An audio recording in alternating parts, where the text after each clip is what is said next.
It's the Kansas City Chiefs and the Los Angeles Chargers. And it's coming up next. EA Sports coverage of the NFL brings us to the City of Angels, Los Angeles, California. Today, two AFC teams set to do battle. It should be a good one, as it'll be the Kansas City Chiefs taking on the LA Chargers. Alongside my partner, Charles Davis, I'm Brandon Gunn. Happy to be with you. And CD, as we get this thing going, give the folks at home something to keep their eye on. The running game for both teams, because I think this is going to be an old-fashioned, old-school type of a game. Physical, who wins up front, who runs the ball the best and controls the clock, they will come out the victor.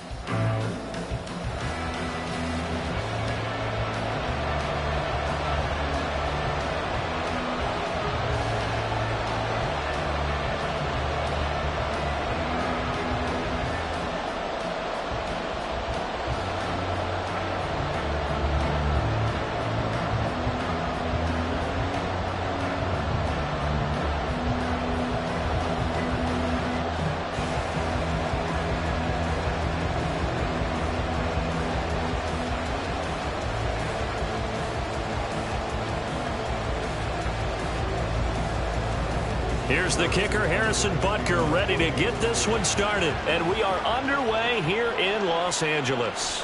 This taken in at the goal line. And able to get this out to the 25. So here's the Charger offense making their way out. They're led out by one of a few North Dakota State alums at QB in the NFL. A fifth-rounder back in 2019, Easton Stick. Brandon, I know he isn't at the status of some of the elite names in this league, but I do know he's an absolute fighter because he's heard all the criticisms. He's read the articles that say he isn't good enough to be the starter, and he absolutely does not care. All he wants to do is prove every doubter wrong and show that he belongs in this spot. And he'll get this up just shy of the 30. I feel like I could see what he was thinking on that carry. He wanted to follow that big tackle through the hole. Ended up only getting 4 yards on the carry. I think he had designs on that one being bigger. 2nd and 6, just inside the 30. This is a counter play, Eckler. And he'll take this to the 32, a gain of about 3.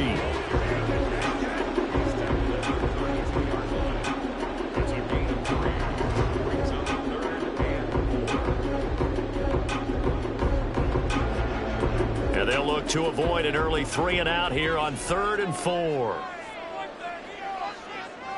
Stick looks to throw. On the screen, this is Eckler. And he'll be out of bounds after getting this one across the 40.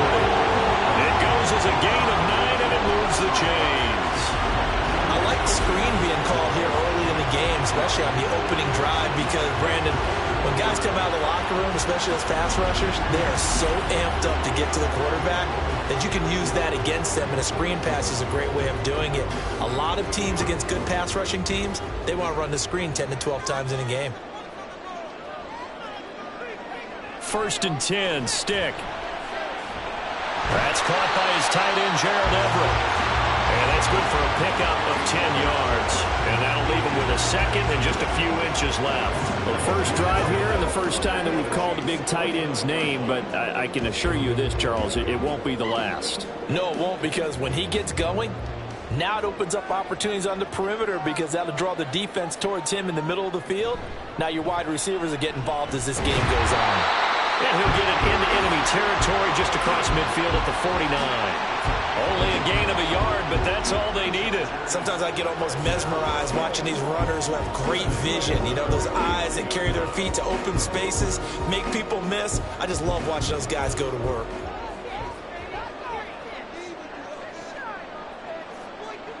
Stick looking to throw on 1st and 10. For Keenan Allen, that's complete. Evades the tackler, and now some space.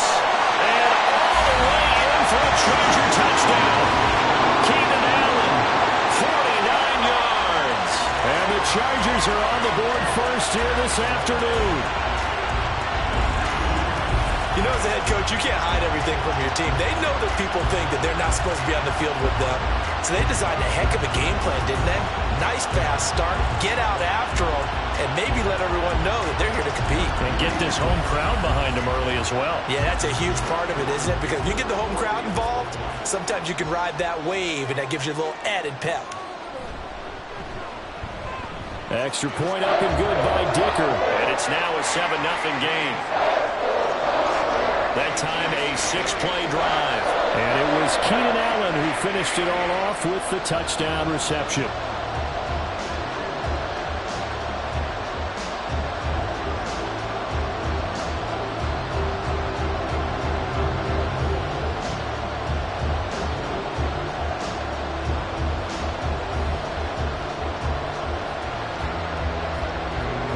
After the Dicker field goal, he's back out, ready to send it away.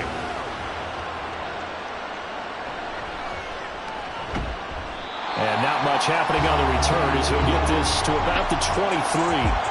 Time to see what Patrick Mahomes can do here with his first possession. The quarterback out of Texas Tech getting set to lead this KC Chiefs offense. And when you think of Patrick Mahomes, you start to think about all of his attributes, and you realize very quickly you can't just put him into one box.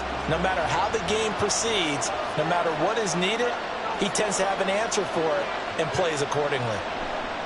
Mahomes now on first down. And he's going to find his man out of the backfield. That's complete.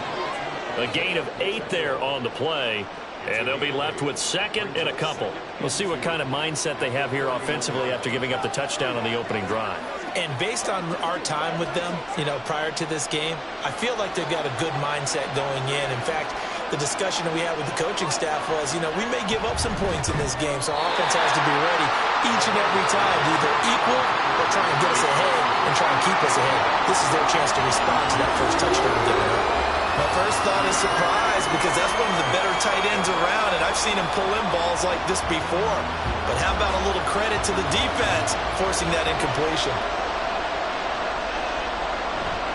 They'll try for the first with Pacheco.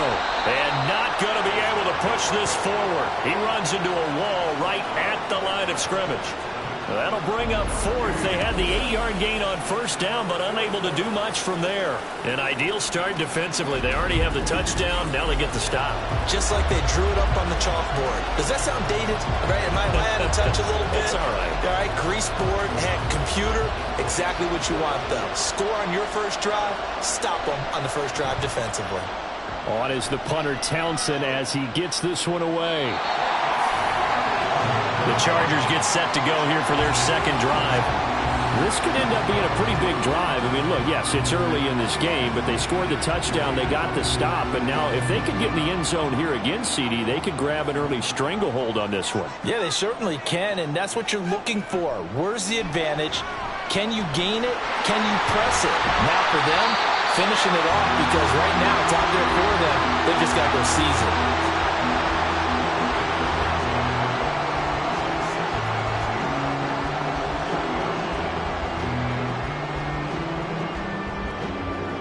Second and a couple.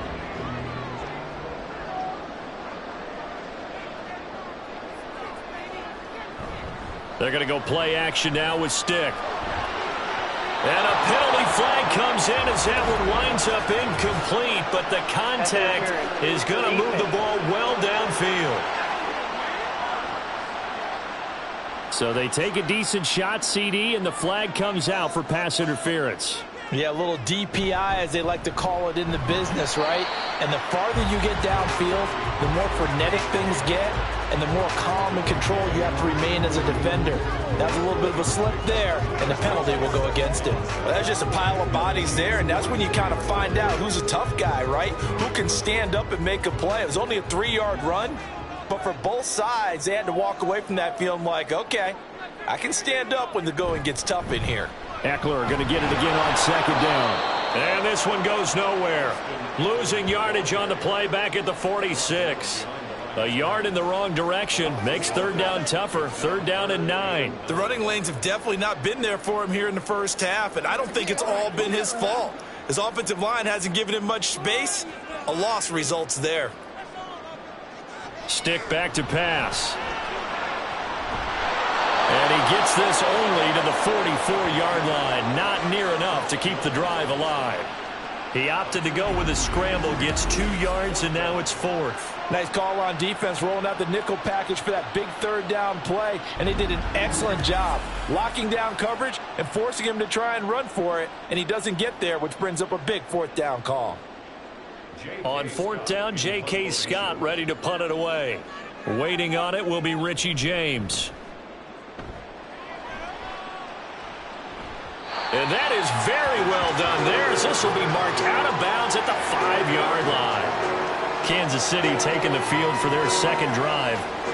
They're going to have to go at least 50, 60 yards here if they want to ensure that they don't have to punt the ball like they did last time. Yeah, so what you're saying is we're not playing to just get out of the shadow of your own goal line, right? You're playing to make sure the punter doesn't see the field again. So it's not picking up a couple of first downs. You want to pick up 5 or 6 first downs and make sure you move the ball into their territory. 3 yards on the pickup there, and it'll be 2nd down. And that's frustrating for a defense because they've got them pinned down deep. And on the first play, they gave up a run that keeps an offense on schedule. Yeah, because 3 to 4 yards, that's all you're looking for right there, right? That's absolutely perfect, really, as a play call. You get 3 to 4 yards on first down. That's what they talk about us all the time, about being ahead of the chains or on target, ahead of schedule. They were after that run. An 11-yard pickup, and it's enough for a Chiefs first down. Nothing too fancy, just a carry up the middle, but a successful carry up the middle against this 3-4 defense. And to be able to do that, what do you have to control?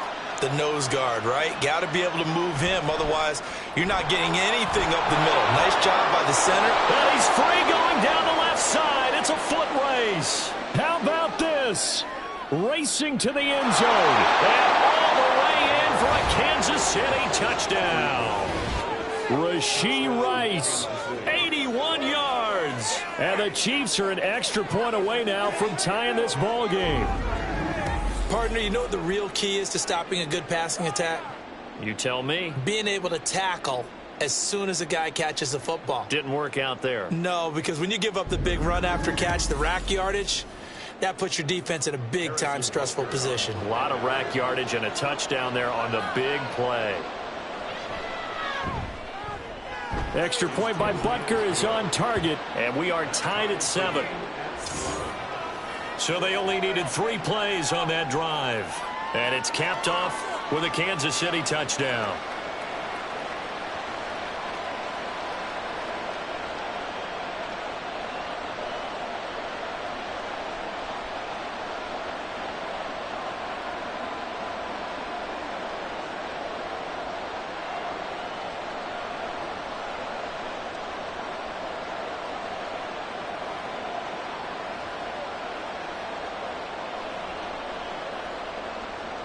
So all even at 7 now as they kick it away.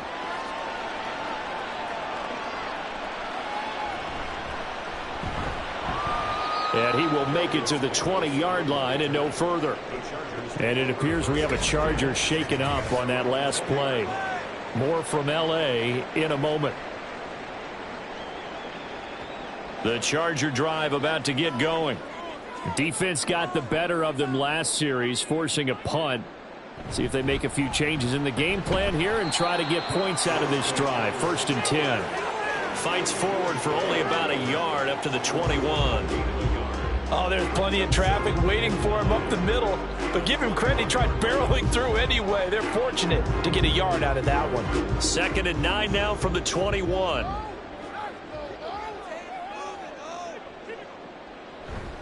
Once more, here's Eckler. Good footwork at the 30. And they're able to get this one across the 35. Give him 15 yards on that one and a Charger first down.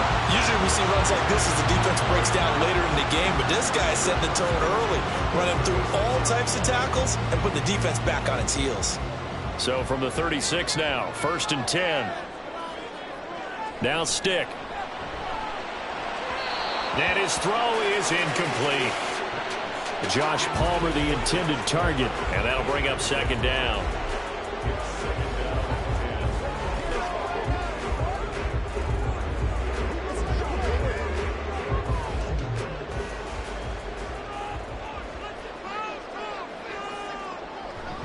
Up the middle with Eckler.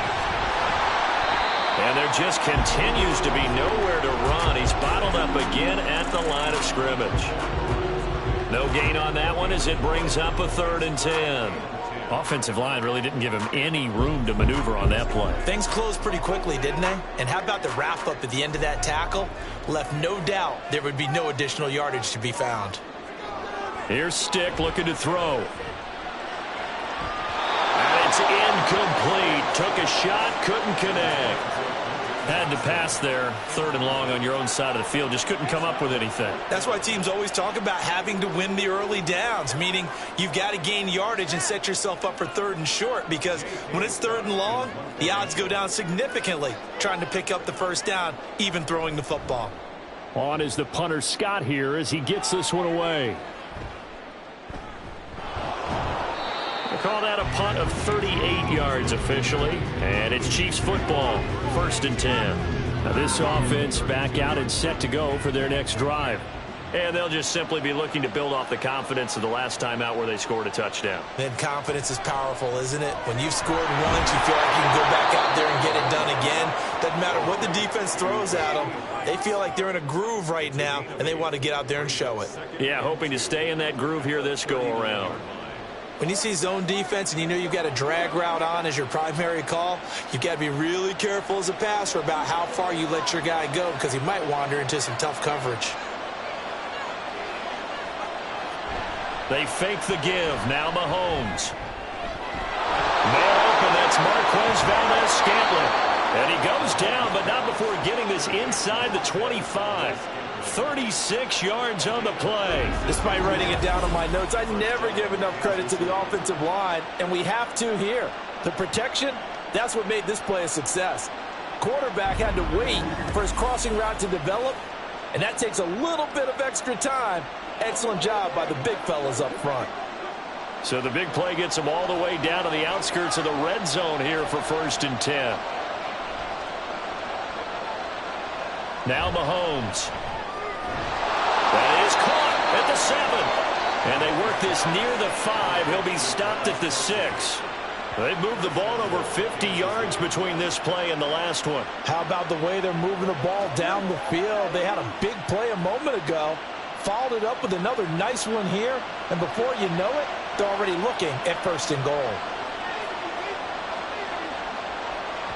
To throw, it's Mahomes. They're unable to connect, but a late flag comes in. And the contact may have come too early.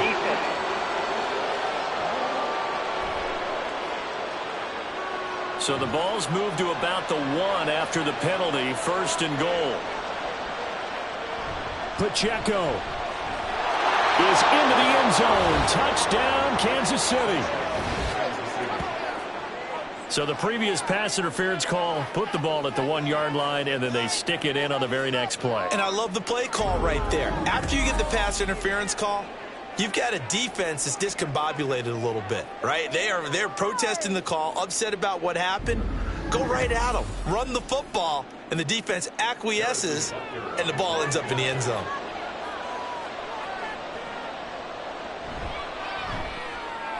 Extra point by Butker is on target, and that makes the score 14-7.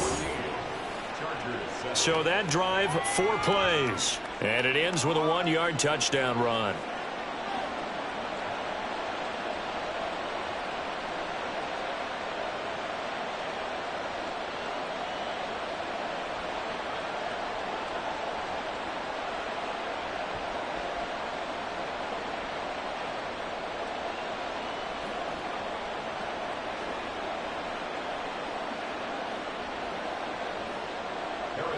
Now after the touchdown, here's Butker on to kick it away. Here's Darius Davis on the return. And he won't quite make it to the 25. L.A. set to take over again on offense. Over on the sideline, hoping to hit that reset button between possessions. Last time out, they had to punt it away. This time hoping to finish this thing off in the end zone. They started on the ground with Eckler. And he sneaks his way forward only for a couple here. 2nd down.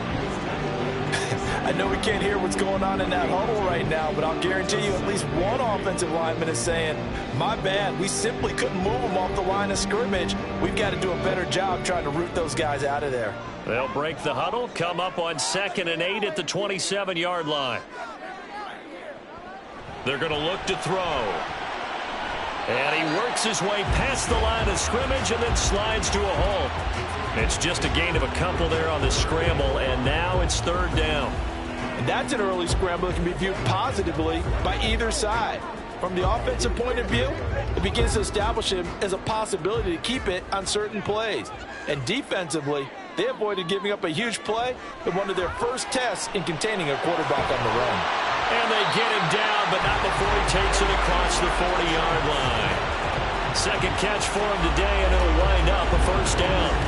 And Brandon, from our time in college football, where receivers weren't running the traditional NFL route tree, one thing they did learn, find open areas, find soft spots, and set up and catch the ball. And I think we just saw that there. Yeah, we saw that indeed, picking up the 1st.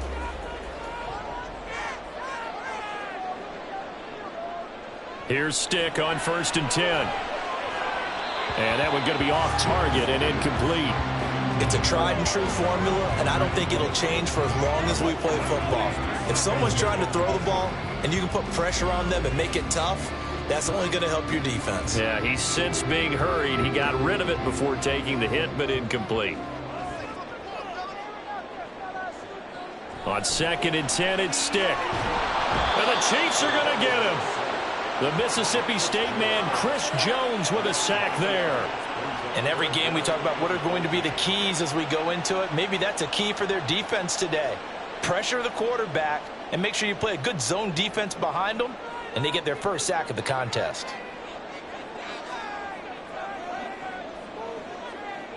Now on 3rd and long, they'll look to throw. He'll get this to Eckler.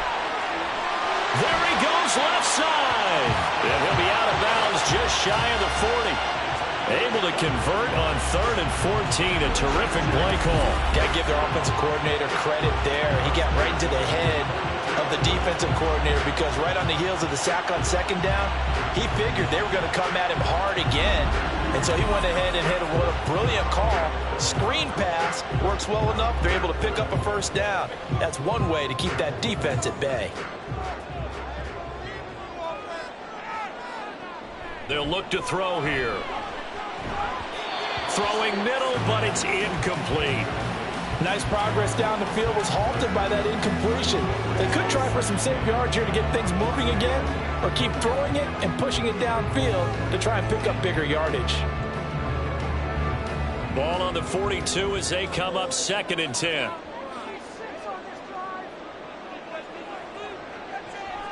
He'll drop to throw. And incomplete. Nowadays, quarterbacks don't mind throwing into coverage because of the confidence they have in their receivers to come down with the ball. But sometimes you have to be careful you don't get too confident and throw an interception. It's been a pretty long drive. This will be play number 9. And they need 10 yards out of it on 3rd. A shotgun throw for Stick. Oh, this will be incomplete. The rush gets home just as he was letting that go. That could have been worse.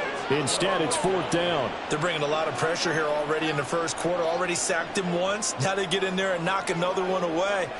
You think maybe that Tucker rule being gone makes defenses a lot bolder? Yes, indeed. That time, lucky that the arm was going forward. Incomplete pass.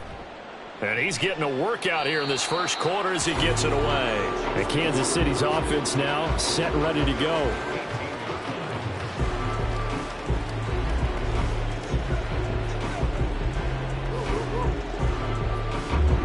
Mahomes will lead the Chiefs up 1st and 10 at their own 18. They'll come out throwing here to start the drive. Caught, Kelsey, left side. And he's taken down, but able to slip across the 35. The drive starting play, a good one. Give him 19. And that was good protection there. No, that was great protection there because it allowed him to lock in on his receiver. Although I think he was looking for his tight end on the corner route all the way. Nice connection there for a really nice gain.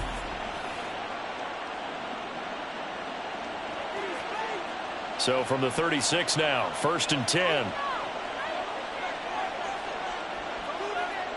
Mahomes now to throw. He'll get this complete to Kadarius Toney. And this will be stopped at the 44. That one good for 7 yards. That's tough to play zone defense when they can just curl up right there in front of you. Yeah, absolutely. Well, we talk about finding the soft spot. Defensively, how do you make sure they don't find the soft spot like they did there? Tough to do, because what they normally will do is run routes that'll pull you out of that spot they want to get into. That's what we call not taking the cheese, right? Don't go for the mousetrap. But it's hard to do because when you see a guy cutting that in that direction, you tend to go towards him. Well, you know they had a 3rd down play on standby just in case, but he says no need with that carry. Runs like that will continually earn him more work in this and future contests. On 1st and 10, here's Pacheco. And that one blown up quickly as he's going to be stopped before he could even get started. That's going to go as a loss of 4, and it'll be 2nd down. They have 3 tight ends in that formation. That's almost a universal sign that they're planning to run the football. But how about the defense there? They met force with force and caused a stack up behind the line of scrimmage and threw him for a loss. Mahomes going to throw. Throwing the out route here, and it's complete to Kelsey. And they'll wind up getting this one all the way down inside the 20. Boy, he ran free there after the catch as that winds up going for 38. And the offense is saying to itself right now, only they were all this easy because he was wide open. And once he made the catch, plenty of room to work his way downfield. That was a breakdown on the defensive side of the ball, one that they want to fix immediately. So the big play means just like that, they'll operate from the red zone now on 1st down. From the gun, it's Mahomes. Open on the left side, this is Valdez-Scantling. And he is out of bounds, getting it down to the 10. It'll go down as a gain of 6, and it'll be 2nd down. Timing is so important on a route like this because he's going to line up out right and then cut straight across the field. I think the ball might have come out a count or two too late because by the time he was able to secure it, not much of a chance to turn it upfield. Here's Mahomes to throw. And that one incomplete, but now a penalty flag coming in late. That might be PI.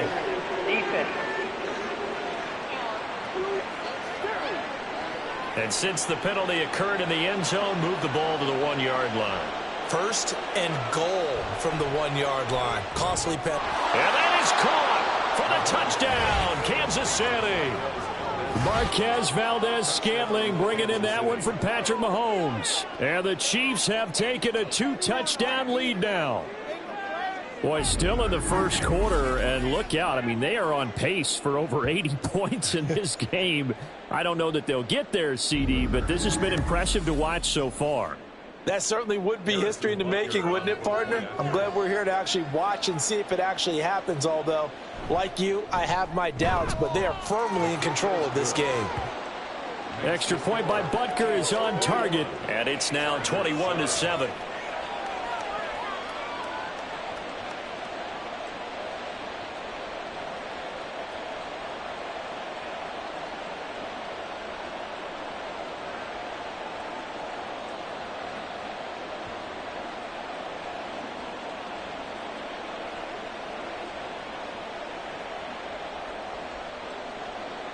Now after the touchdown, here's Butker on to kick it away.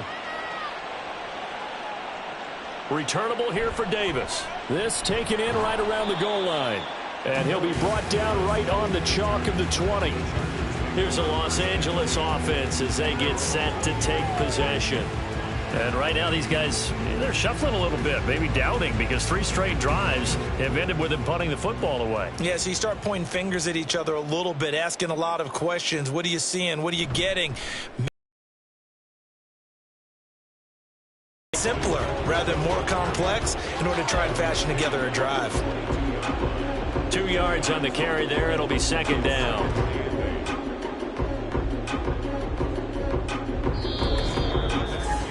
A pretty wild first quarter. 21-7, our score. Charger football to start quarter number 2. As they've got a 2nd and 8 forthcoming.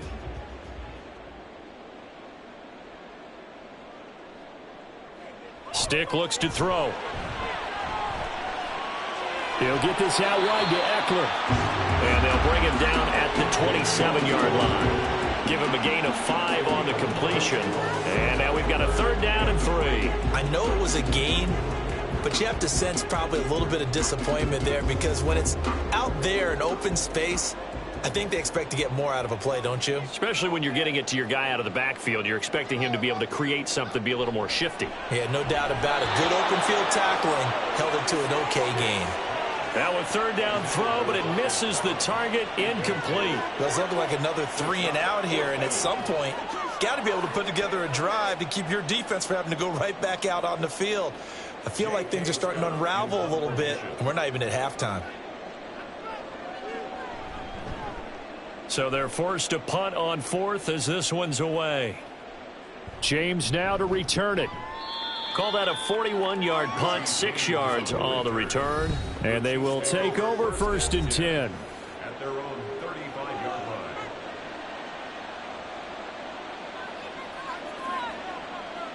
Mahomes now on 1st down. Pitch and catch here to Travis Kelce. Well, they're unable to convert to try to get the ball into a tight end of his caliber's hands and see what kind of disruption he can cause.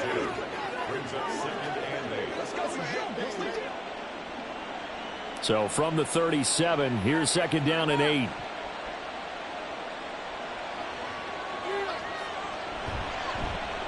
A quick throw caught by Rice. And he'll be taken down, but not before he works it past the 50. A 14-yard gain there as they look to improve this 14-point lead. So many times in my career I've heard coaches talk about completions are one thing, but as long as we're there at the catch and we get guys on the ground, we can live with that. But if you're going to give up 10, 12, 15 yards after the catch, then your defense is going to be in a lot of trouble.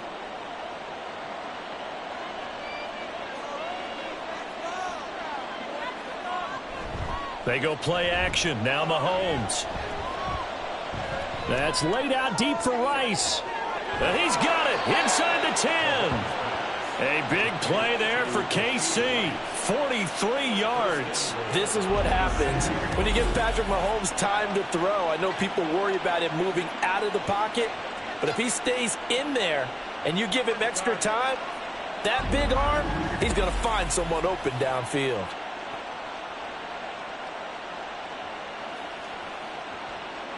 Now a chance to make that big play really hurt. It's 1st and goal just outside the 5. Now it's Mahomes again. Got a man, and he hits him in stride.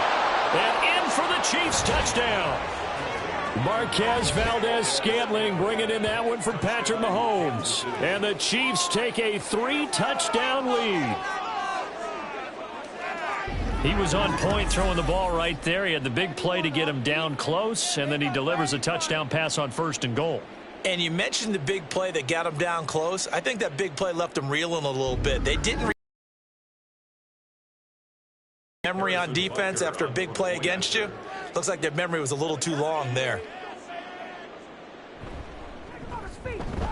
Extra point by Butker is on target, and the lead now to 3 touchdowns at 21.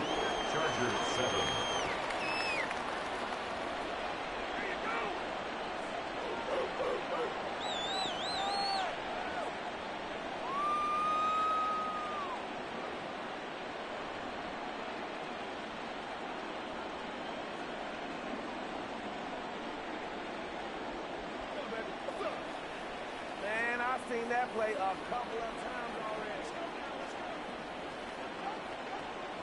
Harrison Butker. Now after the touchdown, here's Butker on to kick it away. From his end zone, here's Darius Davis.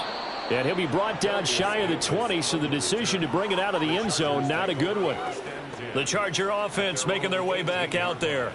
They're down 3 touchdowns to this point, needing to put something together as they have it 1st and 10.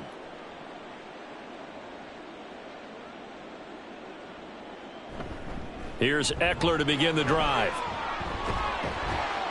To the 22-yard line.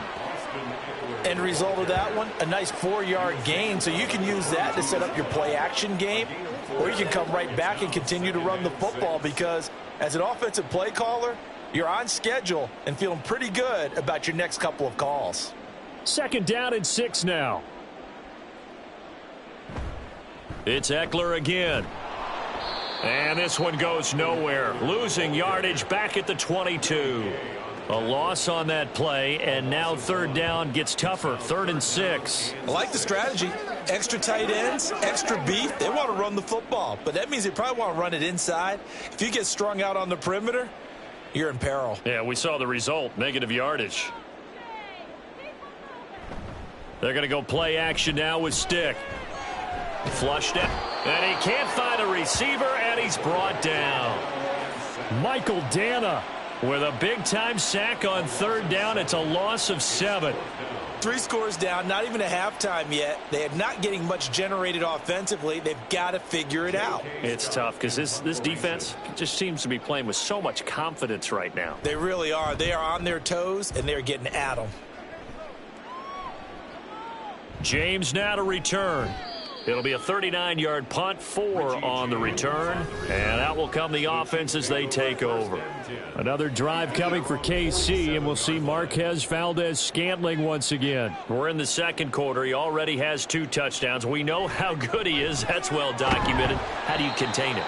We know he's a nightmare. So in this situation, I would go ahead and double him, maybe even have a 3rd person in the area, and try and dissuade them from throwing him the football. Make someone else beat me for a while, because I don't know that their talents are his, because when he gets his hands on the ball, he breaks down my entire D. Someone else, they may not make the same type of a play. Well, we know his talents are very good.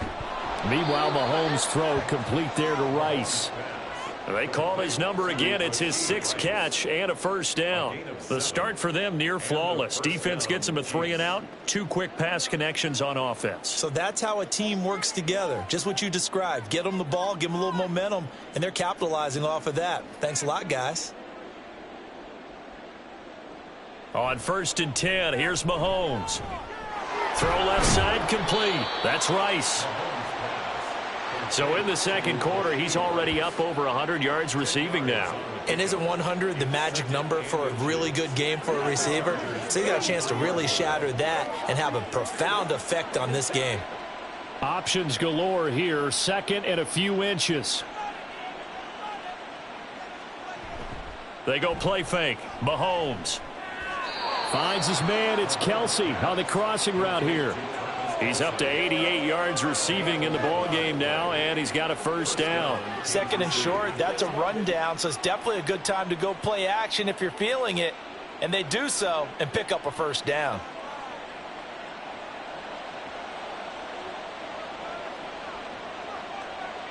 Throwing on 1st down is Mahomes. And incomplete, a drop there in the middle 3rd of the field. That'll bring up 2nd down. I see the surprise in your face there, partner. That is a rare incompletion from him. He's been on point this entire game. He has percentage completion-wise way up, not that time. So after the incompletion on 1st, now 2nd and 10. Mahomes to throw once more. It's Kelsey on the ground. And he's going to be taken down right at the 10-yard line. Let's just call it what it is. This has been a flat-out struggle for this defense all game long. They've really had a hard time slowing them down.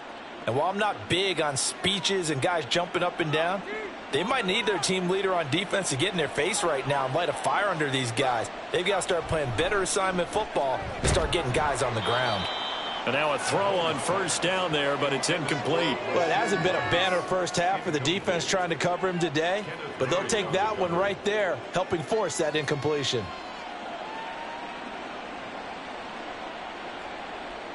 So they'll come up after the incompletion for 2nd down. They'll run out of the gun with Pacheco.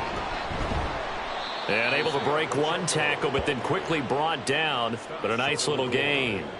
9 yards, not quite enough, and they'll be left now with 3rd and 1. Some good strong running right there. Some power and some explosiveness just about got them into the end zone.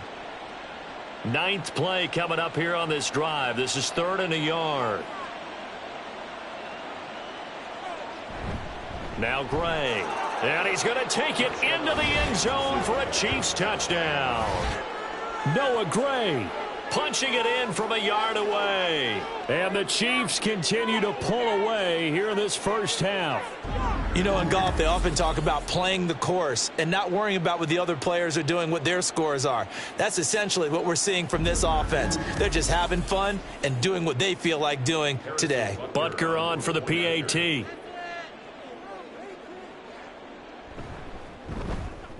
And he's been a busy man, 5 for 5 now as he knocks another one through to extend the lead. A good drive that time as they go 9 plays in all. And it ends with a 1-yard touchdown run.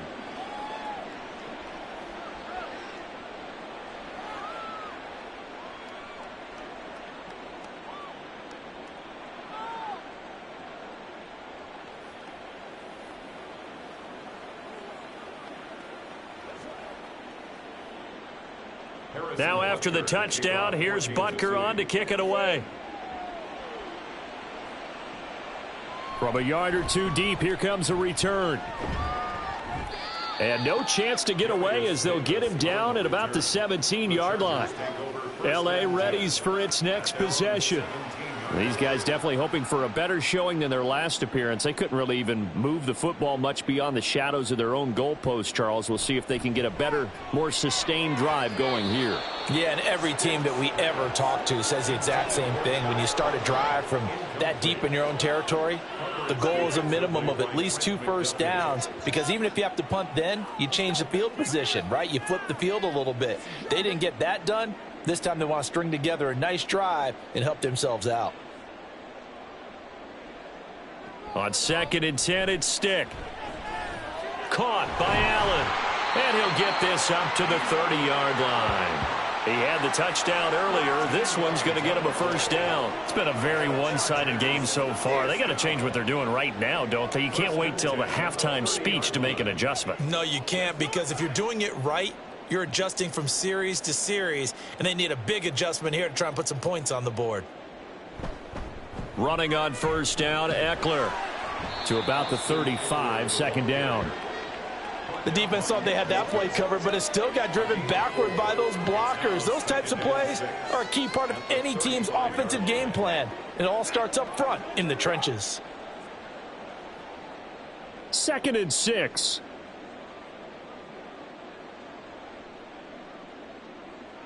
In motion right comes Allen. Now they'll fake the jet sweep and give it instead to Eckler. And that's going to be good for a Chargers first down as he'll get this up to about the 42.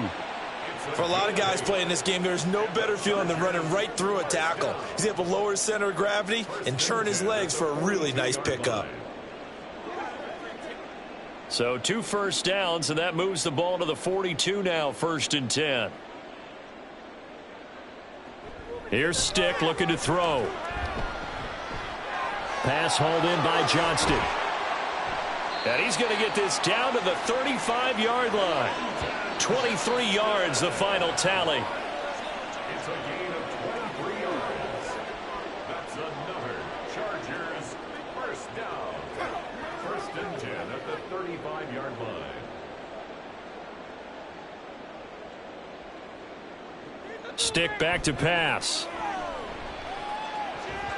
Incomplete.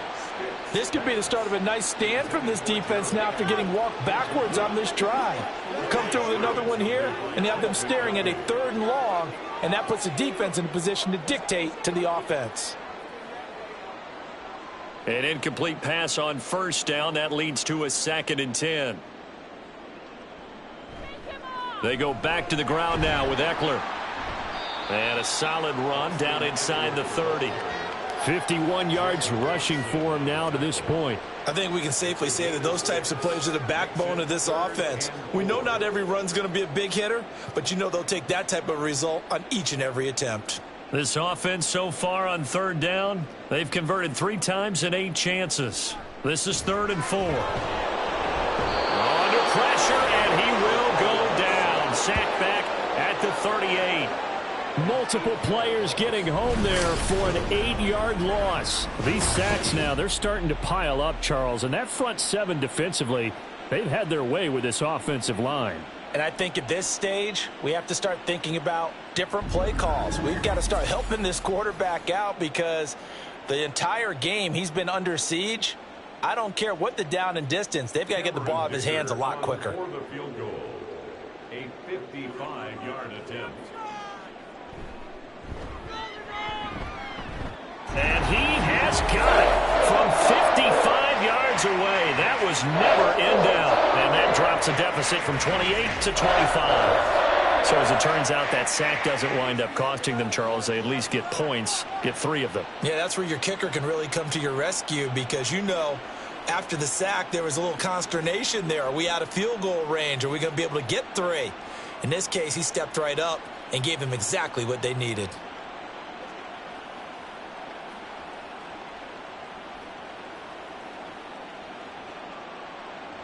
So after the touchdown, here's Dicker out to kick this one off.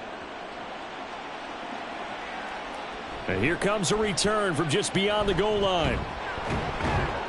And he'll be stopped right around where he would have been had he gone down to a knee, maybe a yard shy of there at the 24. And now here comes Kansas City. Well, everything right now that they touch on this side of the football, it seems to turn to gold. They've scored on 3 straight possessions. That lead continues to grow. And, I mean, if they can get points here, Charles, might almost be an insurmountable comeback for the other side. I think you make a great case for that, so I'm going to flip it over to the other side. Could they make the big comeback? Certainly. Am I expecting it? Not at all. I think if we don't see a drastic change in how they're playing, this blowout's going to get bigger and bigger before the final gun. From up near the 40 now after the big play to start. Here's another 1st and 10. To throw, it's Mahomes. Over the middle, that's caught by Rice. So the completion good for 6 yards. And that will bring up 2nd down. Brings up 2nd and 4 at the 44-yard line.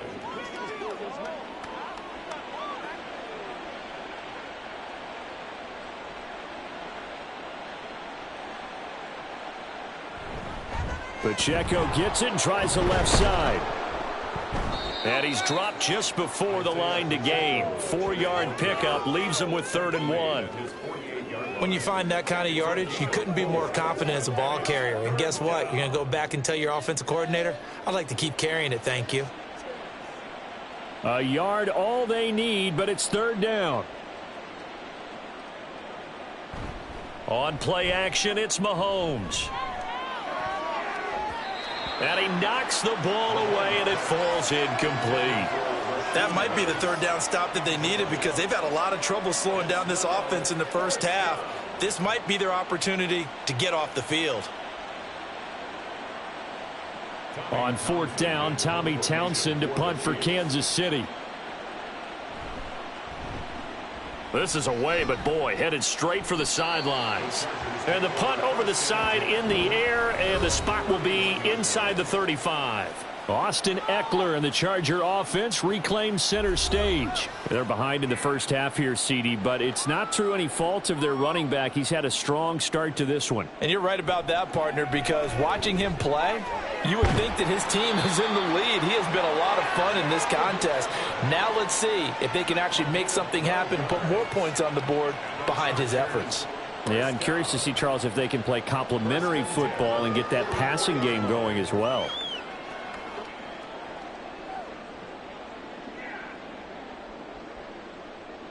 Here's Stick on 1st and 10.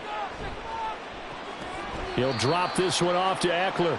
And he goes out of bounds. It looks like right at the 50. And that's good for a gain of 6. And that'll bring up 2nd down. I do have to admit, I like it when it all comes together. When the top part, catching the football, right, whether you're catching it with your hands or cradling it, comes together with the legs, in this case the feet, doing a little toe tap to stay in bounds and complete the catch. And a great job by our crew on the camera shot. Love when you see the grass or on the field turf, those rubber pellets flying up. Great catch. No gain on the play that time, and they'll look to convert on what will be a 3rd and 4.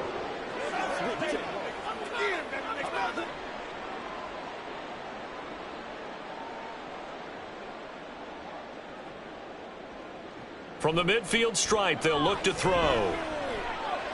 That is caught, and he'll be taken down, but he does have 1st down yardage. Call it a gain of 7, and it gets him a new set of downs.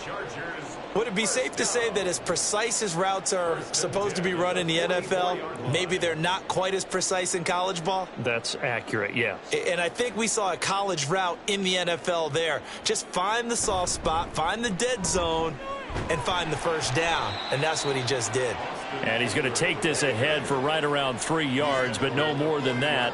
Second down. Not a huge carry there on first down, but not all of them will be. But still, all in all, a positive play for the offense. It's all about picking up at least a few to set up what you're going to do here on second down. And we've hit the 2-minute mark in this first half of action. 2nd and 7.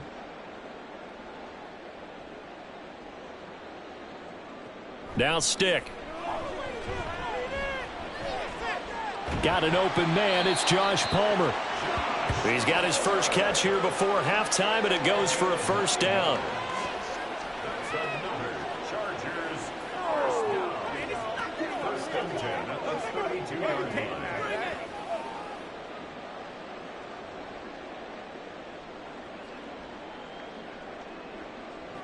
Stick from the gun.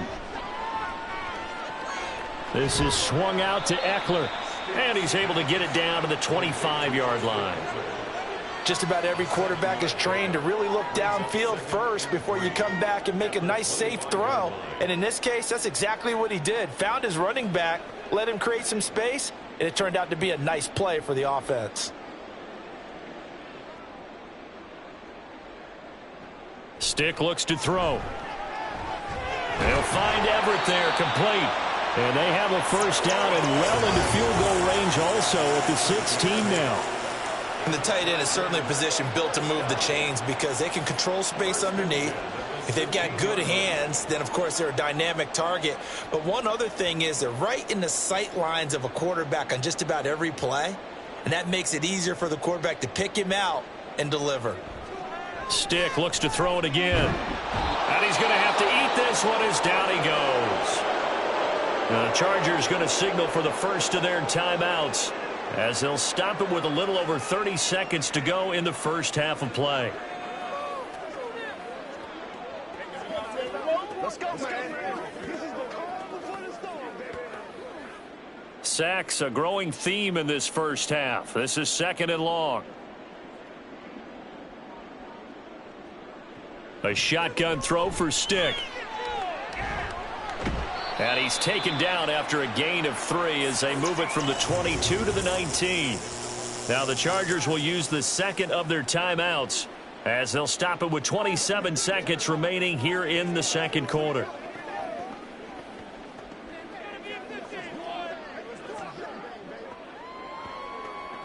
Third down and 13. He'll drop to throw. And this is going to be incomplete. The Kansas City defense tough to throw on there, and now it's 4th down. And based on my math, they've only converted 1 time thus far in this game, so you can see the frustration starting to come out a little bit. Third downs, they've been a problem for them all game. They've got to start becoming solutions. And his kick is good. And they're back within 3 scores as it's now a 22-point game.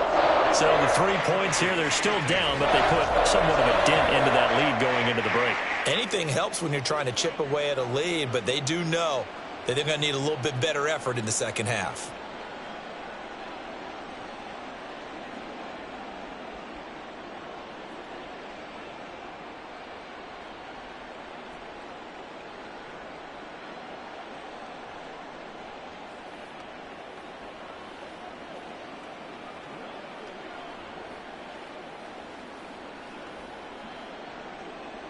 So not much time to speak of remaining in this first half as the kick's away.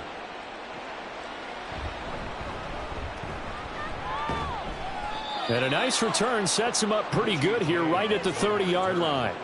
The Chiefs offense about set to begin this drive.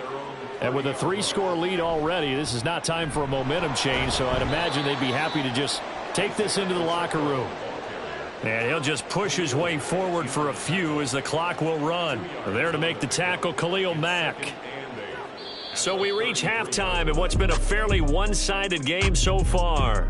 As we send you cross-country to Orlando, Jonathan Coachman is there and has our EA Sports Halftime Report. Okay, Brandon, back to you guys in just a moment. But welcome everyone to our Creative Village studios in the EA Sports Halftime Report. We got a strong first half out of the running back, Isaiah Pacheco. He had a touchdown run that helped get his guys this halftime lead.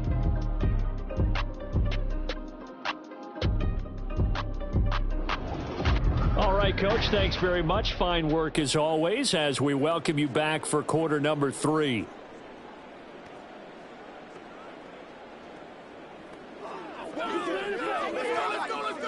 Nothing. They don't get nothing. Good job. How that boy stepping up. That's the way. They don't get nothing.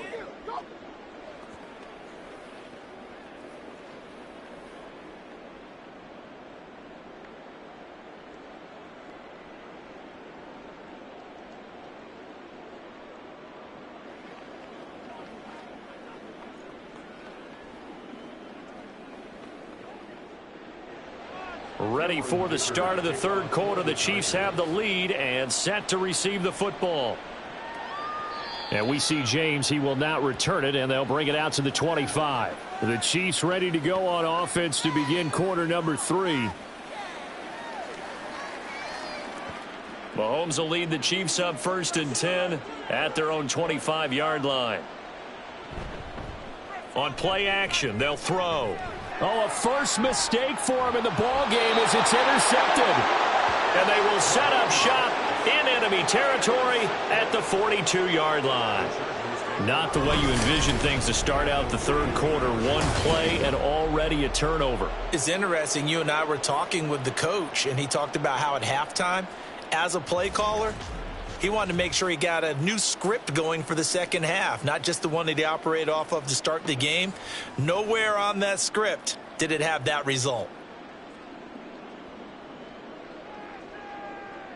Stick looking to throw on 1st and 10. Out left, he's got it to Everett. And the result here, a pickup of 8. Leaves him with 2 to go on 2nd down.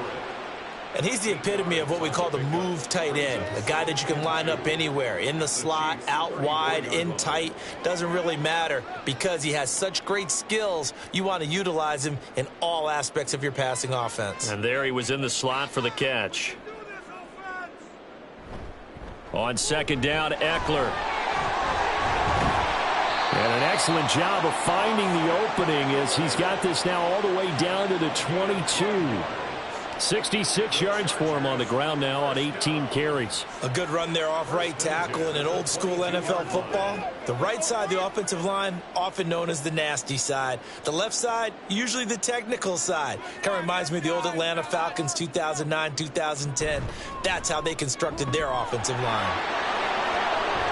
And he's in for a Charger touchdown.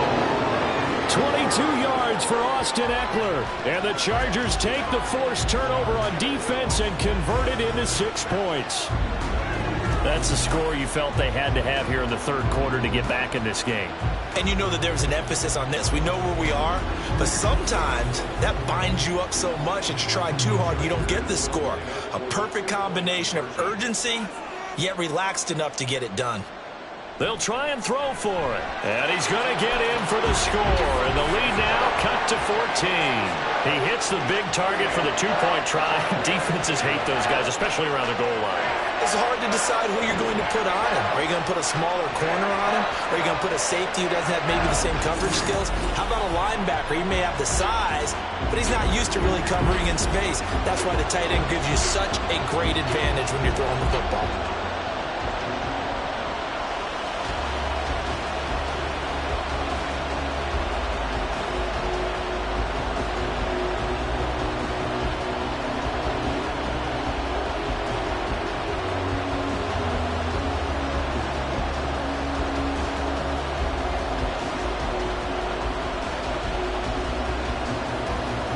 Here's Dicker now as he'll send this one away.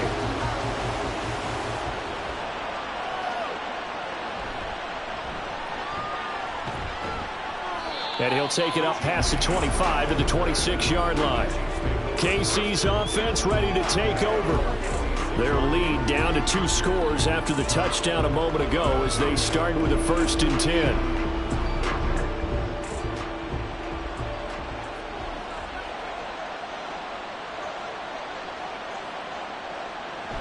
They'll start the drive here with Pacheco. 2 yards on the pickup there. It'll be 2nd and 8. The way things have gone in this one, the running game's been something of an afterthought, and that's not been too bad for them, has it? Yeah, the offensive returns have been good, but I guess we figured he in the ground game would be a bit more involved. 2nd down, 8 to go from the 28. Mahomes going to throw. Now he gets free up the left sideline. And he takes it all the way up to the 47. 19 yards there on the catch and run. He's having a nice game through the air. His decision-making's been really good. Solid there again. Just seeing nothing downfield goes underneath. Nice game. How about the patience? Because when you're having a big game through the air, you're looking for those chunk plays, those big ones downfield. Instead, as you noted, takes the check down, dumps it off, gains good yardage anyway. Really well executed. Mahomes firing complete. A big play there for KC. 48 yards. Another big play right there, and this is where, as an offense, you can really put the hammer down. You've got a double-digit lead, but those other guys, they've been hanging around. A touchdown here could put this game out of reach, and that's a strong step towards getting it done.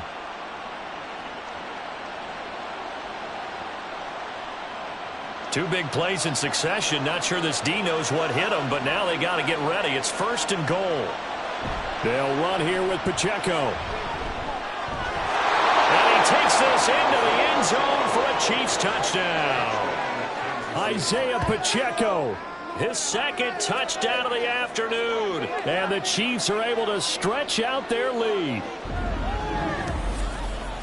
Well, he finishes off the drive with a touchdown run, Charles. Remember, he also had a catch on this drive as well. And that's what running backs want to be in today's NFL, a complete back. 3 down, stay on the field, run it and catch it, and he gets it done. Extra point by Butker is on target, and the lead now to 3 touchdowns at 21. Chargers 21.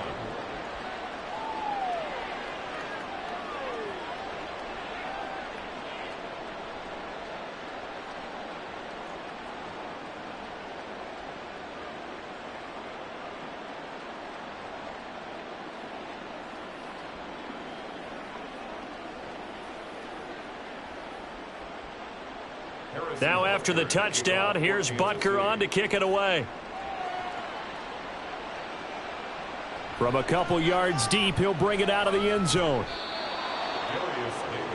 The offense heading back out as we take a closer look at Austin Eckler. And the numbers for him, pretty solid, really. He's run it well. He's caught it pretty well, but they're still far behind the 8 ball on the scoreboard. Not able to use his talents, as you noted, to narrow the gap in the scoreboard. Sometimes it's a bend but don't break, right? He gets his yardage. That's cool, but it's not paying off on the scoreboard. They're not getting the points necessary. And if you're a defensive team, you'll give up that yardage for the kind of lead they have. That's what I was going to ask you. Sometimes you say, let this guy do his thing. Let's control what we can control elsewhere. Yeah, exactly. Take away the rest of the guys. Don't let them hurt you as well. But the biggest one is they've contained him well enough that they've been able to increase their lead. A short gain here, maybe a yard to the 29. One advantage having a lead guy in the middle of the defensive line, because not only does he take up the space and let the linebackers run free, but he can also make plays himself, as we just saw there. These guys have punted 4 times already, and they're staring at a 5th, barring a conversion here on 3rd down. Steps away. And he'll be taken down, but he does have 1st down yardage. It's a pickup of 6 and good enough to move the chains. Well, he and his offense were staring down what was likely a 3 and out. Zero fear from his side, though. Never doubted for a second they pick up the first. He's ready to pull the trigger on a keeper the moment it revealed itself. 1st and 10, stick. And he slips up past the 45 before being tackled. A nifty bit of scrambling there. 12 yards, first down. Fast, slow, it doesn't matter. If you give a quarterback enough room to escape, he can hit you for a big gain. You've got to give him a little more focus moving forward. A couple of first downs on the drive already, as they'll go from the 47 now on first down. Eckler, they run left side. And he's free going down the left side. It's a foot race. And they'll wind up getting this one all the way down inside the 20. 126 yards rushing for him now as his sensational afternoon continues. This has been a good drive so far, and it's been the running game for the most part that's powered them down there. Another nice burst there, picking up a first down. Now it's 1st and 10, as you said, in the red zone. So the ball down to the 16 here for 1st and 10. They're going to go toss right side with Eckler. He will push his way down to about the 14. Justin Reed, the safety, made the tackle. It went right back to him, but he pretty much had nowhere to go on that play. Yeah, the previous carry looked pretty good. That one, maybe he was a little tired. I don't know. Yeah, maybe he should have tapped out and had a second back come in and maybe make that run. Who knows? Here's a 2nd and 8. Eckler now between the tackles. And stopped a few yards shy of the goal line at the 3. A solid pickup of 12 yards, and now they're knocking on the door. He's done his part sailing past the century mark on the ground with rushing yardage, but his team, a different story. Yeah, they're down big in this ball game, so sometimes you wonder to yourself how much of that is him with a great performance and how much of that is the defense just loosening up because they have a...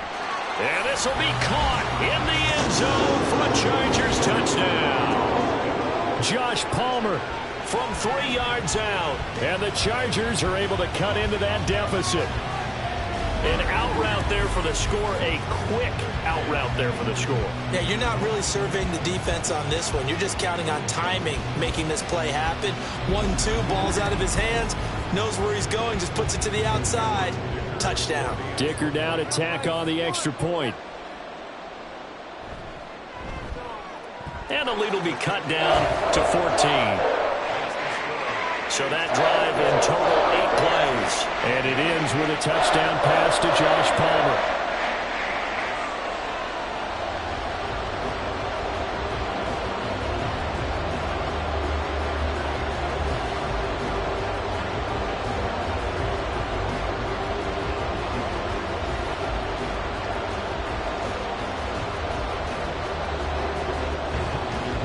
After the Dicker field goal, he's back out, ready to send it away. Here's Richie James on the return. And he's up past the 20 to the 22-yard line. Here's the Kansas City offense now as they get set to take over. Their lead down from 21 to 14, but still sitting at a great spot, up 2 scores here in the 3rd quarter. Mahomes will lead the Chiefs up 1st and 10 at their own 22. A quick throw caught by Rice. They'll wind up getting 7 on the play, and it'll be 2nd down.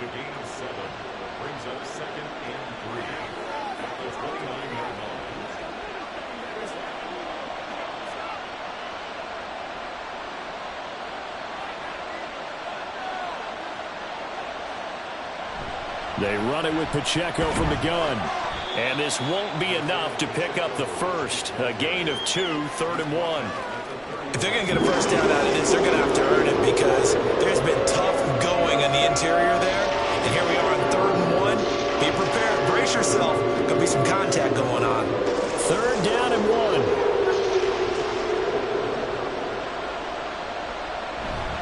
They'll try for the first with Pacheco.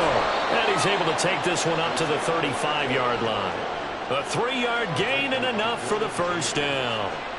That's a tremendous group effort there because when you talk about offensive lines, the best ones, talk about guys that play in harmony, in sync, and getting things done, and they did that on that play. Yeah, especially on 3rd and 1. Got to be in sync, and they were. 1st and 10, it's Edwards-Helaire with it. He'll get this to about the 38. Well, from an offensive perspective, that was a tough run because he only picked up 3 yards. But let's flip it over to the defensive side. They now have the advantage. 3 3-yard gains, that means they're punting the ball likely on 4th down. That's what you're looking for when you're playing defense. From the 38 now, here's 2nd down and 7. Mahomes now to throw. Pass incomplete. A good job in coverage there. They took away his top read on the play, so he went through his progressions and ended up settling on his running back who scored on their last possession, but the coverage held. It goes incomplete. They head to the line facing a 3rd and 7 following the incompletion on 2nd down.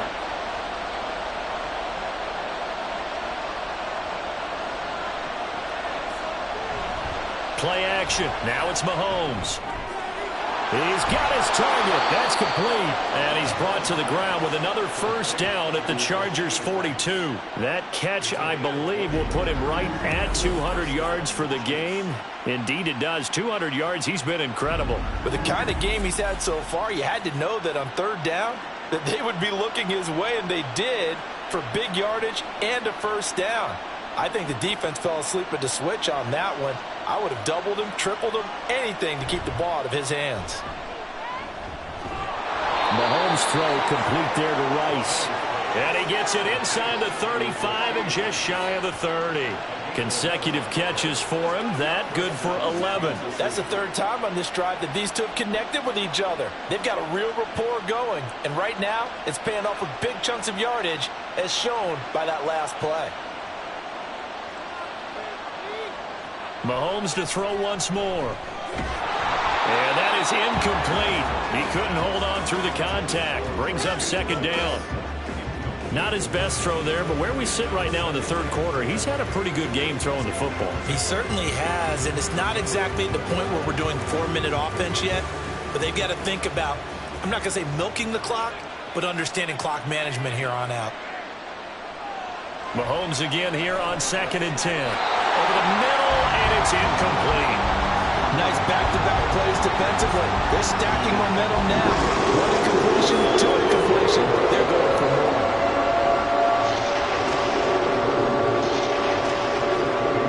This offense was on the move. Now 2 straight incompletions have them looking at 3rd and 10. Here's Mahomes to throw.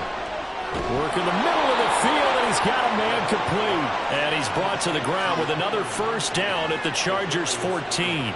Nice play for Kansas City, picking up the first 18 yards that time.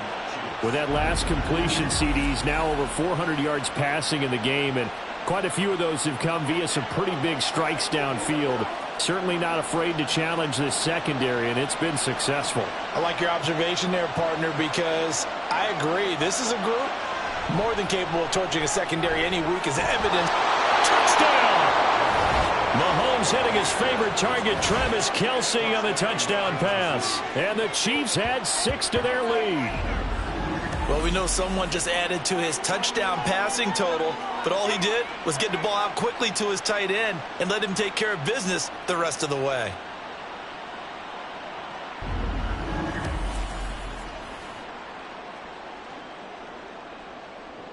Butker now to add the extra point.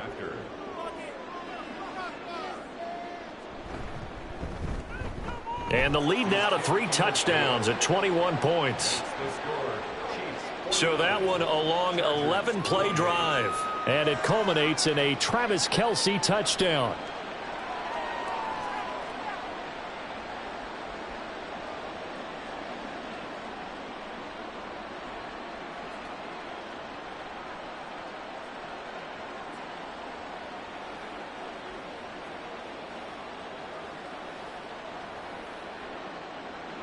Now after the touchdown, here's Butker on to kick it away.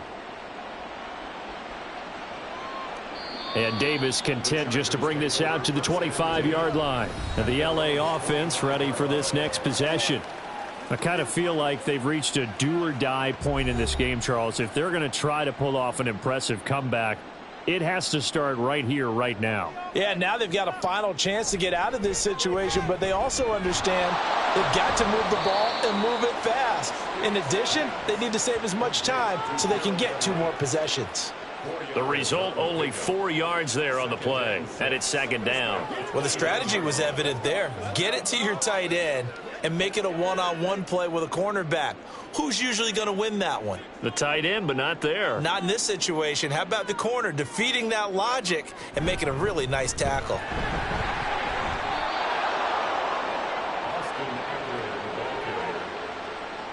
That's a gain of 3. Brings up 3rd and 3.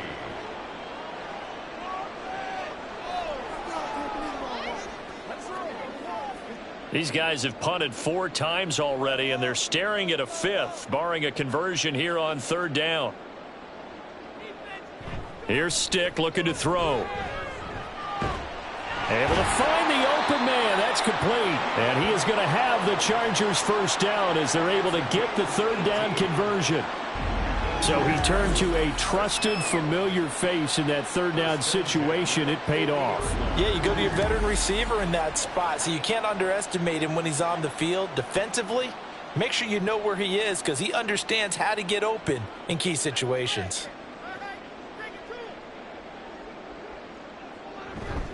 Up the middle with Eckler.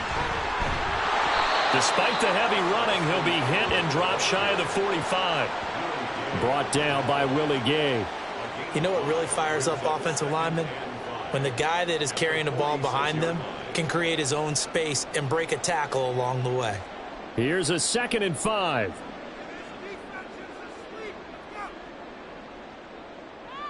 Stick back to pass. And the timing a bit off that time as that one falls to the ground. Let's face it, if you want to get back into the game, these are the kind of throws you got to hit. He's wide open right there. Got to be able to get it to him, don't you think? And those are the throws that haven't been available to them every time he's dropped a pass. Yeah, that's a big miss. This offense in desperate need of a conversion as they come up on 3rd down. They're going to look to throw. And he will slide to a stop. He does have the first down. The drive stays alive. A 3rd down gain of 8.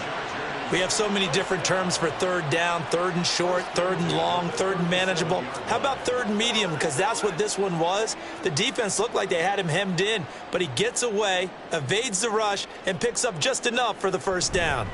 On the give, this is Eckler. And he'll work this forward for about 3 at 2nd down.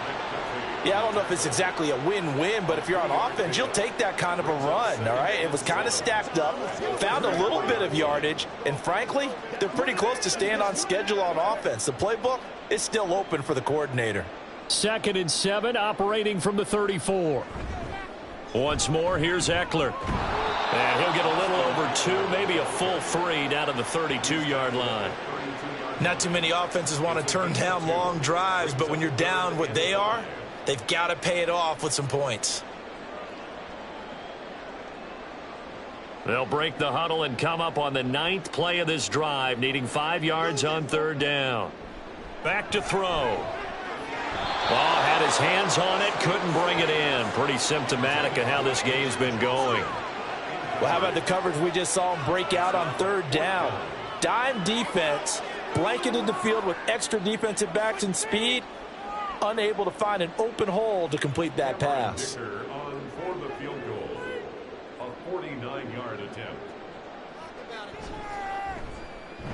And his kick is absolutely perfect. And the deficit drops now from 21 down to 18. So his 3rd field goal of the ball game brings him a bit closer, but there's no question they need to start turning some of these 3s into 6s. And 7s and probably even 8s. You know, as a kicker, you just head out when you're called upon, so he's done his job. It's the rest of the offense that needs to get it in gear. They want to close this gap.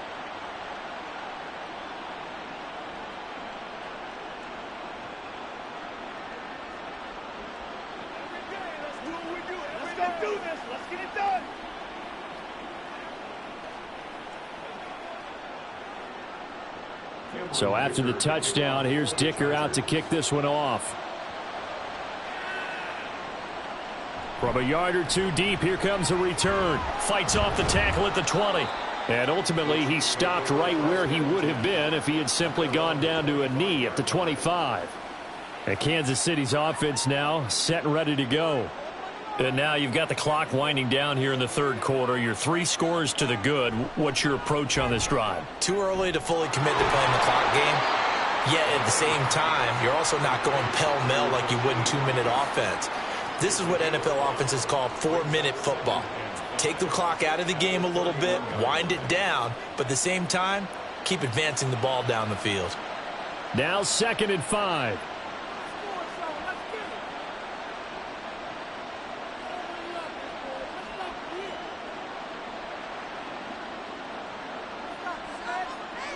Now Mahomes. Now a swing pass. It's Edwards-Helaire. And he'll be brought down right around the 37. A gain of 7 and a first down for the Chiefs. So both offenses come to life here in this third quarter as this is shaping up for a good finish. You are watching the NFL on EA Sports. Back now at SoFi Stadium in Inglewood. It's the Chiefs with the lead and the football here as we get set for quarter number 4. On 1st and 10, here's Pacheco. And this winds up a gain of 4 to the 41. Now, I'm guessing you'd say this is kind of the key here. Grind out some yardage, work on that clock, see if you can continue to tick it down. Definitely, you want to bleed things out at this point, right? Continue to possess the football, gain some yardage, and put the onus on the defense. Do they have to use timeouts? What are they going to do to stop you? You're taking charge. Pacheco gets it again on 2nd down. And he'll be brought down just shy of the 45. And still about 3 yards shy of a first as the 4-yard pickup brings it to 3rd down. That's it. That's what you want. Straight ahead positive gain. Just keep that clock ticking. The Chiefs on 3rd down. They've converted 4 times out of 6. Not bad. Here it's 3rd and 3. Now whistles and a flag down. Looked like one of the Chief linemen might have moved. That was a 3rd and somewhat manageable now, not so manageable. Exactly, because you had a play call on that you felt like, hey, this could go quick, and it doesn't take much to get it done. Now, you got to start thinking about a little bit of a deeper route type of a call, especially if you want to throw it. Now a 3rd down throw, but it misses the target, incomplete. How about this defense? They came up with a couple big plays in this sequence, and none better than the one right there, forcing the incompletion and bringing up 4th down. Here's the Chiefs punter now as he'll come on to kick this one away.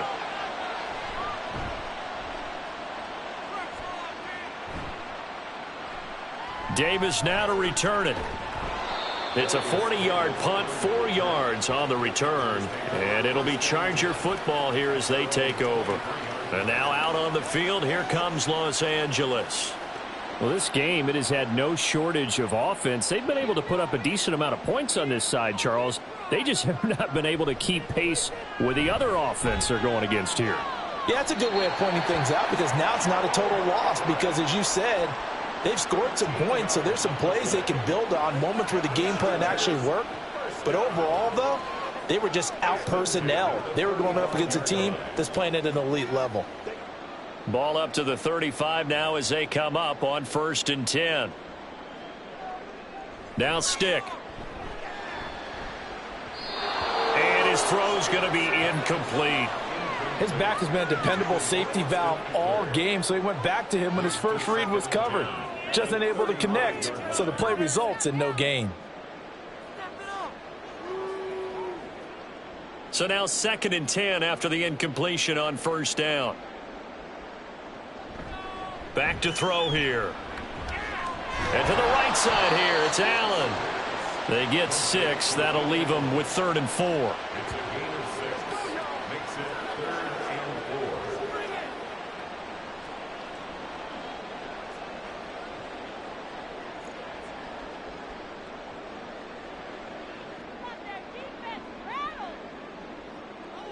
4. Stick to throw once more. Pass taken in by his big tight end. Touchdown, Allen! Gerald Everett, 58 yards. And the Chargers have got it back to a 2-score game here in the 4th. You got to understand situational football because they're playing with the lead here late in the ball game. So the back defender has got to be as deep as the deepest receiver. Keep everything in front of you, rally up and make the play. Yeah, you would think they had the 3-score lead. Now it's down to 2, but 3-score lead here late, that they wouldn't give up a big pass play like that, but they did. Extra point up and good by Dicker. And that'll make this now an 11-point deficit.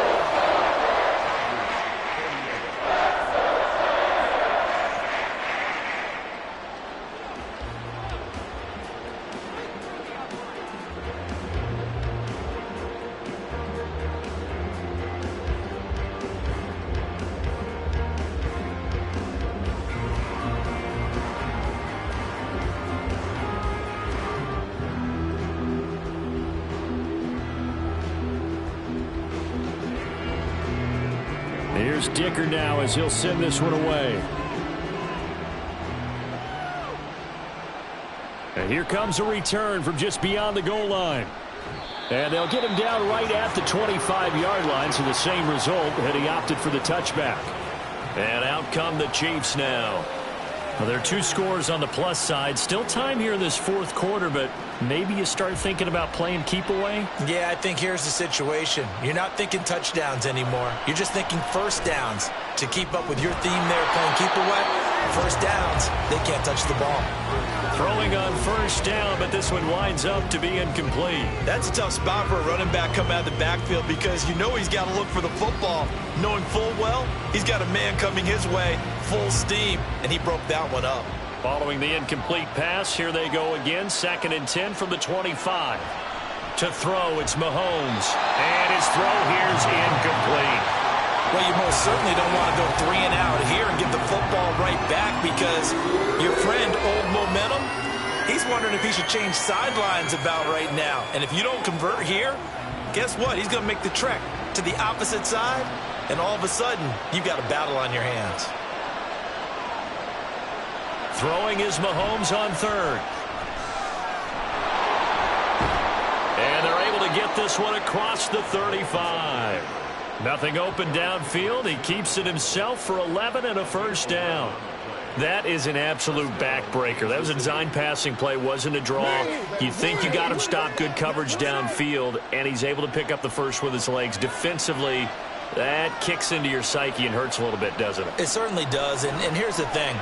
Anytime you give up a first down, it hurts you psychologically, but it hurts more when they get it this way because you've covered everything. He didn't have any place to throw the football. He takes off running and picks it up anyway, and now you have to stay on the field for an extra set of downs. And really could have used that stop trailing here in the 4th. Well, normally you might say start running the football. You've got the lead here in the 4th quarter, but the way that they've passed it with such success, I don't know, maybe keep throwing it. Yeah, I think you brought up something that goes against conventional wisdom, right? In this stage of the game, you would think you would switch to a running attack, but you're exactly right. They've thrown it so well throughout the game, and trusting this quarterback, I think you continue to do so. Now here's a pass on first down that's knocked away and incomplete. Well, they've been back on their heels a little bit here in this drive, but a chance to exhale just a little bit there with incompletion on first down. Now they have to gear up, try and get 2 more stops, and escape this drive. Back to the air on 2nd down. It's Mahomes. And intercepted. Maybe the turning point they need. Derwin James with a pick. And the Chargers are right back in this football game.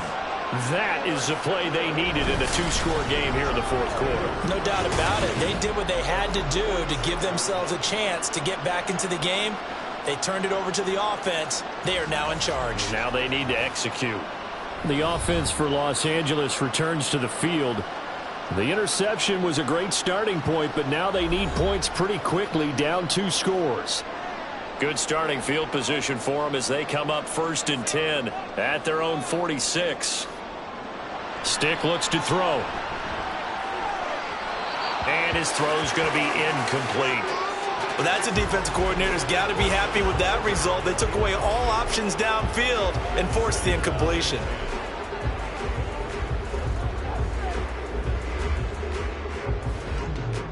After the incomplete pass, here now is 2nd and 10. A shotgun throw for Stick. He'll get this out wide to Eckler. A swift move and then tackled just on the other side of midfield. They get 6. That'll leave them with 3rd and 4.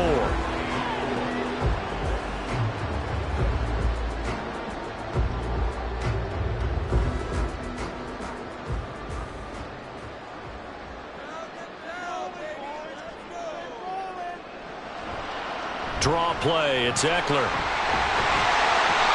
And he's got the first down yardage before he's brought down at the 42. 159 yards rushing for him now as he has been tremendous all day long. On 3rd down, that's a good job of situational football and understanding where the first down marker was and getting there.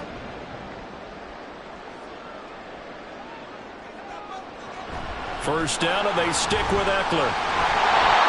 It was Bryant Cook who made the tackle. Brandon, 5 yards on that run. Let's get back to the huddle and make sure you're back. You spend time with your offensive line and give them credit. Hard to move those 300-plus pounders at the line of scrimmage, and they did for a significant chunk of yardage. Here's 2nd and 5 now from the 37. From the shotgun, he'll look to throw. His throw incomplete. I think he could have scanned downfield forever, but there wasn't anything available. Ends up throwing an incompletion, and I think he'll take that.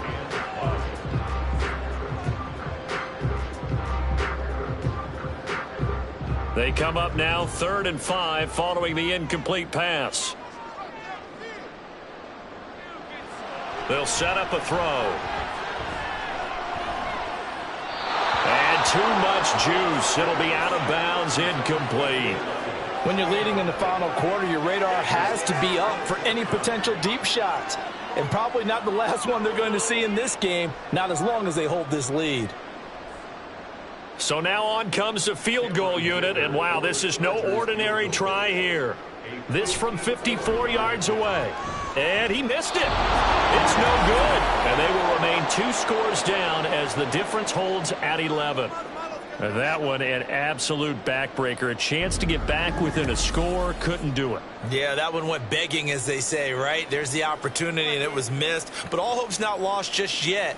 But, boy, getting back within 1 score would have been a powerful motivator for their defense to take the field with. Mahomes will lead the Chiefs up 1st and 10 at their own 44.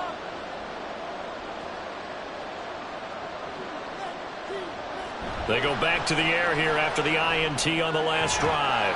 And that is incomplete. Oh, the coverage a little too good there, and it's 2nd down. I have to give some credit to the defender on that when he read all of his keys perfectly and got a great break on the ball and able to force that incompletion. So after the incompletion on 1st, now 2nd and 10.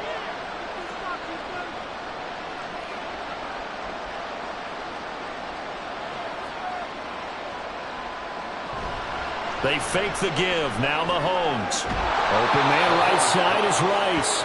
That'll leave them with a 3rd and 2 coming up. They got 8 yards there. Well, it appears that they read man defense and went to the out route. And what you have to do on that one is a receiver's got to make sure he works the defender towards the middle of the field to give himself space to cut to the outside and have that ball delivered with good timing, and they got it done. On 3rd down, it's Pacheco. And he will have a first down here at about the 40. It's a gain of 8, and it'll wind up moving the chains. Brandon, when a defense just simply can't get off the field on 3rd down, and we all know how important that down is for both sides of the ball, you often feel like you're just a step behind whatever they're doing offensively. And one of the differences in this game, no doubt, 3rd down conversion, and that is going to be a story they'll talk about after this one. And he is out of bounds, but not before he's inside the 30. That one good for 12 yards in a Kansas City first.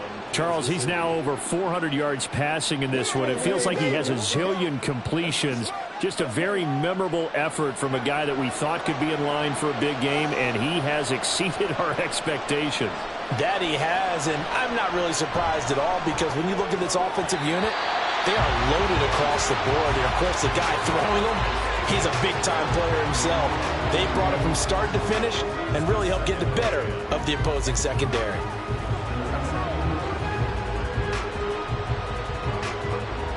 So now they'll come up on 2nd and 10, once again from the 28. Mahomes going to throw. And that'll be caught by Tony. They get 6. That'll leave them with 3rd and 4.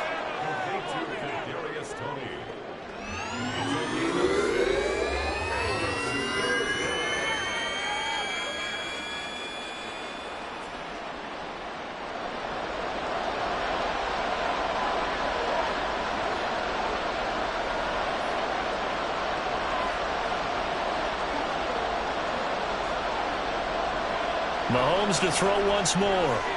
That is caught. And he will have a Chiefs first down as he'll be marked down a yard or 2 past the marker following a gain of 6. He's been the go-to guy. They needed a big play there on 3rd down. Went his way. It worked out. Doesn't matter whether they've scouted it or that they think he's going to get the ball. He has a knack for finding his way open and completing the connection. Operating from the red zone now, Mahomes. Got an open man. It's Valdez-Scantling. Call it a gain of 6 on the play, and it'll be 2nd down. 6 brings up 2nd and 4 at the Chargers' 10-yard line.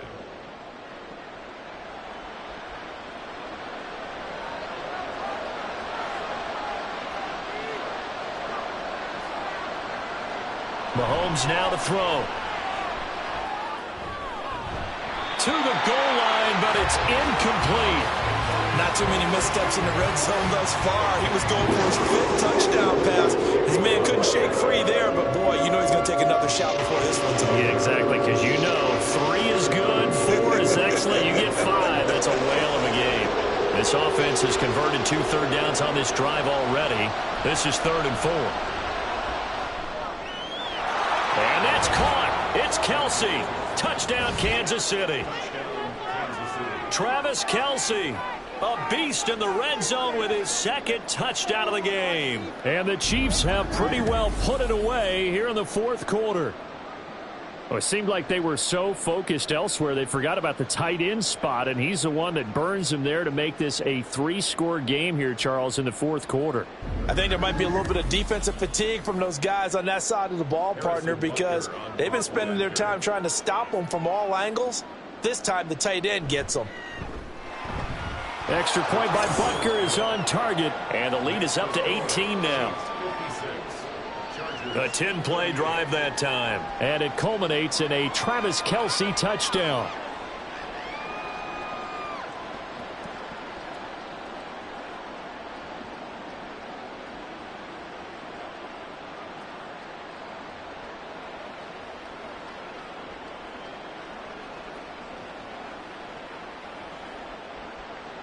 Now after the touchdown, here's Butker on to kick it away. Returnable here for Davis. Taking it about the 1. And he'll go down as this drive will start at the 25-yard line. Here's the Los Angeles offense as they get set to take possession.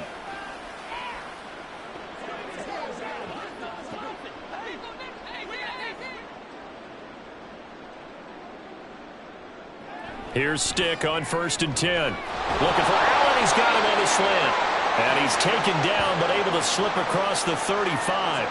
The drive starting with a first down, 11 yards on that pickup. Well, I can put my defensive cap on right now, and I know they're saying don't give up any big plays now. They've controlled this game throughout, and all they want to do is see it through to the end. I think they let their guard down a little bit with that last completion. Sometimes when you're trying not to give up bigger plays, you don't react as fast as you should on other throws. And he'll have it past midfield almost to the 40 before being taken down. No one there to help out downfield, but no problem. Scrambling for 22 and a first. Well, that turned out better than most of the passes he could have thrown on that snap. The coverage downfield was excellent, but the containment close to home left him a backdoor escape, and they paid dearly for not locking up. So now 1st and 10 in Chiefs territory at the 42-yard line. Stick back to pass. And he can't find anywhere to go with it, and he goes down. Chris Jones getting him once again his 3rd sack of the afternoon.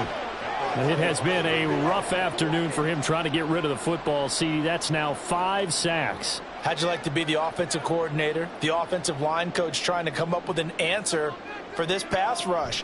What blocking assignments do you change? Can guys play a little bit better?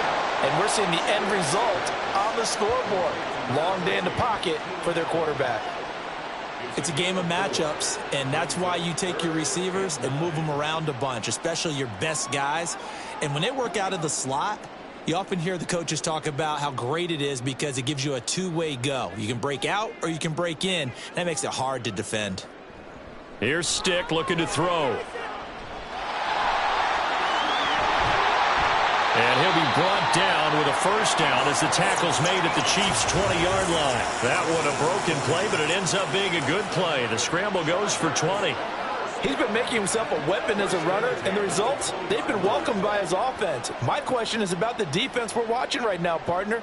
Even after he got him with a scramble earlier this drive, they still aren't devoting enough attention to him. I would expect that after that carry, they'll do a much better job going forward, spying on him on passing downs.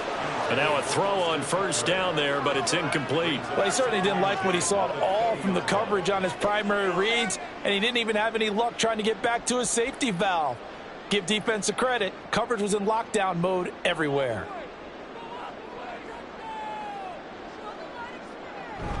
Off play action, it's Stick. They'll roll him out right. And he can't get rid of it. He's taken down. Felix Anudike-Uzomah, the man to get home for the sack. Well, collectively as a defense, Charles, I think if you get 4 sacks a game, you're feeling really good. Now they have 6 as a unit. And that type of a number, it's just staggering because there's so many ways to try and counteract it. But in this case, they've got no answers for this unrelenting pressure coming at their quarterback. Under pressure again, and down he goes again. Chris Jones, who else? He's in there for his 4th sack of the afternoon. This offensive line flat out cannot handle this pass rush. We've seen it demonstrated time and time again to the tune of 7 sacks in this game thus far. And they're indeed going to go for it here on 4th down. So trailing here in the last quarter, let's see how this plays out. Throwing the out route incomplete. It's Palmer. But they're going to wrap him up as he'll go down well short of a first. The 4th down play doesn't work for the Chargers. And the Chiefs defense comes up with a stop. Everyone gears up for 3rd down, talks about the importance of it. But 4th down, that's truly the moment of truth play, isn't it? Everything's dialed up a little bit more. And, it's such a momentum play, isn't it? Absolutely, because it can flip either way depending on who converts on 4th down. Here's Pacheco to begin the drive. And not a whole lot of room to operate there on the first down run. He gets maybe 3. And in this situation with a lead 4th quarter, they're liking keeping the ball on the ground, I'm sure. That's just smart football, but the defense has to know it as well. They've got to stop them here. So now we're going to see that loading the box in a big way. 6, 7, 8, 9, whatever it's going to take, puts a little bit more pressure on your big offensive line. Pacheco gets it again on 2nd down. And he is not going to go anywhere. They're going to get to him behind the line, and that is going to get us to the 2-minute warning. They'll come up now 3rd and 9.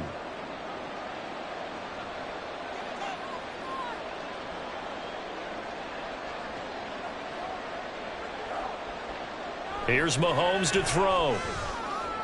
Work in the middle of the field. And now look at this. Big gain, but a fumble. But it looks like one of the DBs has it. And they take possession 2 yards away from midfield at the 48-yard line. Obviously, you got to hold on to the football, but I've got to give credit to the defense there. Good job of knocking it free. Yeah, because a lot of the time we just blame the offensive players for not taking care of it. How about the effort of the defensive players knowing that guys are going to, and if they're good, anticipate the contact coming and try and cover up the football. And they still find ways to knock it free. 1st and 10, Stick. Working the middle here, that's complete to Everett, the tight end. And past the 35, he'll be dropped a yard or 2 shy of the 30.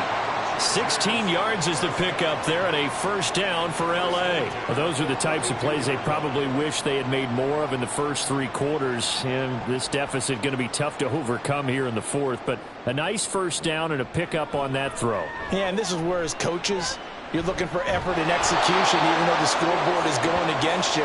You want to find out who's going to fight, who's going to scrap, who's going to keep their heads up and continue to play. So the completion gets them just a yard, and it's 2nd down.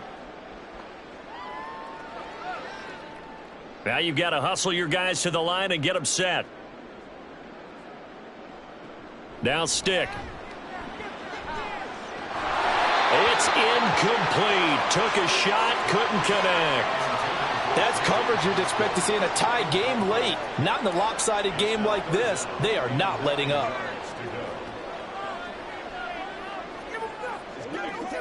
The 22 is the line to gain here on 3rd down. They'll stick with the passing game as he looks to throw. Under pressure, and he will go down. Sacked back at the 38.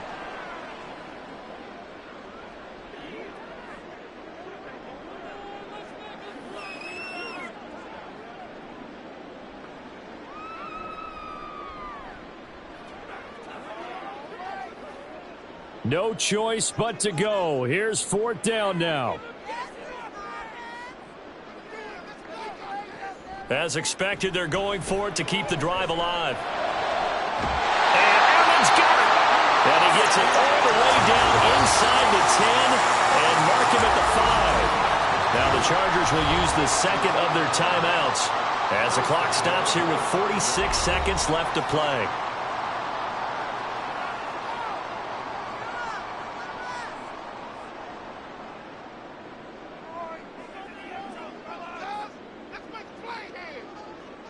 Now back to throw.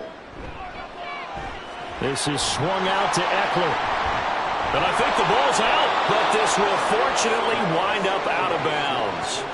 Thankfully for the offense, a fortuitous bounce there on the fumble goes out of bounds because they're down here in the red zone. You don't want to lose one there. You don't want to lose one, and the best part, because of... And now before the ball changes hands, they're going to take a look at this just to make sure that they have it right. The previous play is under review. Now the question, was the knee in fact down before this ball comes loose? And is the video convincing enough to overturn it? A lot of factors here. Remember, you also need clear possession of the football afterwards. This is a tough one to overturn. So that one overturned. They say the knee was down, and that will not be ruled a fumble. Stick looks to throw. And to the right side here, it's Allen. And he is out of bounds here. The catch good for 6 yards, but now it's 3rd and goal.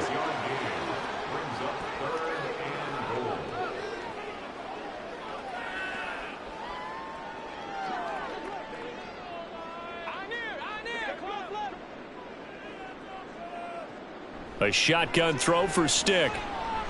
And he's going to be swallowed up and taken down. Sacked back at the 5-yard line.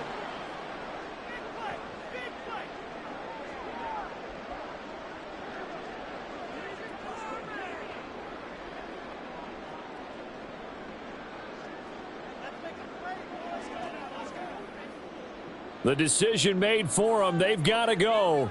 It's 4th down. Got to try it here. He's back to throw. And it's incomplete. They cannot convert, and they turn it over. The 4th down pass from the 5 falls incomplete, and the ball's going to be going back to the Chiefs.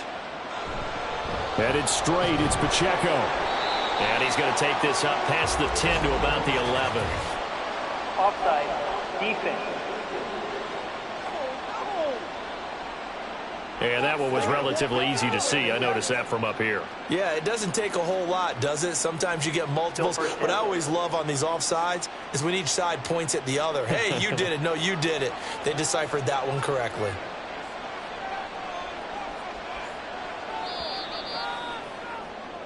So this one in the win column for Kansas City. And it was a game where they were off and running in the first quarter, Charles, and never looked back. You know, partner, after a while, we always say the same thing, don't we? They set the tone early, right? They started fast. So I asked a few of my horse racing friends, do you have a term for me that we can use to cover that? And they said, yeah.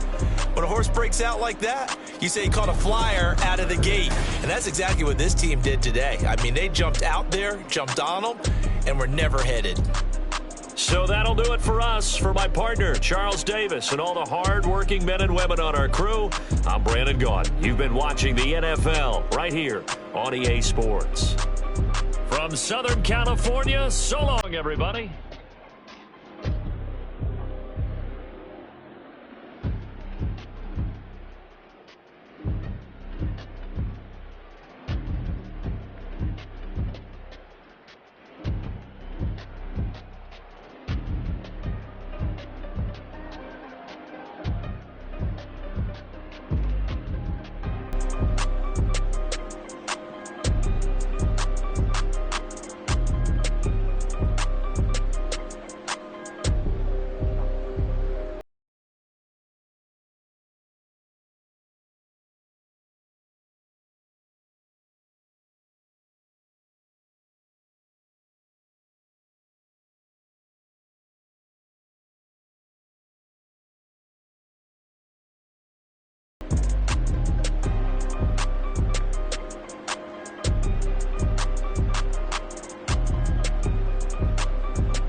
It's the NFL on EA Sports, and we've got a couple teams searching for their first Super Bowl.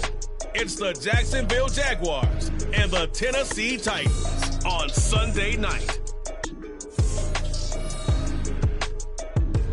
We welcome all of you to Nissan Stadium on the banks of the Cumberland River in downtown Nashville, Tennessee. Tonight, we've got a great Sunday night matchup on tap, as it'll be the Jacksonville Jaguars taking on the Tennessee Titans. Happy to be on hand. I'm Brandon Gaudin with Charles Davis. And before we kick, partner, your keys to the game, please. Well, my keys are on the defensive side of the ball for both teams. And the big one, making sure you avoid giving up the big play. These safeties are going to get tested all game long. Their job, keep the ball in front of them, tackle people, make them run extra plays in order to try and score.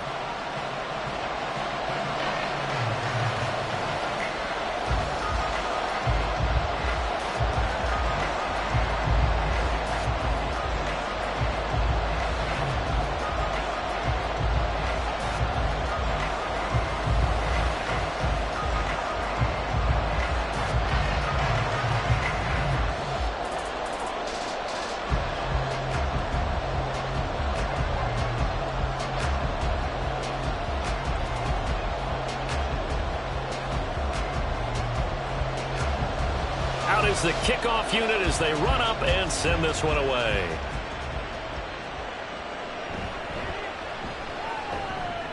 And the tackle going to be made right there at the 25-yard line. So here's the first drive now for the Jags. They'll be led out by a man who took that huge jump everyone had hoped for in year 2. One of the game's brightest young stars, and that's Trevor Lawrence. The word is potential, potential, potential. Think about this guy from the time he was in high school, one of the top prospects going to college, coming out of college, mentioned as a generational-type quarterback. He looks the part. Tall, big arm, surveys the field. It can take off and run when under duress. Throwing on first down, but this one winds up to be incomplete. And partner, to me, that one was all about timing. If he's there too early, it's going to be a pass interference call. If he's too late, it's a completed pass. He was Johnny on the spot on that one. So the incompletion, and now it's 2nd and 10, again from the 25-yard line. Here's Lawrence. And that's complete to Etienne out of the backfield. And he's upended at the 33, following a good pickup of 8. I think the best offenses love to get the ball to their running backs in open space because they have the ability to make people miss, and they also have the ability to run over people. And if you do that throughout the game, after a while, they might just run through some of those tackles and go a long way. We saw him shed a nice tackle on that play. They'll run with Etienne. And he will have first down yardage as he's brought down at the 41. It's an 8-yard pickup and leads to a new set of downs. Faced with their first 3rd down conversion opportunity and able to punch it through and pick it up on the ground. And to me, doing it on the ground sends a different type of a message than throwing the football. And, you know, let's face it, we've done a lot of games together. How often have we seen 3rd down turn into an automatic passing down no matter what the yard is? Yeah, and last thing you want, that opening drive to go 3 and out. You got everything scripted, lined up. Let's get some points on the board. They're able to avoid that 3 and out.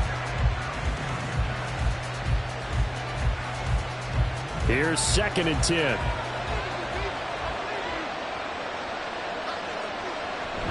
Etienne up the middle. And he takes this up right near the 45-yard line.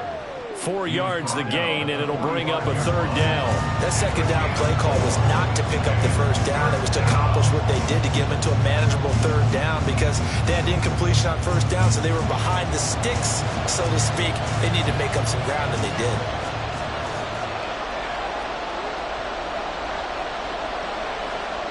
On 3rd down, Lawrence able to find the open man. That's complete. And he's going to have another first down as the tackle's made at the Titans' 41-yard line. A 3rd down conversion with a strong gain of 14.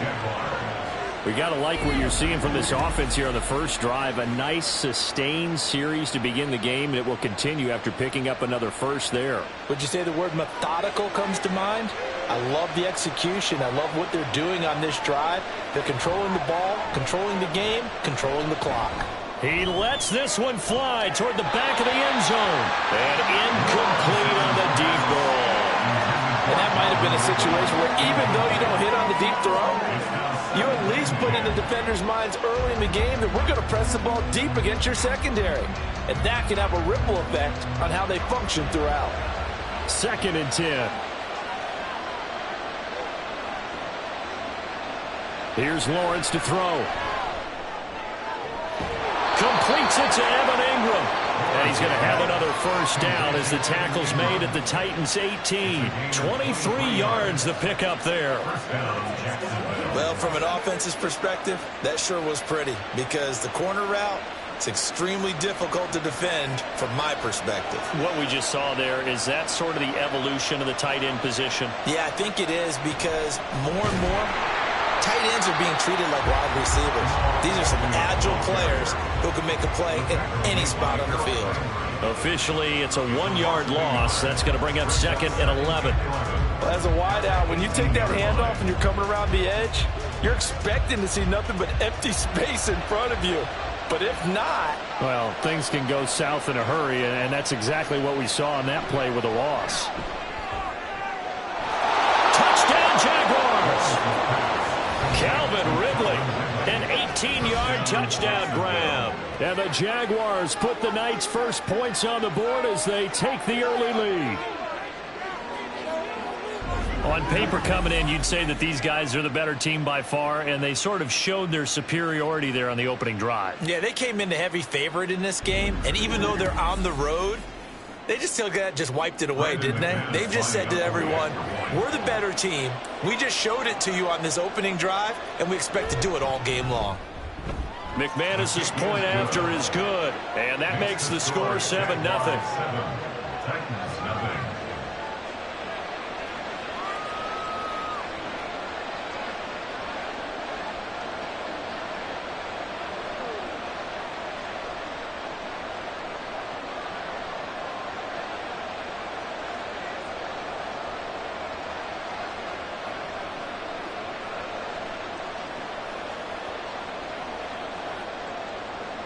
After the touchdown, here's McManus now to kick it away. From a couple yards deep, he'll bring it out of the end zone. And they'll be backed up to start this drive as he's taken down right around the 15. So the Titans set to go to work for the first time. Now leading him out, a motivated rookie out of Kentucky. Fell to the early portion of the second round of the draft. It's Will Levis. I tell you what, when he is on schedule for that week, secondaries take notice because you've got to stay alert back there on every snap. A truly powerful arm, one that's capable of challenging any level of the defense on any given play. That's why so many scouts preach arm talent when preparing for the NFL draft. A quarterback with arm strength to make every throw in the book, he's an asset to have in any offense. Brandon, to me, what's important right here on this drive is for them to get at least 2 first downs. They've got to give their defense a chance to settle down, catch their breath a little bit after they give up a touchdown on the opening drive. Levis now on second down. And the Jags get to him as down he goes. It'll go as a loss of about 6, and now it brings up third. Well, you don't usually get a sack from a nose tackle spot, but we got one there. No, we don't, and a lot of the times in passing situations, they end up off the field anyway. So how happy was he to work his way back to the quarterback and put him on the ground? He's going to end up with a nickname after something like that, some Big Jelly or something like that. And they're going to get this beyond the 40 before he's taken down. Well, that's one way to convert on third down, picking up 26 yards.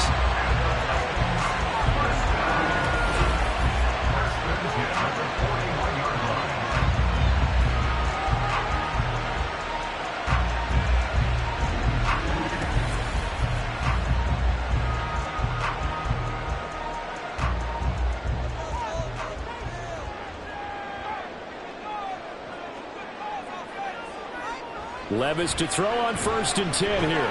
Wesco, the tight end, making the catch. And he'll be taken down, but not before he gets into enemy territory. 12 more yards there and another first down. When you get a big tight end like this, sometimes it takes more than one man to bring him down. Oftentimes your best bet, just jump on and hold on and wait for your teammates to arrive to help get him on the ground. 1st and 10, here's Levis. The catch made by DeAndre Hopkins. And they'll wind up getting this one all the way down inside the 20. They got 29 yards that time. Well, this is what you want to see from your rookie quarterback on an opening drive, Charles. He looks cool, he looks calm, he looks collected in marching them down the field. And, Brandon, I just think the game continues to change and evolve because we're calling these guys rookies. But, you know, they've thrown the football so much at a younger level now, way more so than what we saw when guys came into the league when you and I came through.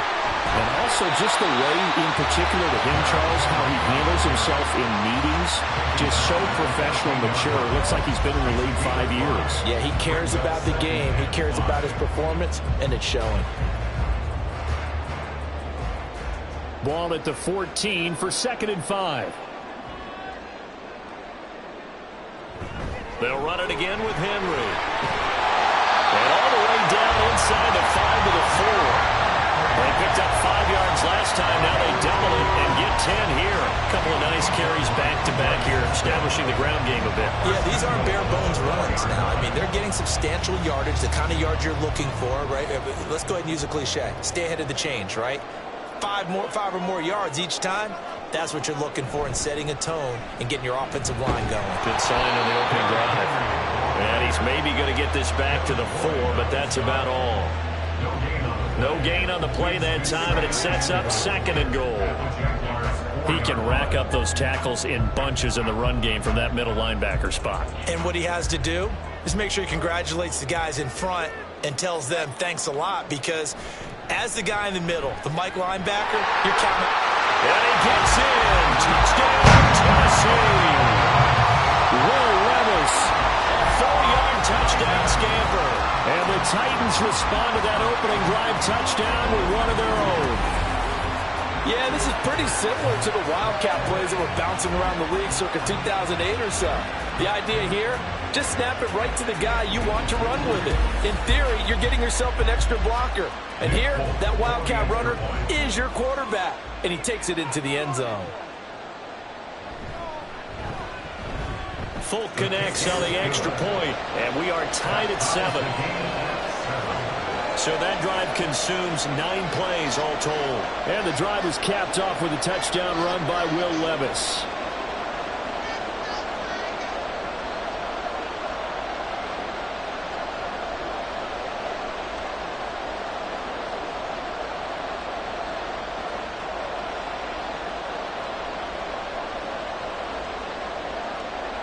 Each team's had it. Each team has scored. 7-7 here as the kick's away.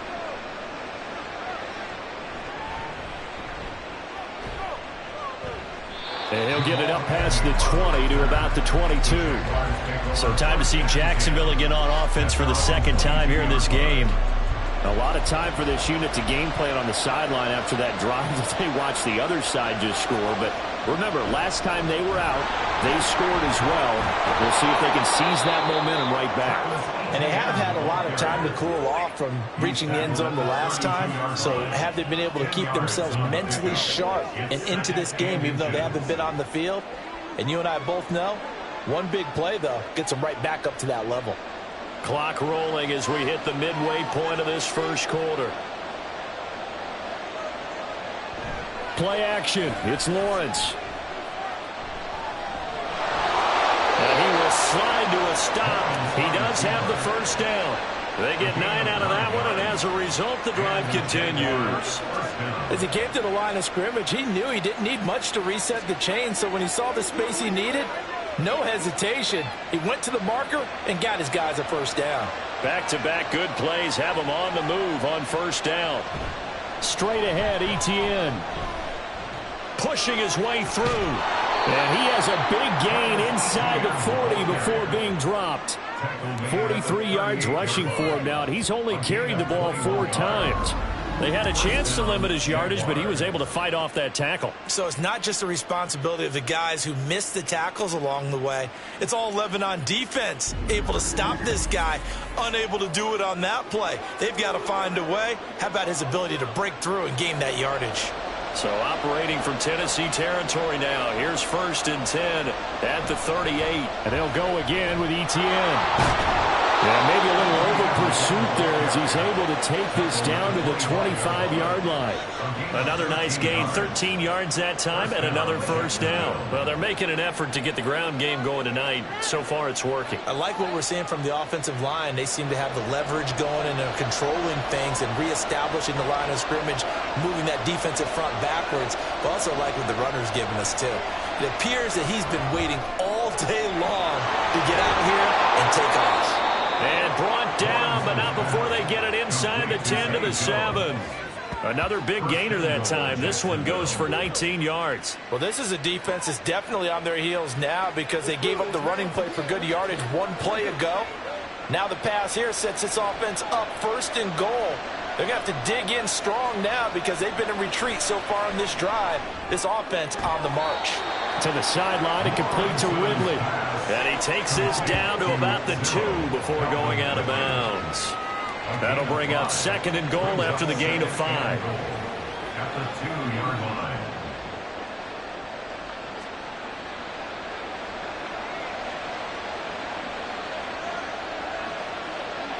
Now this is going to be a quarterback draw.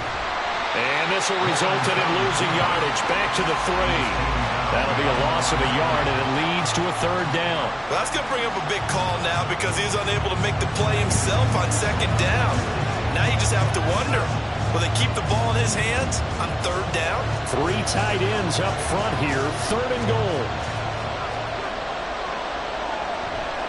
Bigsby. And he'll get blown up behind the line of scrimmage, back at the 6. Not at all what they envisioned on third down. 3 yards in the wrong direction. How about that stand defensively? The sticks were moving against them. First down after first down was being piled up.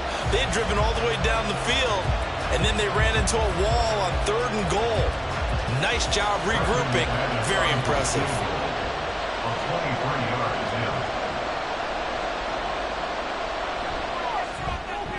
The kick by McManus is good. And they take the lead here now at 10-7. So they're able to end that drive with 3 points in this one-possession ball game. And ideally, you want to end every drive with points. Most quarterbacks would tell you, let's end it with a kick, right? A PAT, that's number 1. Field goal you'll take. Punts, you really don't want to do that. In this case, they'll take the field goal and get prepared for the rest of the game.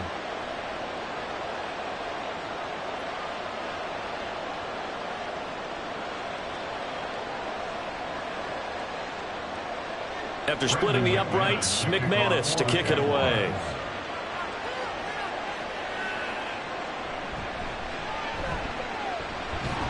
And he'll be stopped up at the 25. The Titans coming back onto the field for their second drive. For this offense, Charles, remember the last time they were out here, marched it nearly the full length of the football field, and a lot of the attack went through the air, so now they're seeing if they can duplicate that performance. Okay, if I show my age a little bit, partner, because I can hear my high school coach, John Ford. I can hear his voice in my head. Laddie, when you put the ball in the air, 3 things can happen, and 2 of them are bad. But the way the game's being played now, this is just part of what they do, so I don't think they should change anything at all. They've been dominant. Keep throwing it around.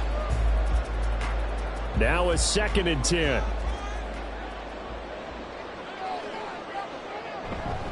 Again, it's Henry. And they get him down, but not before he takes it across the 40-yard line. That one good for a pickup of 15 for Tennessee. That was good, tough running right up the middle. And if the defense can't penetrate and make him slow his pace or change direction, that's often the end result. A solid run by Derrick Henry, and here's another 1st and 10. Here's Levis. And it's incomplete. Boy, he doesn't drop many like that one. 2nd down. That was a classic example of trying to run with the ball without securing the catch. He was thinking about those rack yards instead of making the catch first and then taking off. An incomplete pass on 1st down. That leads to a 2nd and 10. Levis looking to throw. A quick throw there is incomplete. We'll put a check mark in the box where the defense coordinator was saying, how well can we stay with these receivers if we're in man coverage? Because he just did it on that one. Force the incompletion. That'll allow him to get bolder with his pass rush, won't it? Absolutely. Frees up your guys elsewhere. So back-to-back incompletions, and that has him staring at a 3rd and 10. Now Levis. He's got his target. That's complete. It's a big play there for Tennessee. And even 40 yards. And that seemed to me to be all about trusting your receiver. No doubt about it, because when he put that ball in the air, I will guarantee you everyone who's watching this game right now thought, that's up for grabs. But this is a lot of practice time. As you mentioned, a ton of trust, and he knows how good his guy is. So to him, it wasn't up for grabs. To him, it was a big play waiting to happen. So the big play means just like that, they'll operate from the red zone now on 1st down. Levis to throw once more. And it's a Titans touchdown from 19 yards away. And the Titans have taken the lead. On that connection, it looked like they maybe had some pre-play communication. Maybe one of them noticed an area that was open in the defense to get the pass to. When you put the time in, sometimes you have that great silent communication that you just noticed right there, because the best quarterback-receiver combos in the NFL, they know how to make those adjustments at the line of scrimmage when they see something pre-play, and they got it done there. On for the extra point is Folk. And that makes it 14-10. A drive that time of 6 plays. And the result in the end, a Titans touchdown.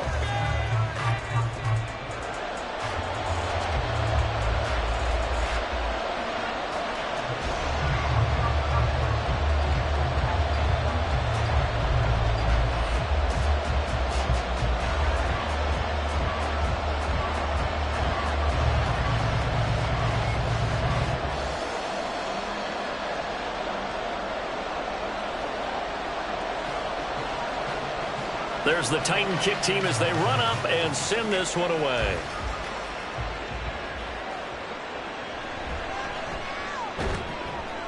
And he returns this to the 22. Jaguars offense ready to set up shop here again. Their drive last time, it stalled out. They were forced to take the short field goal. And the key phrase, you nailed it. Forced to, because you know coaches look at these short field goals as a last resort, right? To them, that's not how drives are supposed to end. You're supposed to put 6 on the board. That's a consolation prize. Like going to the county fair, you don't get the big stuffed animal on that one, do you? No, you don't go top shelf. That's bottom shelf material. Give him 4 yards there on the first down keeper. Well, if you're going to run the read option, typically, you've got to keep an eye on the defensive end. And what does that mean? What are you looking for with a defensive end? Well, you want to play off of what he does. If he collapses inside towards the running back, then you pull it and take it yourself outside in. If he stays outside, you go ahead and leave it with the running back. In this case, hold it and got good yardage himself. And he's going to be out of bounds right at midfield. 80 yards rushing for him now as he has gotten the night off to a hot start. I don't care what the game plan was coming in. After these runs, you're running it, right? you make sure you keep circling on your play sheet, running plays that are working, and keep patting those big offensive linemen on the back. They're doing a great job. Goes without saying, the defense is going to have to adjust to it. In a big way, and they've got to figure out, do they have to sell out to stop the run, or can they just do it better than what they've done so far? From midfield now, Lawrence. To the sideline. Wow, what a catch. Doesn't get a lot out of it, but he is able to keep the feet in bounds. It'll go as a gain of 4, and that's going to bring up second down. Yeah, that one was covered pretty well because they were trying to leak the tight end out into the flat. I think they were hoping he could catch and turn upfield and pick up the first down. From the 46-yard line, a second down and 6. Running out of the gun with Etienne. And he is going to get this close to the first down markers. He's brought down at the Titans' 41. Not a ton of room available on that one, but he made use of what space was available and gained decent yardage. Could be 4-down territory even if they don't get this, but they need just a few inches here on third. Another tote for Etienne, and he will have a Jaguars first down by a couple of yards as they're able to convert there on 3rd and 1. Well, partner, what do you think? Might have been 4-down territory if they didn't pick it up, but... Yeah, it's a moot point now. I was curious, so if they didn't get it there, would they have gone for it? I guess we'll never know. Yeah, we didn't have to make that call, but I have a feeling both of us would have said, go for it. On 1st and 10, it's Etienne. He'll be hit down at the 43, 5 yards on the play. That's a really nice, tough run inside, and they gained 5 yards on it. And to be frank about it, most offenses don't expect to get 5 yards on a play call like that. So when they do, they go back to their huddle with a little pep in their steps. They're starting to think that they're starting to dominate the line of scrimmage. And now they'll throw it with Lawrence. Quick hitter here, it's complete. And he'll be brought down at the 27-yard line. A 5-yard pass on the heels of a 5-yard run. Good enough for the first.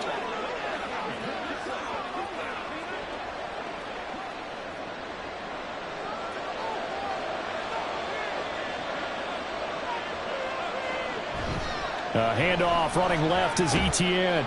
And he'll be taken down here as it will take us to the end of the first quarter. An entertaining start to this one. More to come on EA Sports. The Jags with the football to begin the second quarter. From the 21, here's 2nd down and 3. A shotgun snap and again to Etienne. And he'll be taken down at the 20 after a gain of just 1.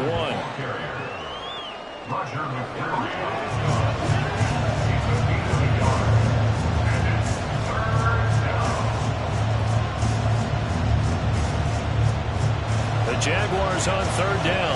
They've been good, 3 for 4 thus far. This time they face a 3rd and 2. A handoff for Etienne. And he'll wind up losing yardage here back at the 21-yard line. That'll make it 4th down after a loss of 1. Well, with the kind of half he's had, I think we can forgive him that run, right? Not every run's going to be a big play, is it? No, and also the blocking just wasn't there. No room to run. Yeah, defensively, they got to find a way to build on that because he's eating them alive in the first half. So Lawrence will exit, and on comes Brandon McManus for the Jaguar field goal. He hit us first, this one from 38. The kick by McManus is good. And the lead is down to 1 now at 14-13. So no problems at all on that one. And you know there's virtually no wind. This is a kicker's dream here tonight. It absolutely is, isn't it? So to me, with no wind, it should be a passer's dream as well, right? But in this case, the defense held out. They had to force the field goal.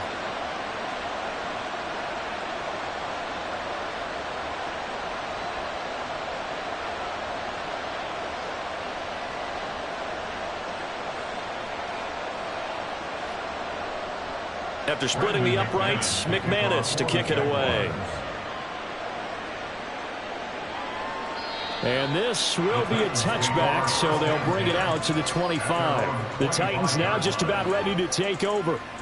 So for this offense, Charles, remember drive 1 made it to the end zone. Drive 2 resulted in a touchdown as well. Now they'll try to make it 3 for 3.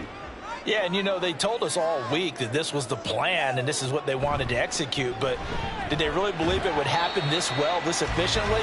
I know they'll take it, and afterwards they'll say, there was never a doubt in our minds we were going to be successful in this one. Not a huge play, but I think they're more than happy with how it turned out. Don't be surprised to see them revisit that call because there was a lane there for more than just 5 yards.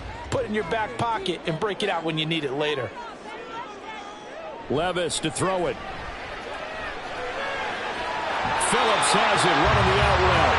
And he gets this up across the 35 before he's out of bounds. He had the touchdown earlier. This one's going to get him a first down. First and 10 at the 38-yard line.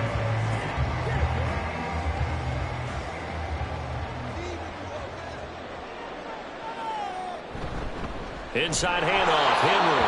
And trying to push forward, but he is going to be stuffed up in the backfield. All-around great play by Devin Lloyd, using his athleticism to get to the backfield and his strength to stop him for a loss. With his size, he's a tough man to bring down, but they do a nice job there stopping his progress and not allowing him to get back to the line of scrimmage. Levis back to throw. That's complete downfield to Okonkwo. And he'll be out of bounds just shy of the 40. 23 yards to pick up there. Well, that tight end position, it just seems to continue to evolve every year in the NFL. Yeah, you're getting really terrific athletes. A lot of them maybe were wide receivers at one point. They continue to give you speed, great hands, and big bodies, which make them excellent targets for quarterbacks. A first down carry for Henry. And a good job of finding the open space to run as he's down close to the 30 here. Another strong gain on the last 2 plays. They've moved it a combined 33 yards. We both know it's difficult, but they've made it look effortless out there. Through the air, on the ground, they've moved the ball with relative ease. Line of scrimmage, the 31 now on first and 10. 10th carry now for Derrick Henry. Fights loose. Touchdown, Titans! 31 yards for Derrick Henry. And the Titans are able to widen their advantage. So, Charles, that's 3 touchdowns on 3 drives, and it's just been an offensive barrage so far. Great word, partner, using barrage right there. I'm going to add another word if you don't mind. How about perfection? No surprise that they're leading right now. Absolute dominance throughout this ball game and no signs of slowing down. Now Folk for the extra point.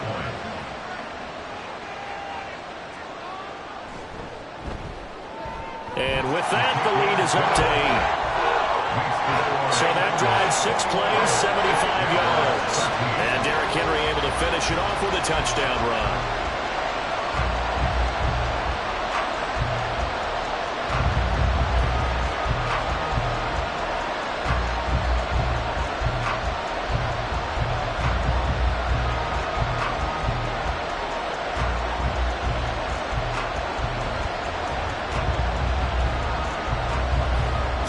kick this one away, and off it goes.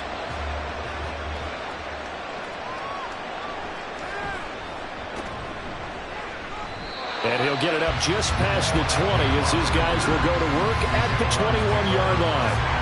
Jacksonville offense gets the ball back. Travis Etienne and company head back out there. And, Charles, you can't really fault him. He's over 100 yards already. He's not the reason they're losing. And that is really unusual because ordinarily when you set the tone this way and have run it this effectively, usually your team's in control. So it's a very strange situation. And you're right, you can't fault him. He's done a great job for his team thus far. I'm guessing he's saying, feed me on the sidelines. Now will they continue to do it? Pretty explosive run on that inside handoff, and when you're a runner of his caliber, you don't need a big crease. You really don't, but also what we're seeing is an offensive line that's taking charge at the point of attack, aren't we? Not only are they controlling the initial contact, they're actually utilizing what they call the strain, the next 2 to 3 seconds to continue to move people.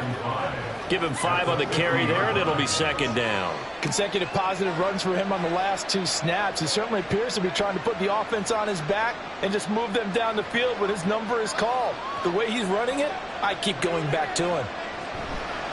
On second down, a run with Etienne. And maybe a measure of revenge there. He's had his way in this one, but this time they get him behind the line.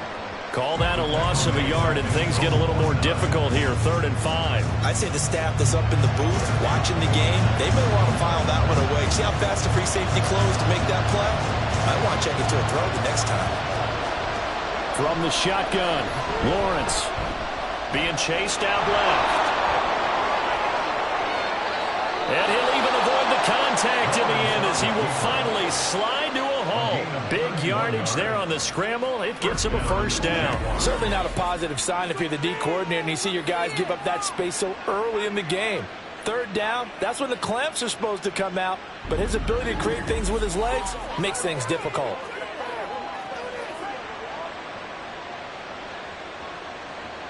So a big play as it gets him all the way down to the 20 now for 1st and 10. Here's a give to Etienne. And he'll take it down here just shy of the 15 at the 16-yard line.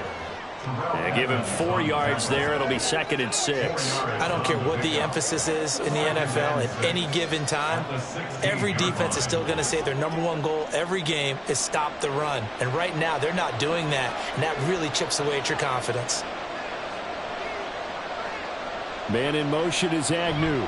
And they're going to give it to him on the jet sweep. Oh, this one may need to go back to the drawing board. He's going to be swallowed up right away. It'll be a loss of a full 3 yards there, and it also brings up 3rd down. But that's the danger, Charles, of running plays like this for your wide receiver. They can hit big or they can be duds. Yeah, you're exactly right about that, because if they're forced to try and go around defenders behind the line of scrimmage, sometimes you can give yardage in order to gain it. But in this case, they gave yardage and didn't get it back. And the Jaguars are going to have 1st and goal as they try to finish off this drive with 6 points. A very important 3rd down conversion right there, because when you're trailing and find yourself this deep in enemy territory, the kicker's not even part of your thought process. You got to make it pay off with 6. Nice connection right there to set up 1st and goal. And they'll run with Etienne. And for one of the first times tonight, he's going to be held up at the line of scrimmage. They'll say no gain on the play, and it'll be 2nd and goal. He's having a big game running the football, but that one will hurt the yards per carry a little bit. Yeah, but the average he's got so far, that's the type of average he wants to take with him to contract negotiations, doesn't he? On 2nd down, Lawrence got his man. It's caught. Touchdown, Jaguars. Evan Ingram from 6 yards away. And the Jaguars have cut the lead back down to 2. And he is a reliable target. They like to get him involved. They got him involved there for the score. And they should. He's a very good player. Remember, they can use him in certain positions, so many different spots, and he usually comes through for them. Now McManus for the extra point.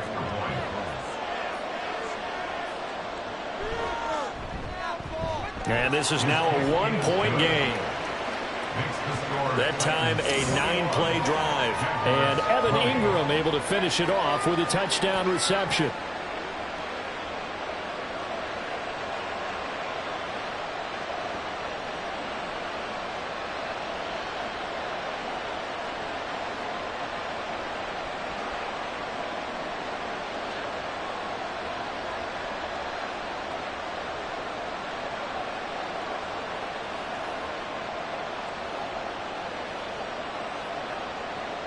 After the touchdown, here's McManus now to kick it away.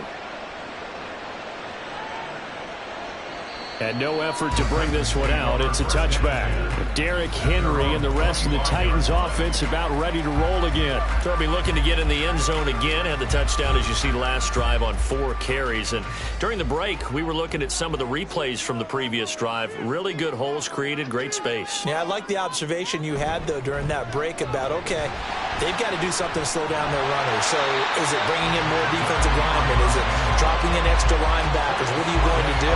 Personally, I'm going to take my safety and drop him into the box. I'm going to have at least 7 in there until he shows that he can beat me through the air. Yeah. I've got to slow down the running game. I was just going to say, you'll take the exposure in the passing game over the top until you can prove that you can stop the running game. Sometimes you go cold because you haven't thrown it in a while. Let's see if he can heat up again.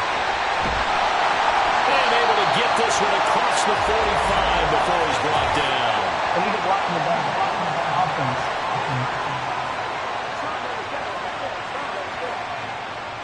An unfortunate time for the penalty there. That cancels out a positive play from this offense. Well, not to sound too trite or too accepting, but you and I both know it happens. You got to accept it and move on.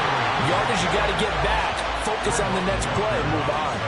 Call it a gain of 4 on first, and that'll make it second down. Brandon, we just saw the benefits of being able to run the ball successfully. They pick up 4 yards on that carry. So now, if you're a play caller, you can do just about anything you want, but on the defensive side of the ball, you're scrambling a little bit. Now you're behind, trying to figure out, do I need to blitz him? Do I need to pressure him? How do I gain an advantage on this snap? And he's brought down. It'll be a gain of 16 for number 16.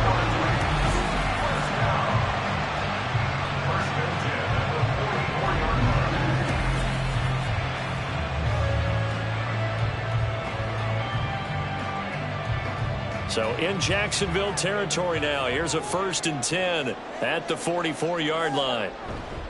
Running left, it's Henry. He'll get this one down near the 20-yard line, just shy of the 20. 117 yards for him on the ground so far tonight as he has been terrific in this first half. Well, that last run makes this a 100-yard night. I've loved the way he's hit the holes. He's been quick. He's been decisive. And he's been a whole lot of fun to watch. They keep it with Henry on 1st down. And he takes it down to the 10-yard line. 11 more yards that go around, a 1st down as well. And that's the big fella's MO right there. Running through tackles, keeping the sticks moving forward. This defense, if you don't bring 11 guys to the ball to try and get him on the ground, he's going to keep making runs like that. I feel the press box shaking every time he touches the rock. Little bootleg here. Levis. Firing quickly here, and that's complete. 3 yards is the gain that time, 2nd and goal. Completion was given up, but that's why you play zone defense, so that you can have people around the ball when it's caught, and you don't give up much run after the catch. The line of scrimmage, the 7 now on 2nd and goal. Running from the gun with Henry. And able to use his stiff arm for a little bit of leverage before he's taken down. A pretty good gain. 7 big yards on the carry there to get him within range of the goal line with 3rd down upcoming.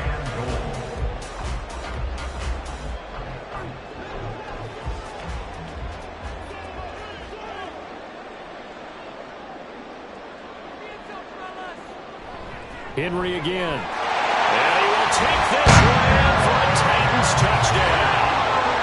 Derrick Henry with his 2nd touchdown here in this first half, as his guys are able to extend their lead.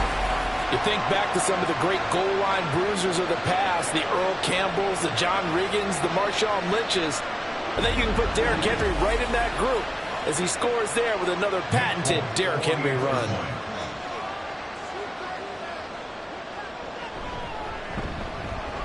Extra point up and good by Folk, and the lead is up to 8. So that drive goes 8 plays, and Derrick Henry able to finish it off with a touchdown run.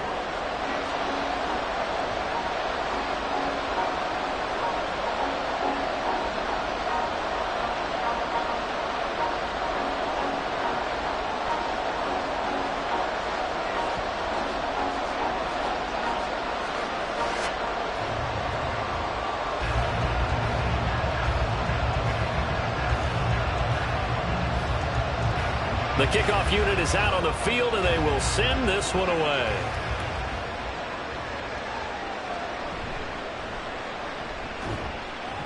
And able to get this out to the 25. Jacksonville back on offense and ready to take over.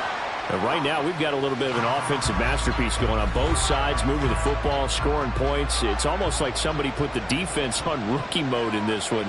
I mean, we haven't even left the first half, Charles, and we're certainly on pace for a shootout. An excellent start for both offenses. The fans have to be enjoying this to see all these points go up on the board. As a former defender, you know I'm not enjoying this at all. But right now, both these teams just trading haymakers.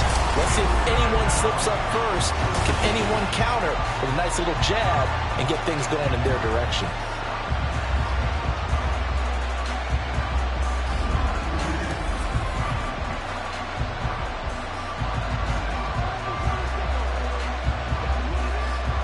So now 20 yards to go on second down after the sack. Work to be done. Lawrence. He'll get this off to ETN.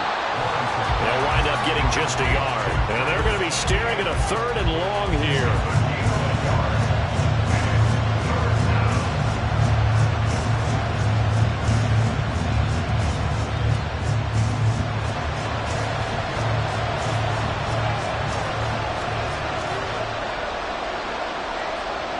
Now Lawrence. And the throw there going to be incomplete.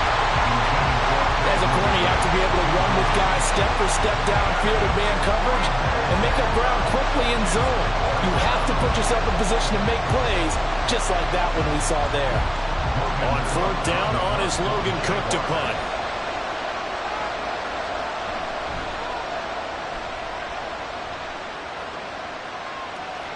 That's taken it around the 40. 8 yards on the return following a punt of 41. And it'll be Titan football. Derrick Henry trots back out there and gets ready to go. Good returns on the last drive. He hit the end zone for the second time. Good returns in this first half, really. Yeah, good returns for his team. Really good returns for the guy. You know where I'm fantasy. Going. Darn right. Those fantasy guys who have him on their team, they're rejoicing right now, and they have a high expectation that what they've seen already will continue. You talk about fantasy a lot, but you don't. Why don't you just play? You know, I'm not good enough to play the fantasy game. I enjoy watching you do it. You're an analyst. You're an expert. I mean, you were a champ last year. Keep it up. 5th place. Okay. Well, that's a champ in my book. Levis throwing again on second down. And brought in downfield by Burks. And he is out of bounds, but not before he's inside the 30. A first down there on a pickup of 25.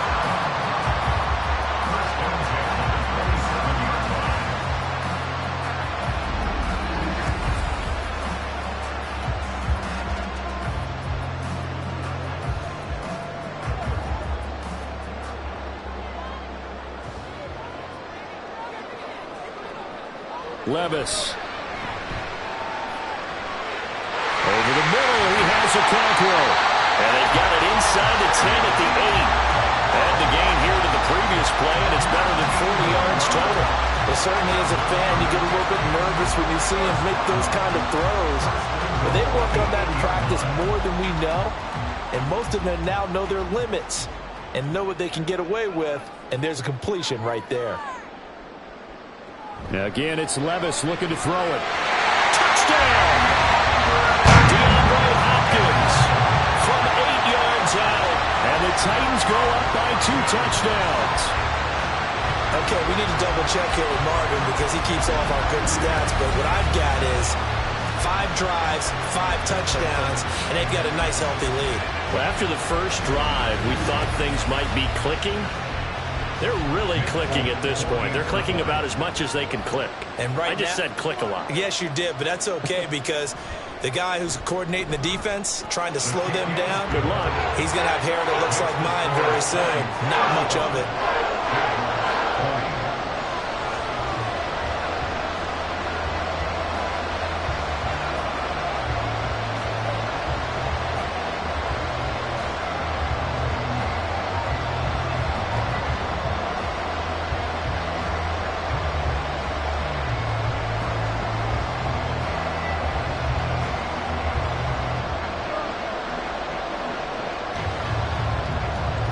There's the Titan kick team as they run up and send this one away. This fielded right at the goal line. And he'll be dropped at the 21-yard line, so bringing it out of the end zone proves not a good decision, loses him about 4 yards. Jacksonville set to go again offensively. And Charles, a very uninspired effort the last time we saw them out there. It was a quick 3-and-out, and they punted the football. Yeah, and you never want to get stopped so soundly during a series, but what would be even worse now is letting it happen again right here. They've got to get going. Fired that one in there, able to make connection on a nice in route. With those faster passes and they're going that fast, any hesitation as a quarterback that the deflection, if you miss, might be bigger and lead to an interception? Yeah, and the deflection works both ways. Maybe a defender gets a hand in the way and it pops in the air, and sometimes you throw it so hard your receiver can't handle it, and he pops it up in the air for the defenders to grab as well. But a moot point there as they were able to connect. 7 yards there and a first down. 2 minutes remaining in this first half of football. Line of scrimmage, the 37 on 1st and 10. From the gun, it's Lawrence. And he short arms that one just a bit. It's low and incomplete. The coverage keyed in on him since that last completion his way. He earned a little more attention on that route, and that made it a lot tougher to get a clean throw his way. So now 2nd and 10 after the incompletion on 1st down. It's a throw again is Lawrence. A short throw to Ingram, and this winds up a gain of 4 to the 41. Got to give credit where it's due. Really nice defense on that play. The pitch and catch was successful, but not any run after it. They'll get to the line here, but remember, it's also 3rd down. Out of the gun, it's Lawrence. Working the middle of the field, and he's got a man complete. And he's going to have another first down as the tackle's made at the Titans' 35. A pickup of 24 on the 3rd down conversion. Well, a lot of times when you get a manageable 3rd down situation like this, you have to think about your tight end, and he comes through for him, picking up the first down.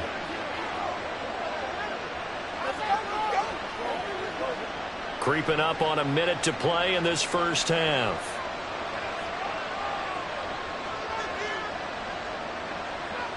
Lawrence going to throw again. A very quick pass to Ridley.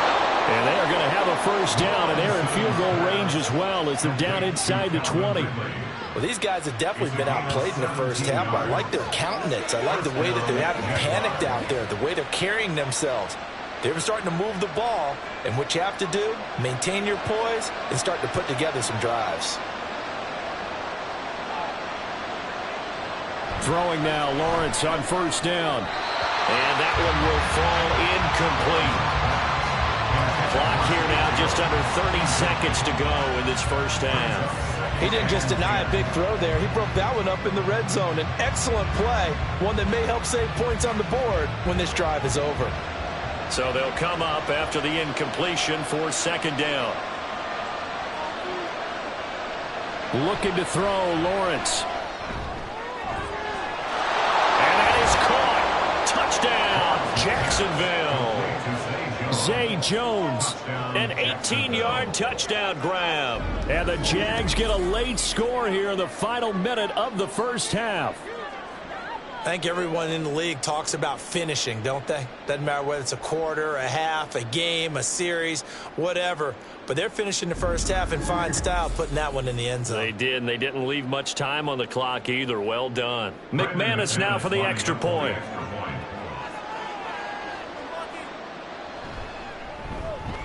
And this one's back to an 8-point game. So that drive takes him down the field in 8 plays. And it culminates in a Jags touchdown.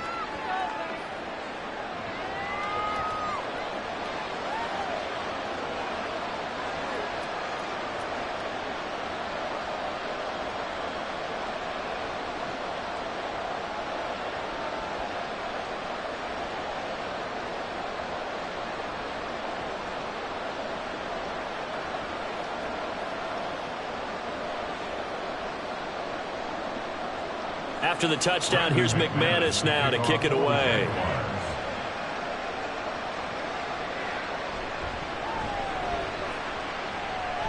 Oh, a good-looking return set up here. He's past the 30. And he finally runs out of gas, but not before he's inside the 10-yard line. Back to throw, it's Levis. And he'll just get rid of it.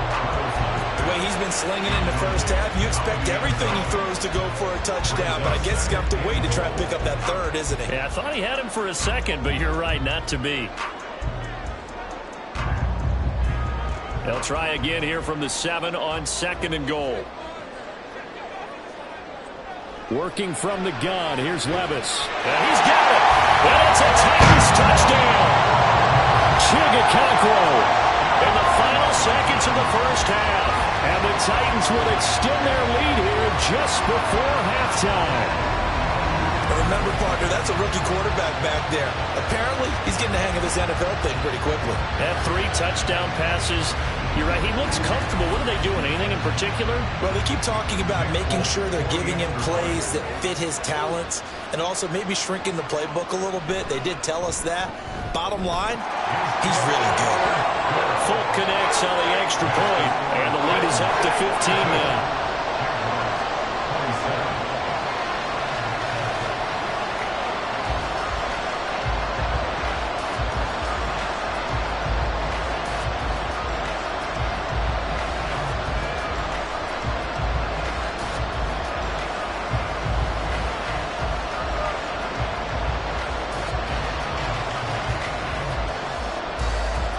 Maybe time for one play on offense. 7 seconds to go in the half as the kick is away. And a nice return sets him up pretty good here right at the 30-yard line. The Jacksonville offense set to begin their next drive. And with Lawrence's arm, they may give him a shot to let this thing rip downfield. We'll see. And he gets this up across the 35 before he's out of bounds. So we've reached halftime in a wild first half. We'll take a minute to catch our breath as we'll send you down to Orlando and we check in with Jonathan Coachman for our EA Sports. The highlights are fairly one-sided to this point. It's a 2-touchdown difference here at the break, but I wouldn't call this one over just yet. I think there could still be some fireworks yet to come. We got a solid first half out of the man from Kentucky, Will Levis. He was downright amazing with 3 touchdown passes and another one scored on the ground for good measure. All right, Coach, thank you, and we welcome everyone back for quarter number 3.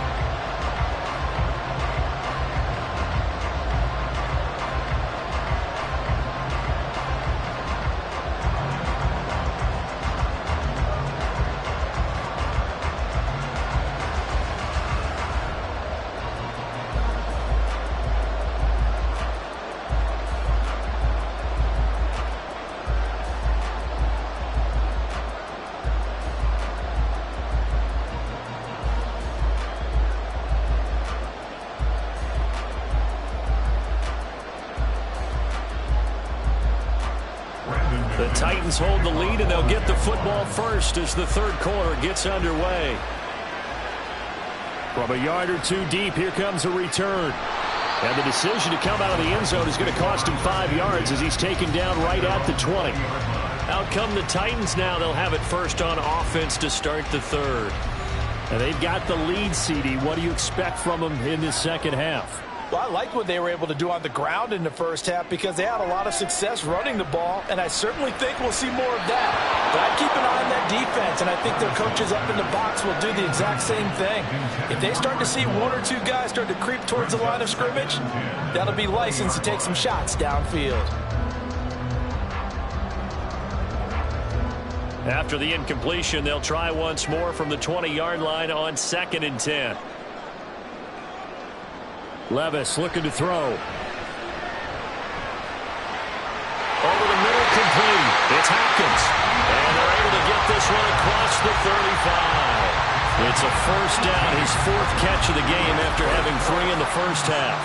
They sure put the coverage guys in a stress on that one. They thought they were going deep. Ends up curling inside for a nice chunk of yardage. So here's a 1st and 10 at the 38. And the busy night for Henry continues. And some good acceleration there as he's across midfield to the 48-yard line. Now, during that run, an injury here. We've got one of those big blockers in some discomfort. The medical staff is going to come out here and take a look, and we will take a short break.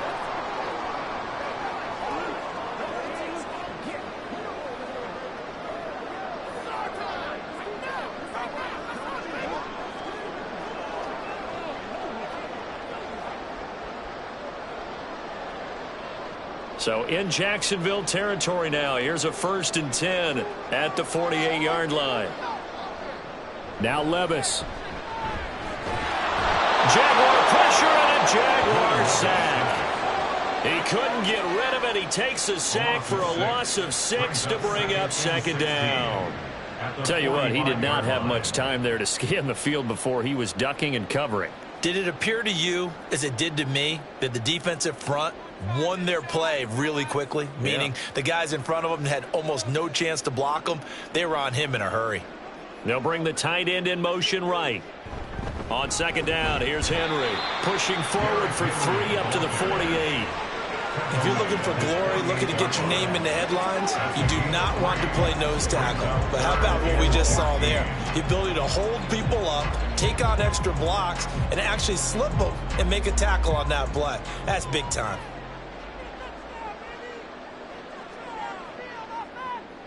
Now on 3rd and long, they'll look to throw. That is caught. They're able to convert on 3rd down, and that sets up a 1st and goal. This game has certainly had no shortage of offense. Both teams have been revved up from the start. And here's yet another big play. Boy, both defenses have just got to be dragging out there because they've been run ragged throughout.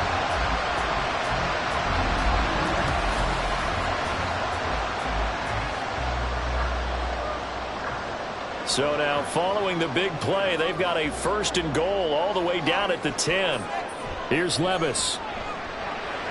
Going to the right here and finding Burks. And from the 9, they get this to the 5-yard line.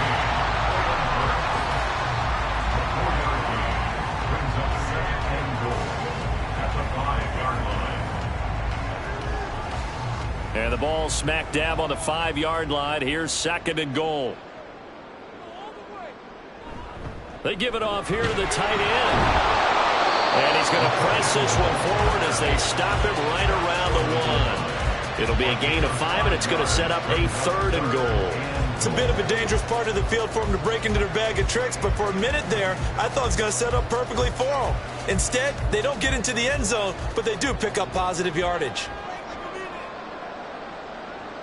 3rd and goal. Here's Levis. And it's caught in the end zone. Touchdown, Tennessee. Josh Riley from a yard out. And the Titans take the opening kickoff of the 3rd quarter and drive right down the field to extend their lead. This is where, as a tight end, you've got to really sell that this is a run. They're going to fake the give, hope the linebackers bite, and here they do just enough. That split second, that's all it takes for that tight end to leak out into the end zone. Touchdown. On for the extra point is Folk. And the lead opens up now to 22 points. A good drive that time as they go 9 plays in all. And it ends with a Tennessee score.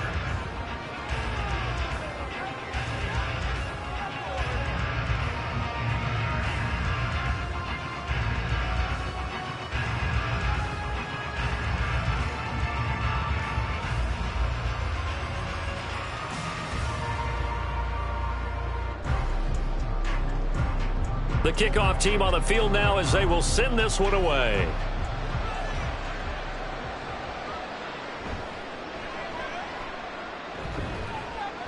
And he takes this near the 25. Just a little pass there. Call it the 26. Here comes the Jags offense now. Time for their first possession of half number 2. Lawrence bringing the Jaguars up 1st and 10 at their own 26. They'll look to ETN to start things out. And he'll manage to pick up about 4 at second down. Well, you don't turn your nose up at a gain of 4, do you? They'll take that on first down. Playbook's got to be pretty well open on 2nd and 6. 2nd and 6, just inside the 30. Here's Lawrence. And he gets this one to Ridley complete. That'll put him at 66 receiving yards now for the game, and he's got a first down. Gain of 7. First down, Jacksonville.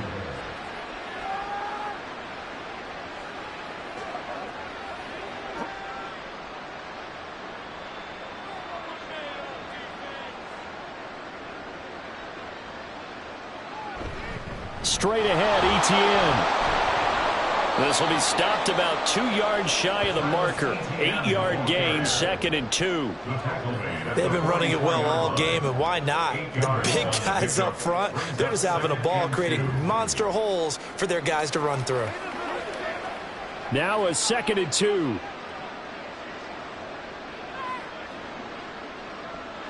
Man in motion is Agnew. They'll fake it on the jet sweep, and instead a handoff up the middle. And for one of the first times tonight, he's going to be held up at the line of scrimmage. He got maybe a half yard at most, but eventually they'll be left with a 3rd and 2. This offense in desperate need of a conversion as they come up on 3rd down. Here's Lawrence to throw. Thrown across his body, and it's intercepted. The safety, Terrell Edmonds, picks it, and they take possession 2 yards away from midfield at the 48-yard line.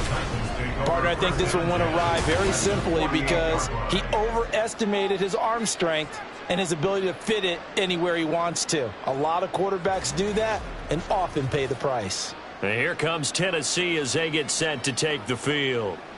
Well, this offense, this team, they are rolling right now, Charles. They've scored on 3 straight possessions. You look at the scoreboard, and they pretty much right now got this thing on cruise control. Yeah, and this is that time of game where you and I have to be prepared, right? Isn't this kind of like that empty the bucket time where you have to go into your blowout material and make sure we have some different things? That's what we're staring at right now, the way this one is going. Trayvon Walker makes the tackle. Well, sometimes you just have to give credit to the defense. Great job there at the point of attack, holding up. They won their battles at the line of scrimmage, left him no space to try and run. A really nice job swarming to the ball carrier. Levis now on 2nd down. And the catch made by Hopkins. It'll go down as a gain of 6. And now it's 3rd and 3. Brings up 3rd and 3.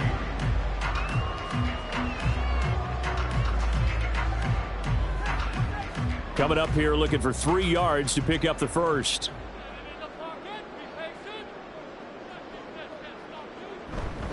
A 20th carry now for Derrick Henry. And he'll be tackled about 2 yards shy of the line to gain. A 1-yard pickup leads to 4th down. Now that was a big-time play by the defense. They as well knew where the first down line was, and they didn't let them get anywhere near it.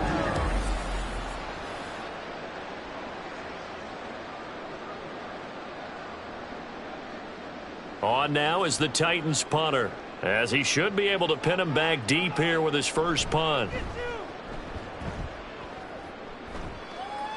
And this one's out of bounds. Should be inside the 10, I think it is.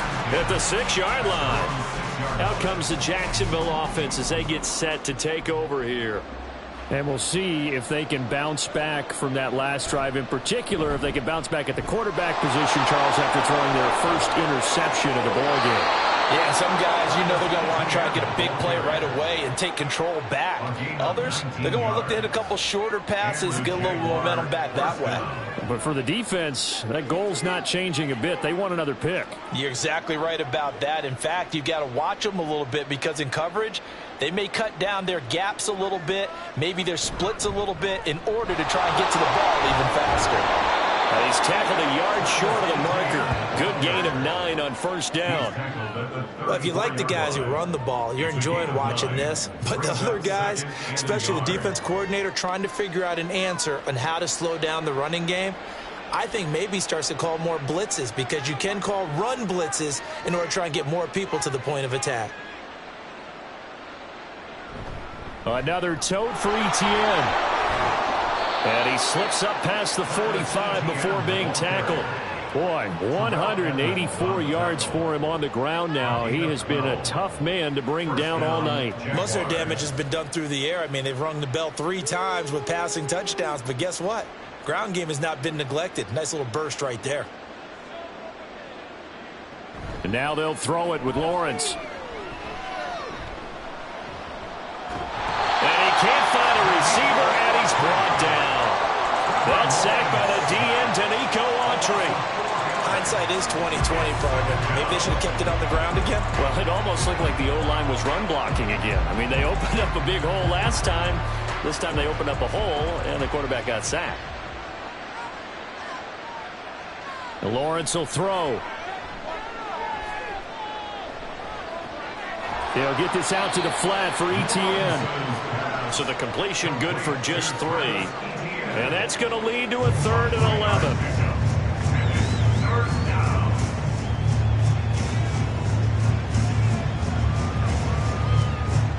Backed up here. Tough spot. Needing 11 yards to pick up the first.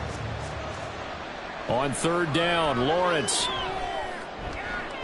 He's got his target. That's complete. And he's going to have another first down as the tackle's made at the Titans' 39. A new set of downs after a strong pickup of 16 yards. Well, that's what you're looking for when you want to throw the ball downfield. You want one of those guys who can play out on the perimeter, can play out wide, who can not only get open, but when they're covered, can uncover themselves downfield and create catches. So operating from Tennessee territory now. Here's 1st and 10 at the 39-yard line. Back to the ground with Etienne. Up, shedding the tackle, and it gives him some room. And he's got this down almost to the 20 before he's dropped. Another big hitter there. This one good for 18. He continues to have a big night here under the lights carrying the football. And some guys prefer night games. For whatever reason, their bodies react a certain way. They love the spotlight. Maybe that's what it is. The best seats in the house, the ones where he's carrying the football for his offensive teammates. The worst seats, the 11 guys trying to tackle him on defense. We know it's not an easy job to go out and catch passes where people are trying to tackle you and knock the ball away. But the bottom line is, that's a pass he's got to have and a pass he should have caught. From the 21, it's 2nd and 10. Etienne up the middle. And hold on here, because on that last run, it looks like we have a player who was shaken up. Well, now they're going to come out and take a look at this injury, and we'll be back in a moment.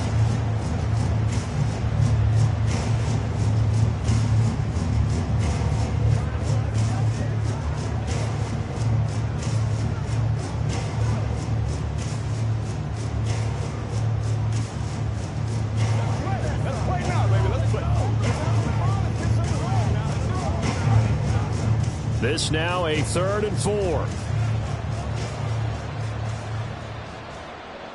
Lawrence. Able to find the open man. That's complete. And the Jags are going to have 1st and goal as they try to finish off this drive with 6 points. And this is an offense in need of getting a few good things to happen. Here's one right here. They've had their share of struggles in key moments, but that's a nice throw and nice work after the throw. And they're set up now with a 1st and goal. It looks like a jumbo set with 3 tight ends here for 1st and goal. Well, look at this, a tight end carry. And he'll take this one in for a Jags touchdown.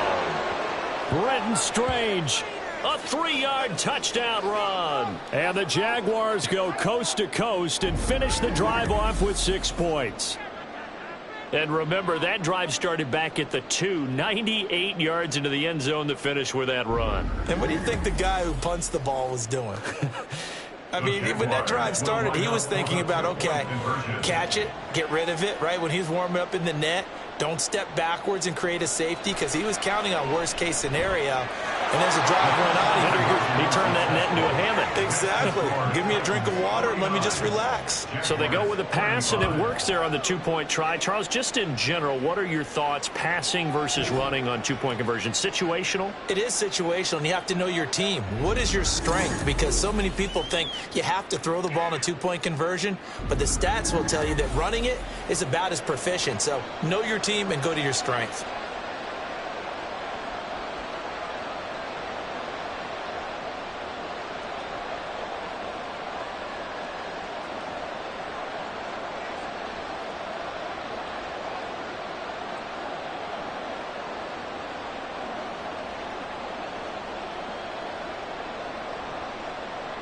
After the touchdown, here's McManus now to kick it away. And here comes a return from just beyond the goal line. And he'll be brought down shy of the 20, so the decision to bring it out of the end zone, not a good one. Getting set to go again, DeAndre Hopkins marches back onto the field. And I know that they've double-teamed him a couple times, but not a ton. Whatever they're doing isn't working. He's up over 100 yards. We'll see how they adjust. And when they do that, they weaken their defense in other places as well. And how many times have we done games where we've seen a guy have a big game like this? It's usually not by himself, is it? Usually it opens it up for other people to have big games as well. An excellent way to start the drive there, 18 yards. And with that last play, he's now up over that 300-yard mark. And in today's NFL, it almost feels routine. And I hate that when you talk about a 300-yard passing game. To me, 300 yards still signifies excellence, and he's achieved that in this performance. And a 6-yard gain gets him right around the 43. From the lineman to the guy running with it, that was a well-executed first down by the offense. With 2 shots left to get the first, you can get a little aggressive here on second down if you want and try for some bigger yardage. Line of scrimmage, the 43 on 2nd and 4. Levis sets up to throw here. Throw right side, going to be taken in by Henry. And he's able to take it across midfield before going out of bounds. 9 yards to pick up there, and it's a first down. Caught that look from you there, partner. I think we're on the same page on that one. Just his first catch. I think we both thought he'd be a little more active in the passing game. Let's see if that's the start of them trying to get the ball to him a little bit more here in the second half. Throwing on first down, but this one winds up to be incomplete. The Pro Bowler DeAndre Hopkins, the intended receiver. And now it's second down.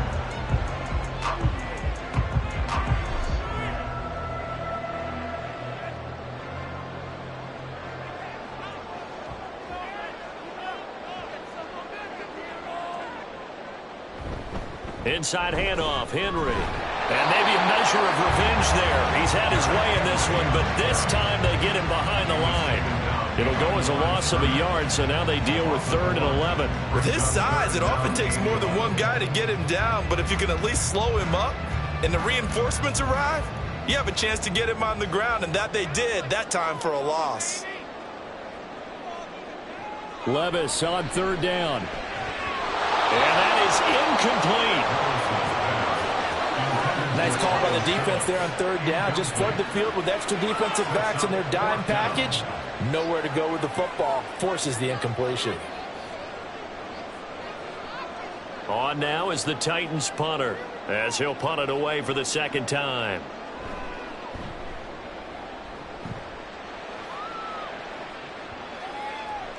And that hits at the 6 and carries into the end zone for a touchback. The Jaguars getting set to go. Right now, Charles, it just feels like they're trying to keep pace. They did score the touchdown last time out, but they still trail by double digits here. We'll see if this offense is once again up to the task. Yeah, and I think that after the last drive, they've gotten pretty revved up, don't you think? Everything they were doing was working pretty well. They go back out there with the same mindset, play at the same tempo and the same pace. Still a lot of time left to make something happen in this one.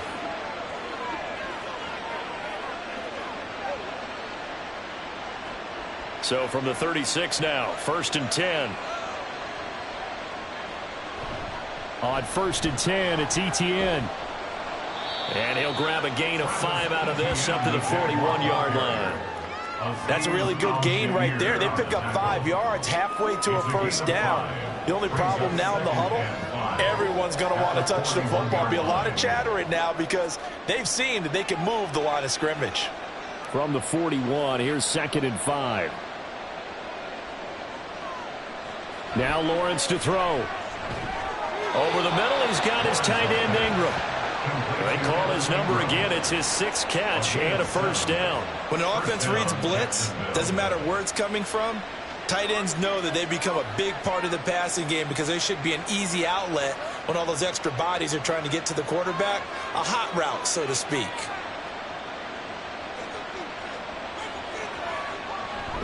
Running out of the gun with ETN. And he is met in his tracks behind the line of scrimmage. He'll lose a yard there, and it's 2nd and 11. If these guys are going to chop into that deficit, they got to do a much better job in the run game. Caught behind the line of scrimmage, no yardage will be found. Looking at a 2nd and 11 now after the loss. On the counter, ETN. And for one of the first times tonight, he's going to be held up at the line of scrimmage. No gain that time, and it leaves him with 3rd and 11 coming up. His carries tonight, they're getting up there, so maybe one of those every now and then is understandable. I would agree with that. Understandable every now and then. Sometimes you come back and you fake it to him and go play action. But other times you say, okay, they got him on that one. We'll come back to him in another carry. Now throwing on 3rd down there, but he cannot connect. Looks like another empty possession offensively. And you're at that point in the game where you can't afford too many more of these. So this is going to require some heavy thinking on the sideline to figure out what they can do to crack this defense. Here's Logan Cook now as he'll kick it away for the 2nd time.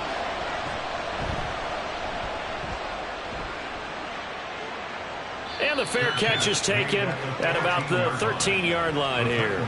It'll wind up just a 35-yard punt, no return. And the Titans will be backed up deep to begin the drive as they take over 1st and 10.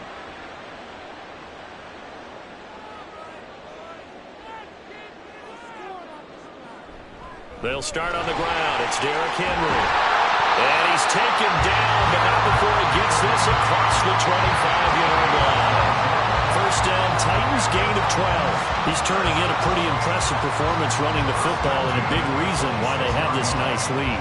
And in days gone by, we would clip this out and put it up on the refrigerator, wouldn't we? Clip out the box score. Nowadays, not too many newspapers out there. Maybe you screenshot it online. And he'll go down, and that will do it for the 3rd quarter of action. 1 quarter remains here on a Sunday night. We'll return with more after this break. You're watching the NFL on EA Sports. Back now in Nashville. From the 35, here's 2nd down and 1. It's the Titans. They've got the football. They'll be looking to extend their lead here as we begin the 4th quarter. And maybe a measure of revenge there. He's had his way in this one, but this time they get him behind the line. He winds up giving a yard back there, and now it's 3rd and 2. Finally, defensively, they have a little clip to show positive for actually stopping him running the football. It's been a really long night for them, hasn't it? So they got a little bit of a win there, but let's face it, the vision that he's had running the football has carried his feet to the open spaces and the big yardage all night long. And Henry fighting for the marker, but I don't think he got there. He did not. Well, they picked up a portion of it, but not all that they needed. Now that leads to a decision on 4th and 1. Let's see what they decide to do.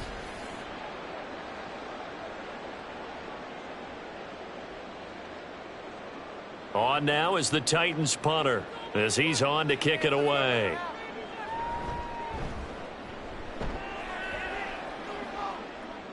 And he'll get credit for putting him inside the 20 as the fair catch is made right at about the 19-yard line. So a change of possession here on the punt. And the Jaguars go on offense, 1st down and 10. Lawrence bringing the Jaguars up, 1st and 10 at their own 20-yard line. Now ETN to start the drive. Now this will leave him a yard short. Nice pickup of 9 yards on 1st down. That was a good run, and it got to the 2nd level. And what I mean by that is that's where the linebackers usually play. 1st level being the defensive front, last level being the secondary. But the strong safety position ended up making the tackle. And oftentimes, we call them a hybrid. Combination defensive back, combination linebacker. We saw the linebacker make the stop. And he'll get it up to the 33-yard line. 4 yards the pickup, first down. Now, yes, a 2-possession game, but a good chunk of time on the clock, so they have the ability still there to run it on second and short, but maybe they need to pick it up a bit. You're right. They did pick up the first down there, but they, as you mentioned, they have to pick up the pace now because it's a 2-possession game. They've got to get there twice to make sure they have a chance to win. Here's a give to Etienne. And the reinforcements come in as they're going to stop him behind the line. Officially, it's a 1-yard loss. That's going to bring up second and 11. Well, that's pretty symptomatic about how things have gone here. That play was just shut down right from the start. And not going to give them a lot of confidence to help turn things around. So after the loss of a yard, they'll look to push forward here on second down and 11. Now Lawrence. Going for the deep ball. And it's knocked away and incomplete. Going for the knockout blow right there. I think if I'm up 2 scores, I'd be worried about an interception, but playing this way is what got them this lead. So you may as well ride it out to the end. An incomplete pass on that last play, and that means they'll need to come up with something here on third down. Play action. It's Lawrence. Work in the middle of the field, and he's got a man complete. And he is going to have a Jags first down as they're able to get the third down conversion. All right, this is the time of the game where they're down a couple of scores, and they've really got to get some yards in chunks. And they know the defense doesn't want to give those up, but they've got to find a way to take them anyway. Now the question is, can they string a few of those together? So operating from Tennessee territory now. Here's first and 10 at the 47. A shotgun snap and a give to Etienne. And he's going to get a solid gain of 9 before being brought down. Second and right at a yard. That's a really nice job by them picking up the run blitz and detecting it and blocking it and turning it into a nice run. And a lot of times you think if you blitz a running play, you're going to smother it. But a lot of the blitzers, they come in a little bit high. They don't have great leverage, and they're easily blocked and turned to the side. Looking to throw, Lawrence. Now, a quick throw there, but it's going to be incomplete. That pass just a little bit off. It looked like maybe he tried to force it in there. Game speed, always different, no matter what you do in practice. You can't simulate it, right? So your decision-making, everything has to be a little bit quicker. Sometimes it can throw you off until you adjust. They'll try and pick it up by running the option to the right. He's not going to get there. That won't even be close. It was blown up in the backfield. They end up getting stuffed twice after that 9-yard gain back on first down. Well, he's had success running the football in this one, and that's undeniable. But that time, the defense was on to it. And, partner, I think the more you see a play like this, the more they're able to diagnose it quicker and easier for them to defend it. I think you have to dress it up a little bit and show maybe some different formations and looks. Going for it, here's Etienne. And he's able to get the first before he's taken down at the 36. The time to pull out the stops is now, and they convert there on fourth down. The type of game that he's having running the football, there was no doubt who they were giving the ball to. So why didn't they just go ahead and go after him on defense, right? Yeah, if you know, on him. right? You know he's having that type of a game. Who else would you expect to get the football? I would have taken my chances and sold out defensively to stop him. And if anyone else picks it up, I tip my cap to him. A solid run on first down. Gain of 7 leaves him with a 2nd and 3. That's a strong pickup right there on first down. And as this drive goes on, we're seeing an offensive line and running game imposing its will. From the 29, here's 2nd and 3. Man in motion is Agnew. He's going to get it on the jet sweep. Oh, and this one may need to go back to the drawing board. He's going to be swallowed up right away. It'll be a loss of a yard, and that's going to lead to a 3rd and 4 coming up. I like the idea to mix it up from time to time because, let's face it, you can't be predictable. But the execution was a little lacking on this one, right? They might want to go back to the drawing board with that call. The slot man in motion right. He'll get it here on the jet sweep. Oh, and this one may need to go back to the drawing board. He's going to be swallowed up right away. Defensively, they rally the troops to force fourth down after that 7-yard pickup back on first. They tried to catch him by surprise there on third down, but this defense, they were all over the jet sweep. And it's oftentimes all about what you're doing on the backside of the defense, whether it's the defensive end or the outside backer, who's setting the edge. And if they don't get blown off the line of scrimmage, they can really wreck a play. And in this case, they were able to make the tackle for a loss as a result. So he remains perfect, 3 for 3 in the field goal department. And it's so important for any offense to have an ace like him up their sleeve, isn't it? Because now you know what his range is, and as soon as your offense gets there, you're pretty much counting on 3 points going up on the board.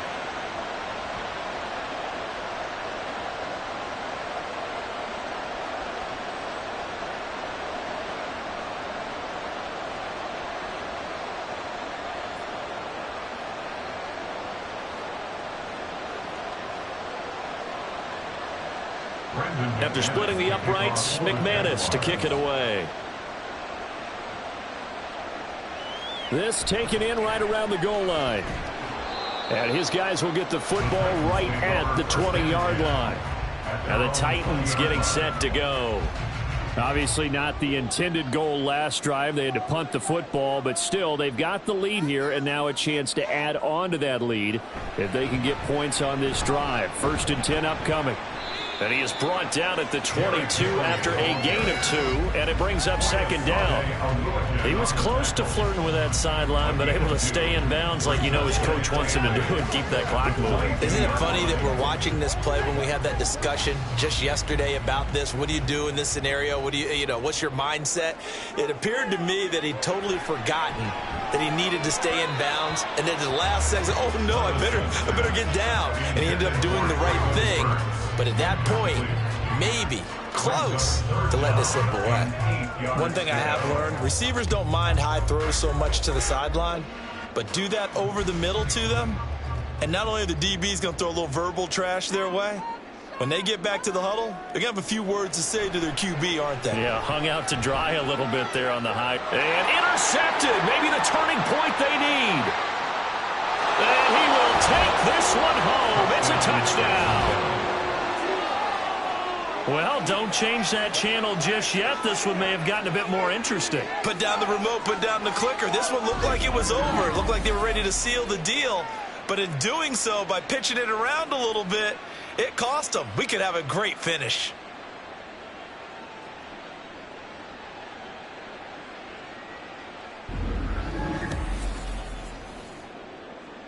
All right, now a big 2-point conversion attempt still to come.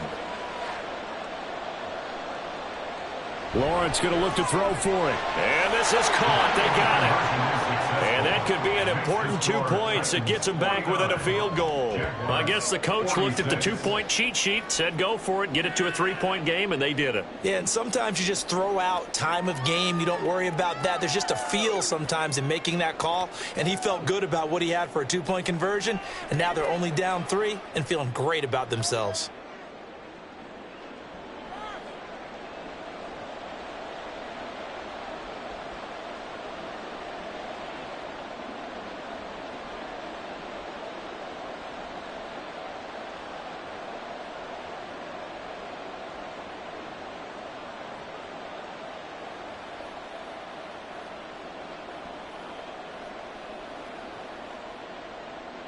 So they throw the pick six. They'll get another shot at it now as this one's in the air.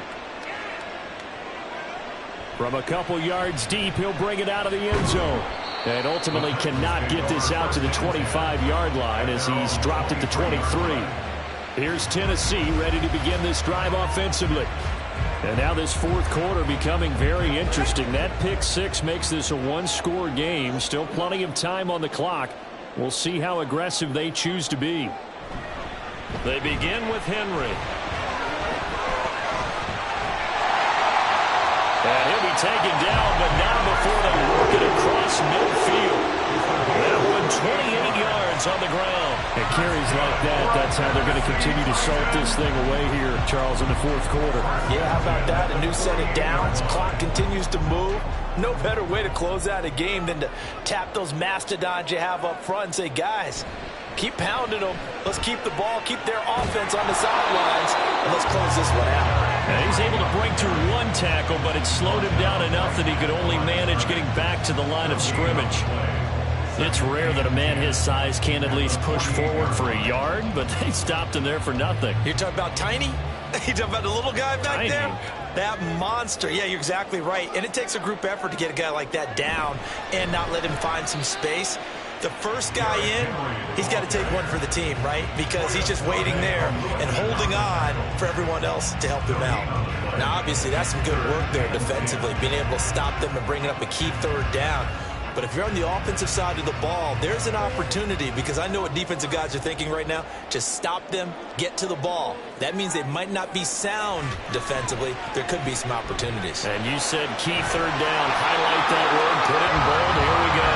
And he's going to have another first down as the tackle's made at the Jaguars' 33. It'll be a gain of 16 for number 16. Tell you what, he's been able to put the ball in some tight spots all game long. That throw, no different. Yeah, a lot of people would call it a gutsy type of a throw. I think he looks at it as, I can do it, so it's not that big of a deal to me, and I'm going to keep firing. So they'll come up 1st and 10 now from the 33. Levis to throw it. He'll complete this one to Okonkwo. And they'll have it in the red zone before he crosses over out of bounds. 17 more yards on that one as they keep the drive rolling. These guys are running offense like you drive. The pedal is down, stomped down. How about that? Back-to-back completions. They are rolling. So much for being conservative and running that football. 1st and 10. Here's Levis. And that one too wide and incomplete. Just looking at it from a defensive perspective, when you break the huddle in the red zone, tight end is one of the guys you've got to key on, because quarterbacks want the ball in their hands fast in this position, and they want to get it to someone. And in this case, he had the play. They just didn't complete it. On 2nd down, here's Henry. He's down inside the 10 to the 8, and it comes on a gain of 8. The recipe's pretty simple, I think, right? Just give your superstar the ball, continue to feed him. Yeah, don't overthink this one, right? Make sure he's touching the football, but you're also counting on his intelligence in playing the game as well. If it's not there, don't force the run. Just make sure you hang on to the football and keep the clock ticking. 3rd and 2, here's Levis. Back of the end zone, could he get his feet down? No, it's incomplete. That was a difficult catch, and I admire the fact that he actually caught the football, worked so hard to get his feet down inbounds, tried to do the toe tap. My dad's an accomplished tap dancer. I'm not sure he would have gotten his feet in on that one. Is he really, by the way? That he is. How about that? What about young Davis? No, it did not. It did not cross. It didn't carry over. No, it stopped right there. So they get the 3, but you wonder now, is that going to be enough? Excellent question, because when I look at the smiles on that side of the field, they're a little tight, aren't they? If they had scored a touchdown there, those would be big half-moon grins right now, because they feel a whole lot better about their position. And a touchdown in the other direction, all of a sudden they're down.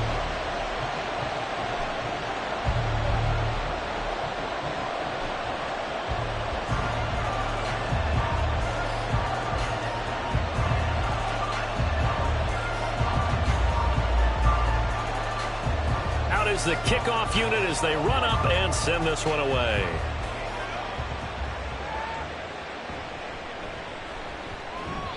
And able to get this across the 20, but not much further as he's dropped it to 23-yard line. And out now comes Jacksonville as they get ready to go. And last time able to get 3. It's not what they wanted. They wanted 6, but they got at least something. They mustered something out of the drive. They'll take it. I like the way you've described it. Not ideal, but they'll take it. Anything to put some points on the board. This time on offense, they don't even want to see the field goal kicker trot on the field. They want that ball in the end zone. Yeah, they'll be going for 6. And 3 at the 29-yard line.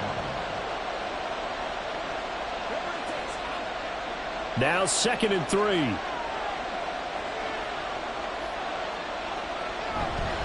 A handoff for Etienne. And he'll be brought down right around the 37. 7 yards there and a first down. Another carry for their leader, and a good one. It's crunch time. They'll need him to continue to be productive in both the run and passing game in order for them to try and snatch victory. Line of scrimmage, the 37 on 1st and 10.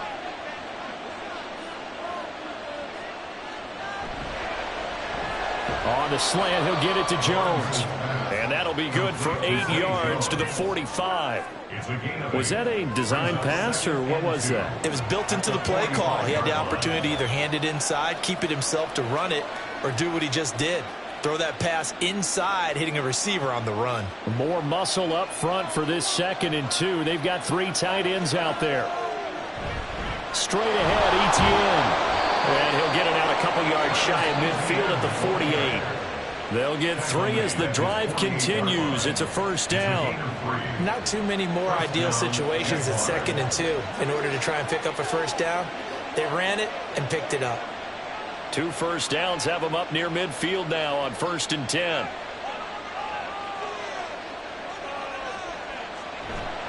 Etienne once more. And a pretty athletic run right there as he's going to get this down inside the 40. That one good for a gain of 13 for Jacksonville and a first down. We'll definitely see some open running lanes, and he's taking advantage of it right now, but that shouldn't be a surprise. Defense has the lead. They're playing for the pass first. Clock running, under 4 to play now as they come up on 1st and 10. Here's Etienne. He'll work his way up the middle for a gain of about 4 and 2nd down. This has been an up and down, back and forth type of a game, hasn't it? Maybe this long drive take a little bit of the wind out of their sails, kind of settle things down a little bit. 2nd and 6. Now Etienne, and maybe a measure of revenge there. He's had his way in this one, but this time they get him behind the line. A loss on that play, and now 3rd down gets tougher. 3rd and 6. That's a tough one right there. He ran right into the teeth of the blitz as the linebacker was freed up in order to stuff that one for a loss. I think quarterbacks got to see that. Got to find a way to audible into something a little more advantageous. Now Lawrence. They'll set up a screen for Bigsby. And he'll be taken down, but he does have first down yardage. That'll go as a pickup of 8. Let's give a little credit there. The offensive play caller sensed that the screen pass was available. Whenever you're getting a lot of heavy pressure towards your quarterback, that's when you're thinking about running the screen and using that pressure against the defense. And it worked very well there for a first down.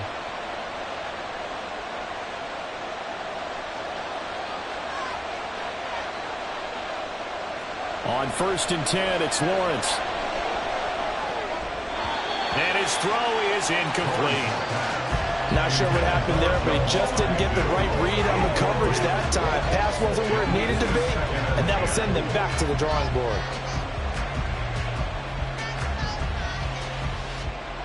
After the incomplete pass, here now is 2nd and 10. Here's Lawrence. This one caught by Ridley. And they'll get him down inside the red zone at the 14. It's also a gain of 14. First down. And here we are in the 4th quarter, partner, and watch them drive for what would be a go-ahead touchdown. And you and I both know this is where you need a quarterback who can keep his cool back there. Not just for himself, but to keep the rest of the team relaxed too. And they'll throw on first down with Lawrence. He'll drop this one off with Etienne. And he'll wind up picking up about 4 as that is going to bring us to the 2-minute warning.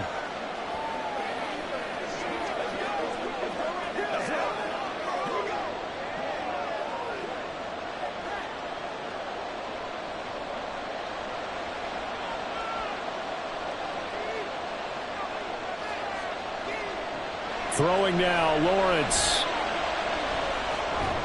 Etienne bringing in another one. And he was able to shed one tackle but could not get away from there. It drives some people crazy to see those short throws underneath. They've got to find a way to gash the defense downfield. The noise is getting deafening. Here's 3rd down and 3. Lawrence. That is caught. Touchdown, Jaguars. Jamal Agnew from 6 yards away. And the Jaguars are an extra point away from going back on top here in the 4th. Now they can boot it through on the always important extra point, and then their defense has to hold up their end of the bargain. And there's something that you've pointed out in numerous games that we've worked. Okay, the excitement's going on. Everyone's celebrating over there. Who's calling up the defense to make sure they're focused because they still have some work to do? A very important extra point there, up and good. And that is going to put them on top by a point, and it sets us up for quite a finish.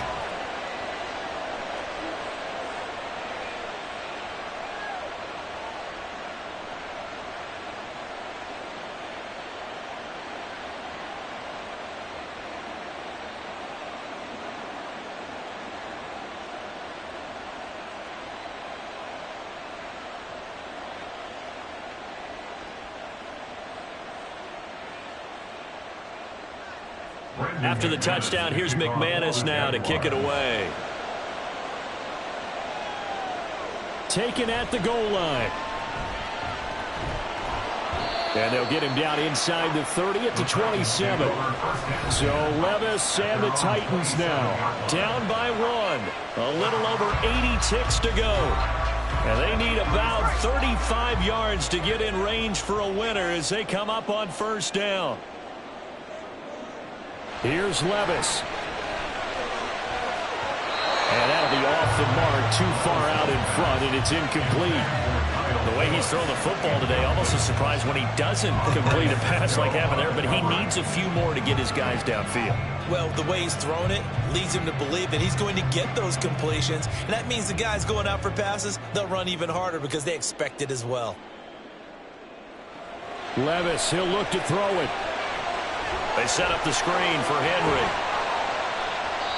The Titans going to use the first of their timeouts as they'll talk it over here before what will be an important third down.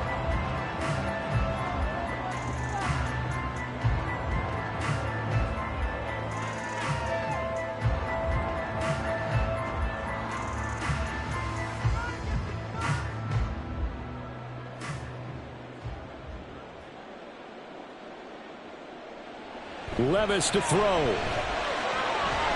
Pass taken in by his big tight end. And he's going to get out of bounds with the first down. So that's going to double their pleasure for sure. They get the first and save a timeout. That's what they need right now. Get the first down, get out of bounds, stop the clock. Just playing smart football, understanding the situation, making the plays necessary, and making sure that clock stops at every opportunity. Plenty of time and 2 timeouts still at their disposal. 1st and 10 here. Levis.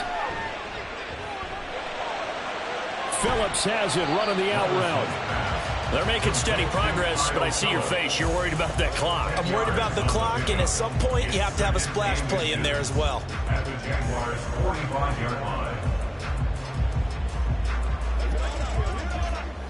Now 2nd down and a few inches. Levis. This will go to Henry out wide. And he's going to get out of bounds with the first. And they are knocking on the door of field goal range now. Well, they got the yardage they needed there. Picked up the first down, got out of bounds. How about the urgency that they have, as well as to understand where they are in the field. Here's 1st and 10. Henry up the middle. And maybe a little over pursuit there as he's able to take this down to the 25-yard line.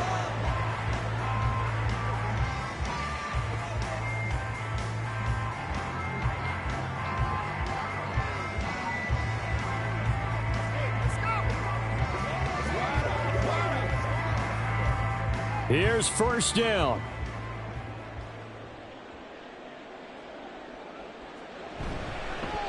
Now they'll fake the jet sweep and run up the middle with Henry. And this time they were waiting for him as he'll be knocked down before he can get back to the line of scrimmage. At this stage, you've got to hustle, got to get back to the line of scrimmage because you're saving that timeout to make sure you have a chance to get your kicker out there for the big shot. Well, they'll come up now. This is 2nd and long.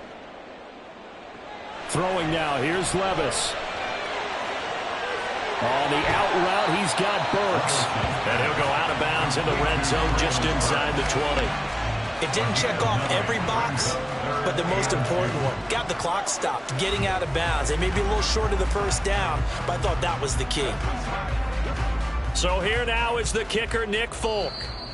The Jaguars going to go ahead and use their first timeout. And as the two teams talk it over on their respective sidelines, we take a break.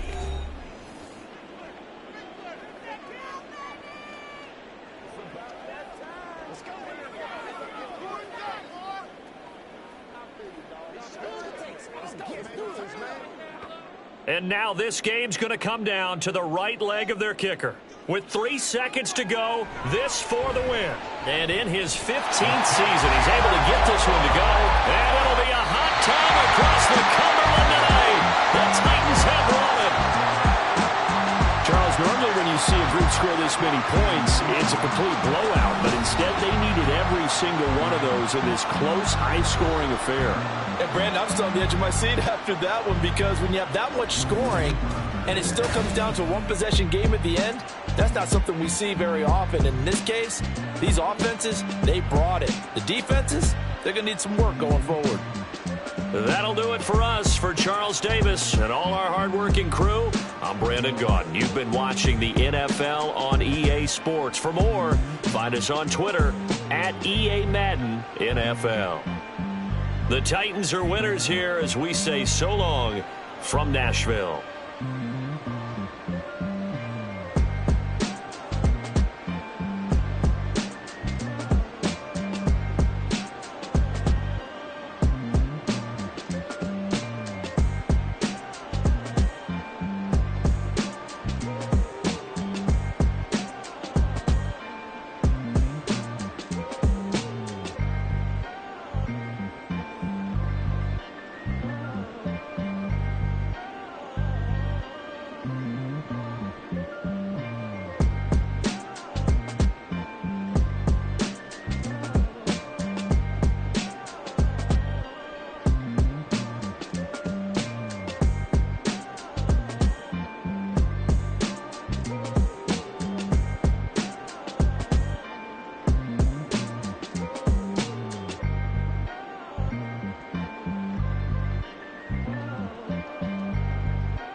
It's Madden NFL 24, and the wait is over for this rivalry game.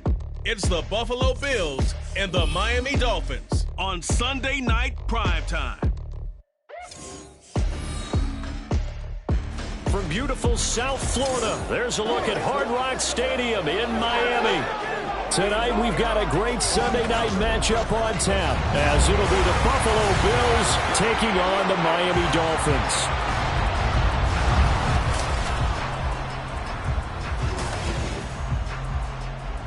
With Charles Davis, as always, I'm Brandon Gaudin. And Charles, you talk about storylines in this one. I think it begins and ends with our two quarterbacks, certainly two of the best in the business. And nowadays, I don't think you can get by for long periods of time without a top-flight quarterback. The way the game is played, with all the responsibility he has and how the game flows through him, if he's not on the top of his game, your team's not going to benefit at all.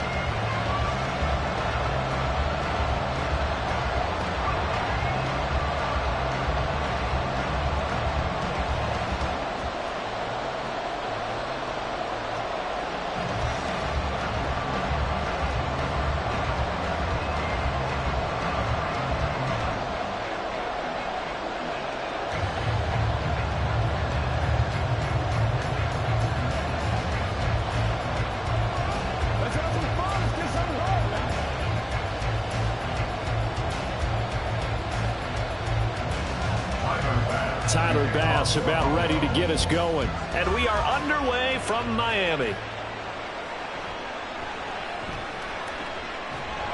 And beyond the 20, but not by much. In fact, just a yard pass there to the 21.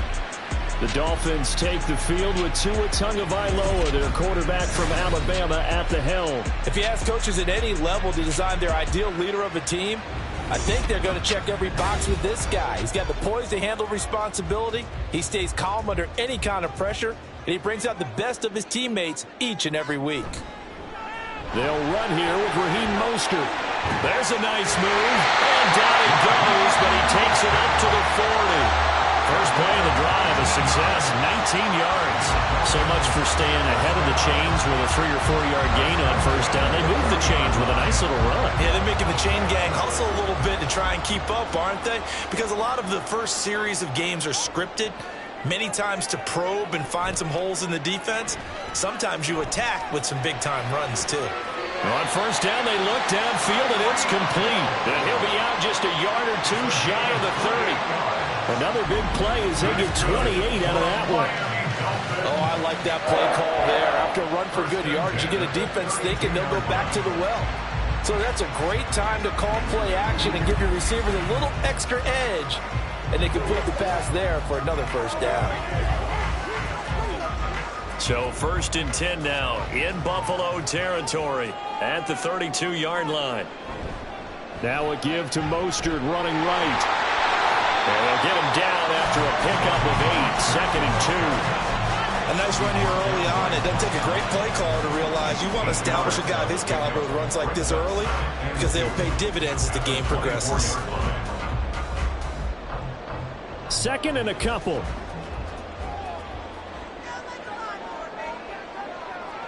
Now Tua. Throwing quickly there, but it's incomplete.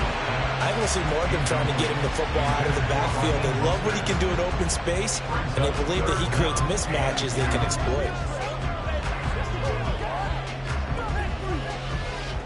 After the incompletion, here now, 3rd and 2. Here's Tua. And that is incomplete. The Buffalo defense does its job, and it's 4th down. This defense has certainly played well so far in this game, and the coverage has been tight on just about every throw. Forced a few here so far in this game, and now it brings up 4th down. And on their first drive, the offense staying out there. They're going to go for it on 4th. They're going for it. Here's Tua with it. He's got his target. That's complete. And he will have the Dolphins' first down. It'll wind up being a gain of 5 there on 4th and 2. A solid pickup of 5 and a very solid 4th down conversion. And defensively, pure frustration. So this offense able to convert on 4th, and now a fresh set of downs here. 1st and 10. A run with Mostert up the middle. And he's going to push his way down to about the 12. Now a stoppage here as we've got a Bill shaken up on the play. We'll get an update when we come back to Hard Rock Stadium.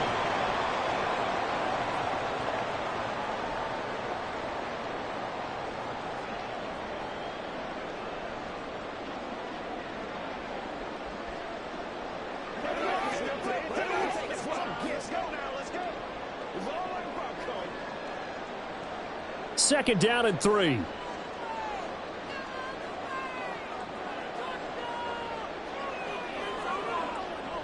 Here's a toss play right to Mostert. And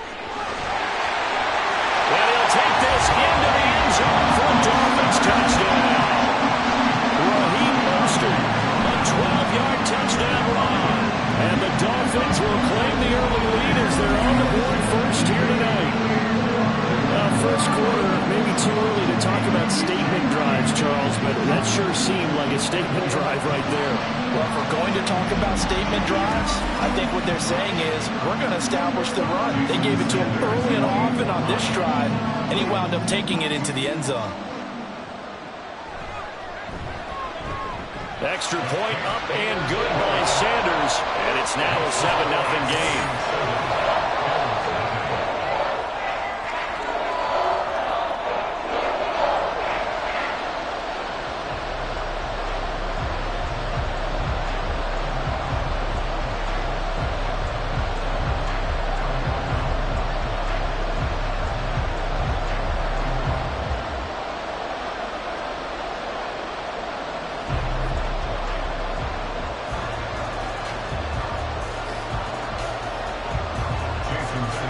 After the touchdown, ready to kick it away is Sanders.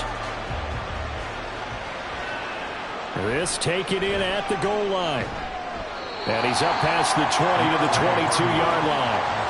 Out comes the offense for the Bills, led by their quarterback at 6'5". That's Josh Allen. And in this league, there are many quarterbacks who have their most success running the ball, while there are others who have big arms. There aren't too many guys who can do both. And at the end of many games, this guy leads his team not just in passing, but in rushing as well.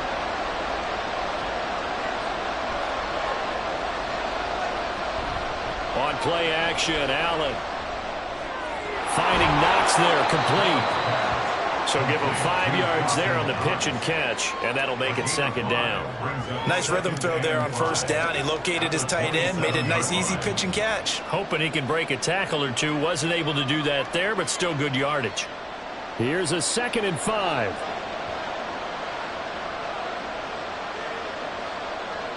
Now Allen. And his throw's going to be incomplete.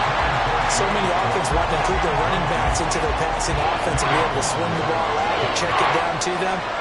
But sometimes those guys are just not as comfortable catching the ball as they are running it. They come up now 3rd and 5 following the incomplete pass. Here's Allen to throw it. Work in the middle of the field, and he's got a man complete. And he is going to have a Bills first down as they're able to get the 3rd down conversion. I know at the end of games, coaches always tell us that no one play won or lost a game. But this seems pretty important early, doesn't it? Their ability to pick up that first down on 3rd down, I thought that was key. Well, you're already in the hole after the touchdown on the other side. How will you respond? We talk about that a lot, and they responded pretty well there. You go 3 and out, I think you give up a lot of momentum. You get down 2 scores, could be an entirely different game. So they've got a nice drive going now. They're in good shape. What's interesting to me is they're also in that spot of the field where you would take a shot. Do you change that up just because you're down a touchdown? And forget about the run to set up the pass. They're just coming out throwing. Forget trying to set anything up. They feel like they have the advantage. They feel like they have the matchups, and they're just attacking right now. Yep, going to the air on the opening drive. Now Allen again. Little pitch and catch to the tight end, Knox. So they'll get nothing out of that play, and it'll be 2nd down. Well, that was a simple throw and catch, but even with that completion, 0 yards gained, so they're behind schedule on down and distance. I think they were hoping to get it to him. He could make a man or 2 miss, but that window closed quickly. Now a 2nd and 10.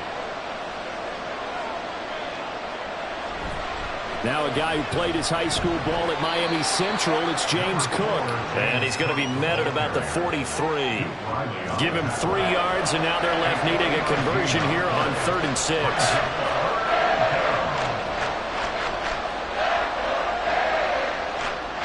They are in need of 6 yards here if they hope to move the chains. Throwing is Allen on 3rd. He had a man open, but he missed him, and it's incomplete. Just a little beyond the reach there of his receiver. That's probably one he wishes he had back. He wishes it had been 7-on-7 in practice, or maybe even routes versus air, because that's a completion he makes, 9.9 times out of 10? Just missed that one. Here's the punter, Martin, out to kick it away. And no return here. Where will they spot it? They say just outside the 20-yard line. So Miami coming out for their 2nd drive. They've got a 7-0 lead in the football as well as they start out 1st and 10. Tua going to throw. That's to the sideline and incomplete. No sense risking anything there on 1st down. Even though he's still in the pocket, he had a receiver out to his side, so just put that in a spot where the only people who could make a play on it are the trainers and the coaches. Well done. Here's 2nd and 10.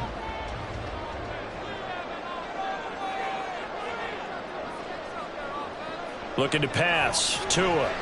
A short throw there. That's to Smythe, the tight end.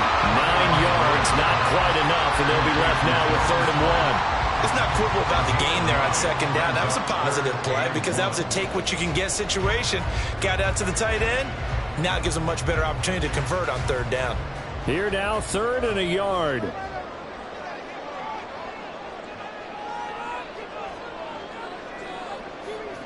Tua sets up to pass it. Able to find the open man. That's complete. And they're going to have this across midfield and inside the 45. Forget the run on 3rd and 1. They shot the D and rip off a pretty big play. As a coach, you absolutely love seeing your offense find their rhythm early, and that's exactly what we've seen so far. They had a touchdown on their opening drive, and now they connect here for another nice gain for a 1st down. This offense is moving the ball well, exactly as he drew it up in practice. So 1st and 10 now in Buffalo territory at the 43. Tua setting up shop to throw again. A short throw there, that's to Smythe, the tight end. Well, he is out of bounds, but not before he's inside the 30. That's over 40 yards of movement with those last 2 plays. I like how they worked the tight end on a nice little under route there. And if you're going to give him that much space, he's not going to catch the football. He's going to run away from you a little bit, and that's exactly what he just did there, picking up extra yardage.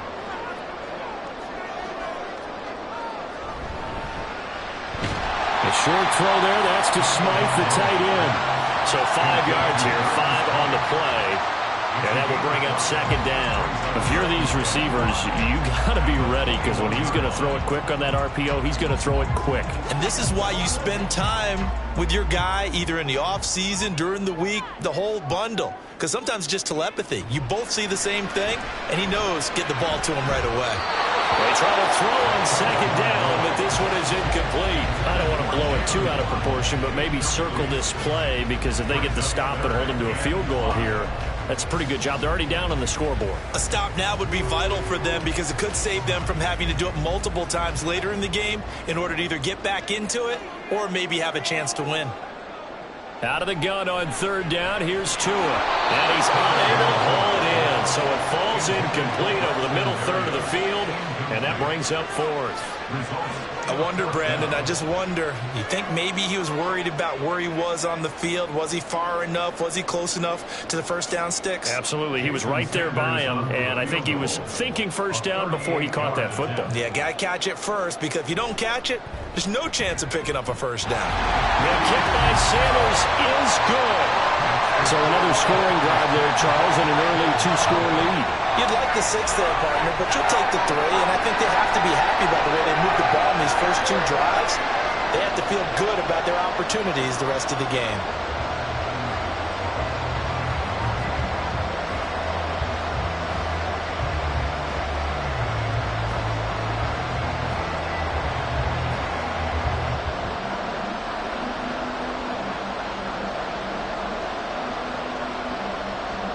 So after the made field goal, 10-0 here early as the kick's away. On the return, Deontay Hardy. And he brings us out past the 20 to the 24. So here come the Bills out for their second drive. They'll look to get something started. They need to, down 10-0 early as they've got it 1st and 10.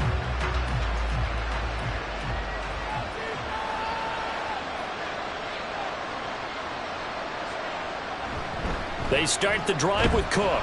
And he's going to take this ahead for right around 3 yards, but no more than that. Second down. That play reminded me a lot of a former teammate of mine. We used to call him the trash man. His ability to sift through traffic and make plays was uncanny. And that's exactly what you want from your Mike linebacker. They'll come up on a 2nd and 7 from the 27. To the air, Allen. He's got the connection over the middle to Diggs. And Diggs will have a Bills first down as he'll get this up past the 35-yard line. They'll get 9 out of that one, and as a result, the drive continues. Counting down toward the midway point in quarter 1. First down, here's the run with Cook. And he puts his head down and gets up to the 42 for a gain of about 6. If you're in the offensive huddle, you're smiling after that play because you've certainly got them guessing now. 2nd and short, could they just hand it off for another big gain? Or did they take advantage of this spot to take a big shot downfield? From the 42-yard line, here's a 2nd and 4. Allen. That's caught by Gabriel Davis. And Davis will have a Bills first down up near midfield, spotted at the 48. They get 6 on the pickup there as the drive will continue. 2 first downs have them up near midfield now on 1st and 10. Throwing now is Allen. Into the hands of the tight end, Dalton Kincaid. And they get to him after a gain of 6 to the 46. That's a staple of this offense. Drag route to the tight end. Yeah, he's unable to use his size to break off much more yardage after the catch, but still an effective gain nonetheless. This 2nd and 4.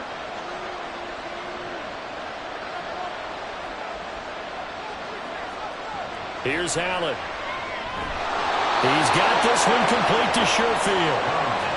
They just keep marching right along. First down on a pickup of 8 there.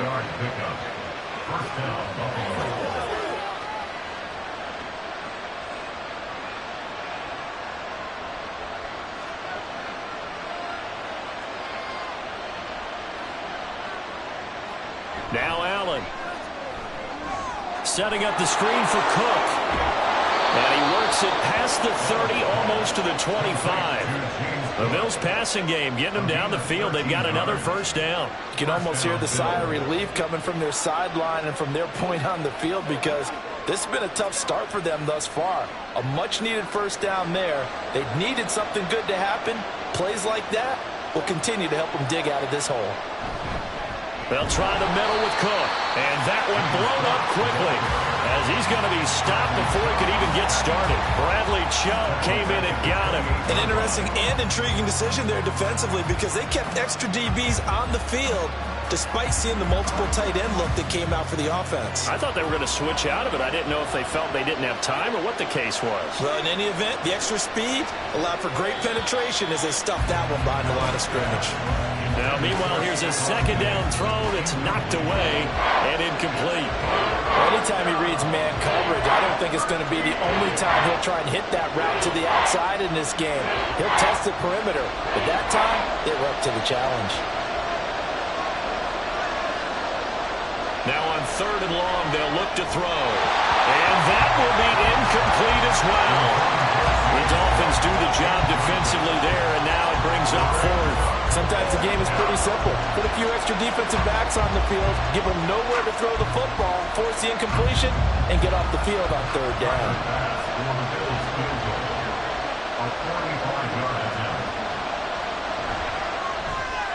The kick by Bass is good. And they get themselves on the board here. It's 10-3. So the 3 points there, and CD, that helps them inch a bit closer. Yeah, partner, when you're losing, any points you see go on the board in your favor, you're happy to take them.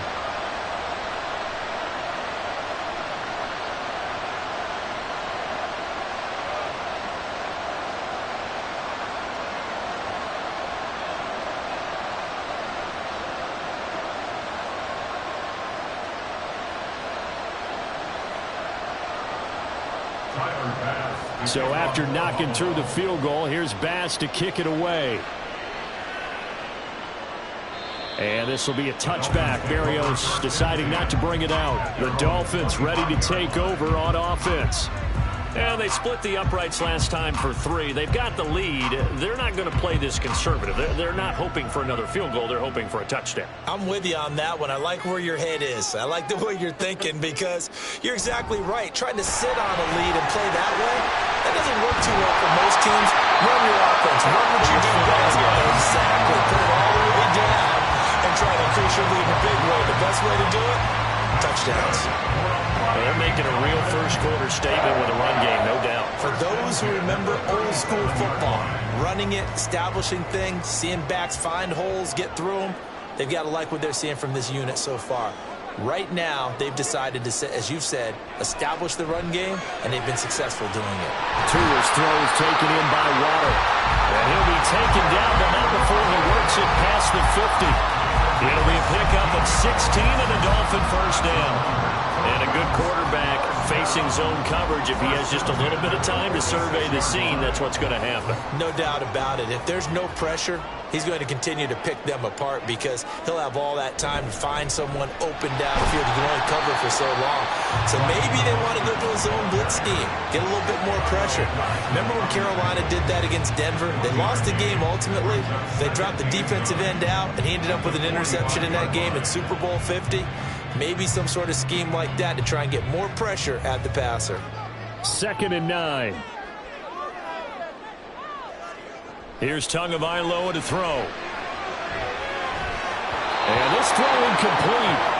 And the defender all over him that time, and it's going to lead to 3rd down. Well, that one was all about the defender making life difficult for the receiver. Very tough for a guy to hold on to the football through all that contact. He ends up forcing the incompletion. And now on 3rd down, they'll need to get it to the 36 to pick up the first. Here's Tua. Oh, he had him. He was open, but he couldn't get it to him. It's incomplete. There is no denying they want to get him involved. That's already the 5th time that they've looked his way in this first quarter. So that tells me defensively that they want to insist on going in that direction. Make sure you've got your best people in the area to try and take that away. And the punter Bailey on now as he sends this one away. And no return possible here as they angle this one out of bounds. Here's the Buffalo offense now as they get set to take over here. And after the field goal last time, we'll see what they can get here. At least they got points out of the last drive, Charles. I never met an offensive coach that didn't want to drive to end with a kick. Most of them wanted to end with a PAT, right? In this case, a field goal, they'll take it way better than the alternative, which is a punt. Yeah, but you met fan bases that wanted that, that weren't happy with that field goal. I haven't met a fan base yet that wants to drive to end with a kick, other than the extra point. That's it. 2nd and 14 as they've got work to do here after the sack. To throw, it's Allen. It's Knox, the tight end, making the catch. And that was yardage that they needed there after the sack on 1st down. They didn't get all of it back. But now they look at 3rd down as a manageable situation, one that they have a much better chance of picking up. 3rd and 3.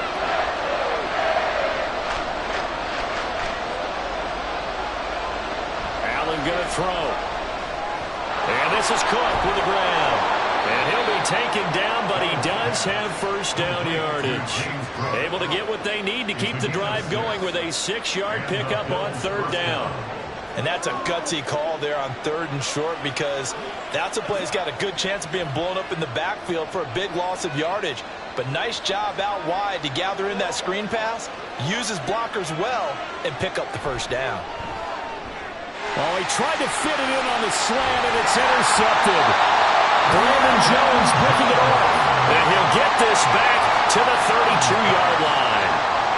Well, that's a drive killer right there. Not a really confident throw either. This one was kind of up for grabs, and it's going to come down the hands of the wrong team.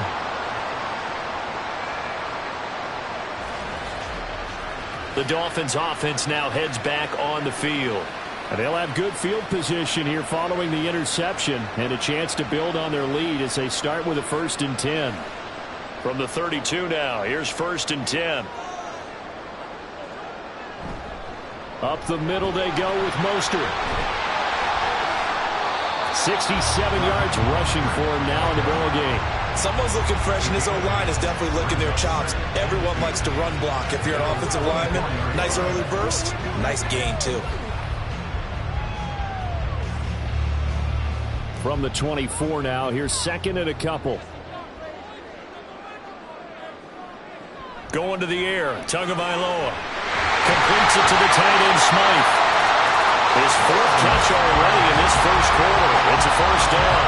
And defensively, they were in zone coverage there. Do you have to be a little careful? You're losing, playing against a good quarterback like he is, to not play too much zone?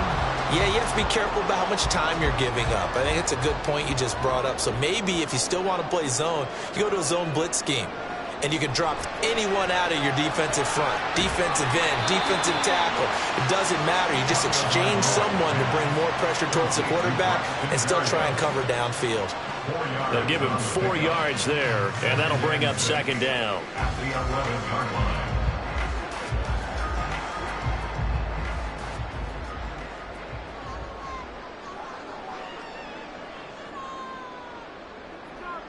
Throwing now is Tagovailoa. He's got it. Touchdown, Dolphins. Tyreek Hill on the touchdown pass from Tua. And the Dolphins have taken a 2-touchdown lead now. And in the red zone, I guess this is why you have a guy like that on your roster. Without a doubt, and if you have him, you use him, because he's a guy who's going to win just about every time. I don't care what the coverage is.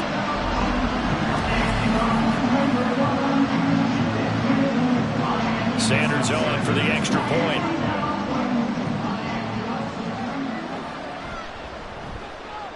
It's up and good, and that makes it 17-3. So that drive, 4 plays. And it ends with a touchdown pass to Tyreek Hill.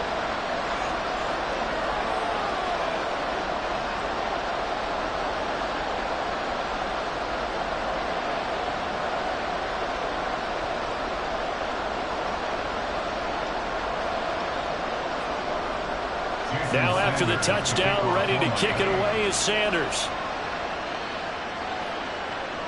Now Hardy on the return. Back now on offense, the Buffalo Bills. It's still early in this one, Charles, but the last time this offense was out there, they threw their first interception of the ball game, so trying to avoid repeating that mistake here on this drive. And to put a positive spin on it, at least it happened in the first half and not in the first game in the fourth quarter, but you're absolutely right, partner. One of the last things this offensive quarterback wants to witness again in this game. Kind of an obvious question, Charles, but anything you try to avoid after your first pick, or you say it's one interception, we're still in the first half, I'm going to do the same thing? I think you want to avoid playing scared, and put it into the mind of the quarterback that you've lost confidence in him. Make sure you get some throws that he's going to be able to complete, make him feel good about himself, and continue to run your offense. We are in for a good one as we're through one on EA Sports. The Bills with the football as we start quarter number 2. Ball at the 23, 2nd and 8. As they've got it as we resume action. And they run the option on 2nd down. And they're able to get this one across the 35.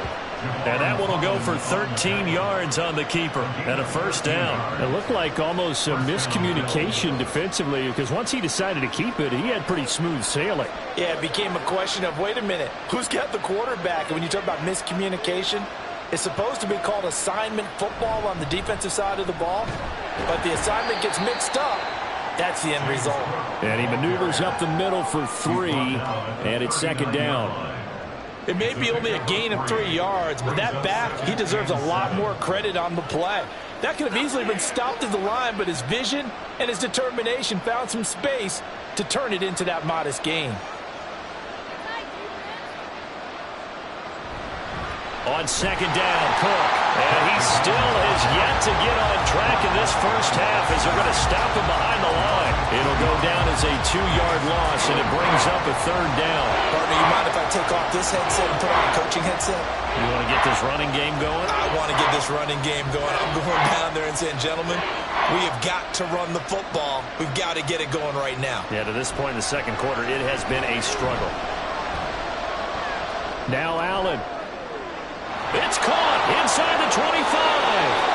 And he'll be forced out of bounds all the way down inside the 20. A big play here for Buffalo. 45 yards. So often when we're watching a football game, we see one with a lot of ebbs and flows, and this one is no different. And sometimes you just need a big play to wake you up a bit. And they get one right there. That shot of caffeine this offense was looking for. So the big play means just like that, they'll operate from the red zone now on 1st down. Allen now looks to throw. And Diggs has it. So the completion good for 6 yards. And it'll be 2nd down. A 6-yard pickup brings up 2nd and 4 at the 12-yard line.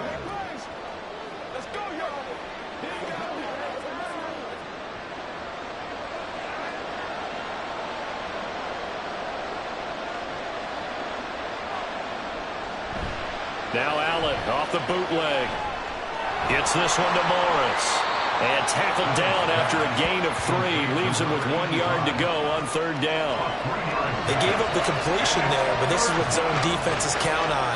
Catching the ball and not much run after the catch. This will be play number 8 here on the drive. It's 3rd and a yard. Now Allen again. Quick throw there is incomplete.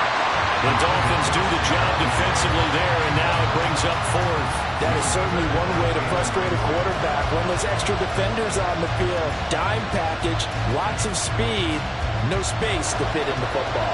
And no move to get the offense off the field. They'll stay put on 4th and 1. Now Allen.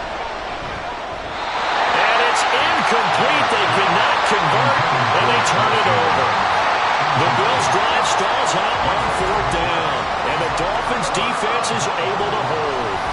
A chance to get some momentum here in the second quarter, getting their first trip into the red zone, but unable to get it across. And if I'm the head coach, Sure, you feel some disappointment, maybe a little bit of deflation there because you didn't get it in, but I'm going straight to rah-rah mode. All right, guys, we didn't get it this time. It's only the second quarter. We'll be back. Let's get it later on. I want to keep this team up. I don't want them to feel like they've let everyone down. Positive. Got to be positive in this situation. It's too early to think that you don't have a chance to win this game. So the yellow flag came out, and that leads to a new set of downs for this offense. 1st and 10. They'll start out here with a jet sweep, and that is not fooling anyone. He never had a chance to turn the corner there, and they'll go backwards right away. And that's what I'd like to see out of this defense, a little fire, a little toughness. It hasn't been the best first half for them, but they did do a nice job there, forcing a loss on that play. First play of the drive goes the wrong way. Here's 2nd and 12. Looking to pass. Tua. Throw to the right, taken in by Berrios. And he'll have this past the 30 prior to going out of bounds. A 14-yard gain there as they look to improve this 14-point lead.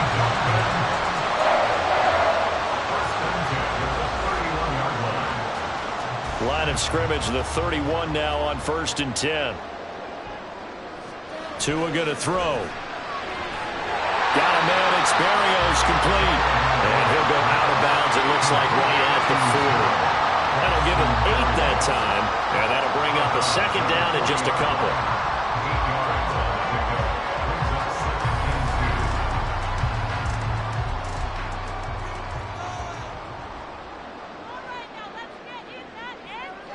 Tua sets up to pass it. And he's going to hook up with his big tight end, complete. That'll put him at an even 50 receiving yards now in this first half. And it's a 1st down. They've looked his way quite a bit, and in my estimation, as well they should. Well, that's now 5 catches in this first half alone. And he picks up another 1st down. He's been an important part of their offense here early. Again, they will throw it with Tagovailoa. Getting this out to the flat, Mostert. He will go out right near the 35-yard line. Another nice gain, 13 yards that time, and another 1st down. Boy, everything clicking on this drive. He's 4 for 4 now, and that throw, maybe the best of the bunch. This offense is really humming, and they pick up another 1st down. Now a play fake. Here's Tagovailoa. A throw out wide, going to be incomplete. You still hold your breath a little as a defense when Tua gets out of the pocket. You're worried about him scrambling and getting a 1st down. But there, he made the wise call. If there's nothing downfield, just throw it away. 2nd and 10.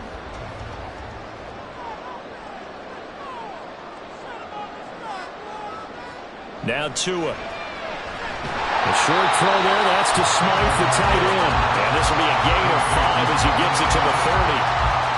One of the things you're hoping for when you run drag routes, you're able to hit a receiver in stride, and he can pick up a lot of yardage after the catch. But in this situation, the defense was effective, able to stop him before he could get a good head of steam going. Tua setting up shop to throw again. That is caught. And they'll have it in the red zone before he crosses over out of bounds. 12 yards there as they keep this drive rolling. It's another 1st down. Well, things are definitely going right for them here in the first half. Pick a down, any down, even 3rd down, no problem. They get a connection there and pick up a fresh set of downs, continuing to move the ball. So from inside the 20, here's 1st and 10 at the 18.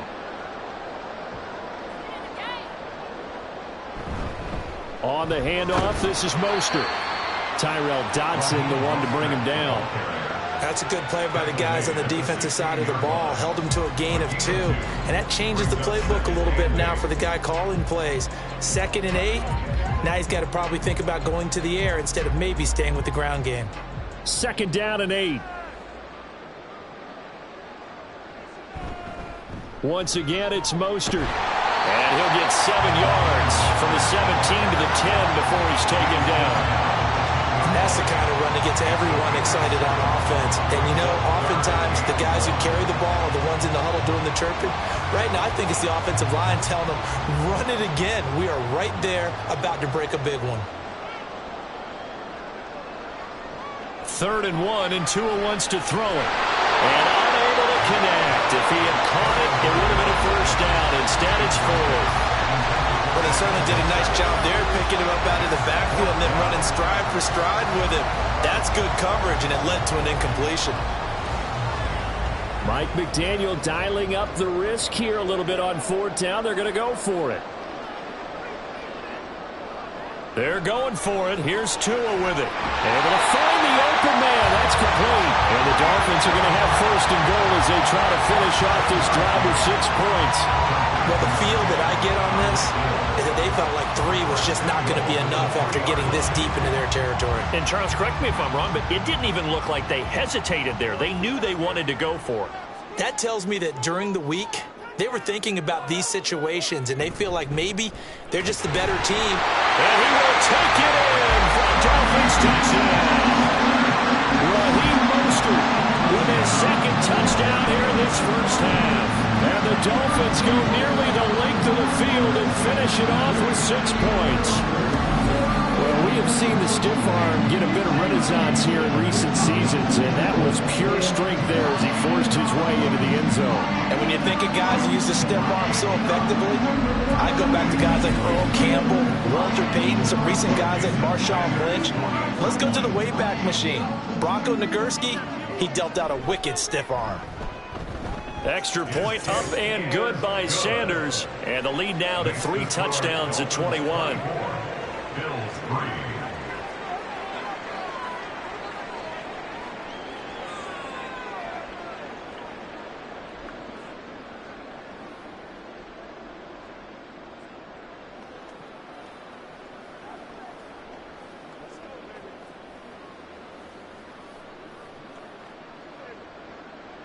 Now after the touchdown, ready to kick it away is Sanders.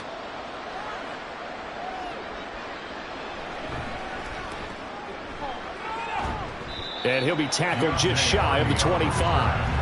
Now the Bills offense gets ready to head back onto the field. They've got some stuff to build on from that last drive because they moved the football, CD, and then they tried to go for it on 4th down, didn't convert, probably left a bitter taste in their mouths. I would say so, and I think that they go out in this series determined for that not to happen again. In fact, they don't even want to get to a 4th down opportunity. They just want to make sure they get it done within the parameters that they've set for themselves. Run their offense, get it into the end zone. Yeah, I think a little bit of determination and a dash of anger. Now 2nd and 3.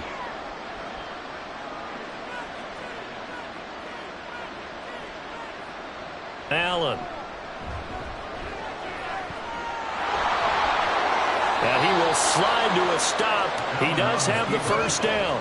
It's a 9-yard gain, and it'll keep the drive moving. Certainly not the way they drew it up in the playbook, but that's why they love this guy back there. He sees things breaking down, and he's more than capable of finding an escape route and still getting a decent gain.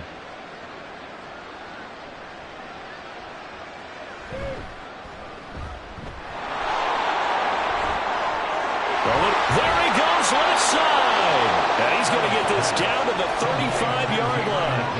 A really nice gain of 25 yards. I like watching the wide receiver screen because it's a real teamwork play. Because guess what? The guy catching the ball, he'll get all the credit. But how about the people up to block in front of him, either fellow receivers or offensive linemen? That makes that play a really nice timing play, and sometimes it can break big. This offense finding its legs now. Here's another 1st and 10. Here's Allen. Throw left side complete. That's Davis. And he's going to get this down near the 20-yard line. Back-to-back nice gains. That one for 14 yards and another 1st.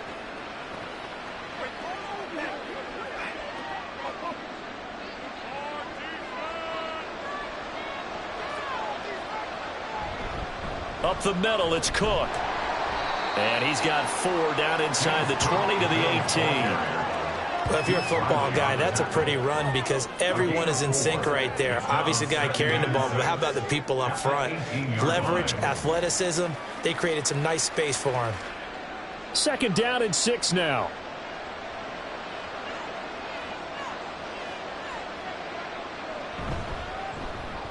Allen going to fire quickly and get it to Diggs out wide.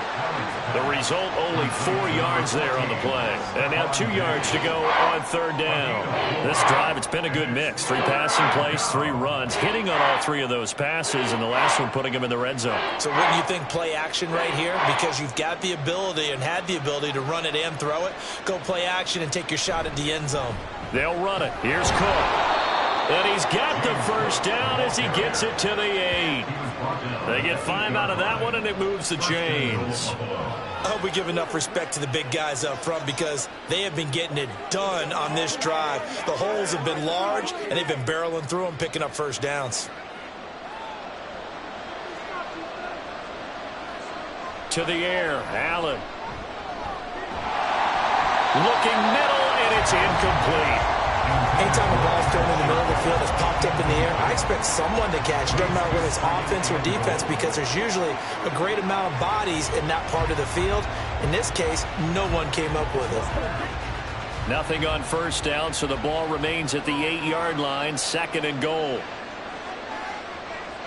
Throwing now is Allen. Oh, it's caught. A touchdown-saving tackle there. Now it's 3rd and goal.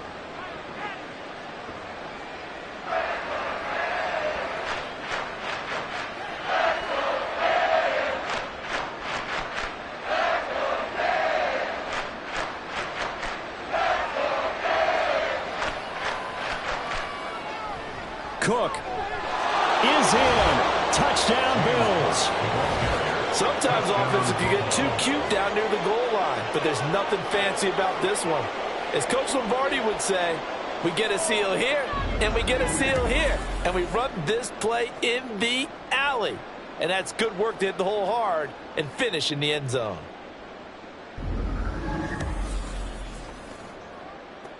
The Tyler Bass on for the extra point attempt. And this is up and good. That'll make it a score now of 24-10. So that one a pretty time-consuming 10-play drive. And it was James Cook capping all of that off with a touchdown run.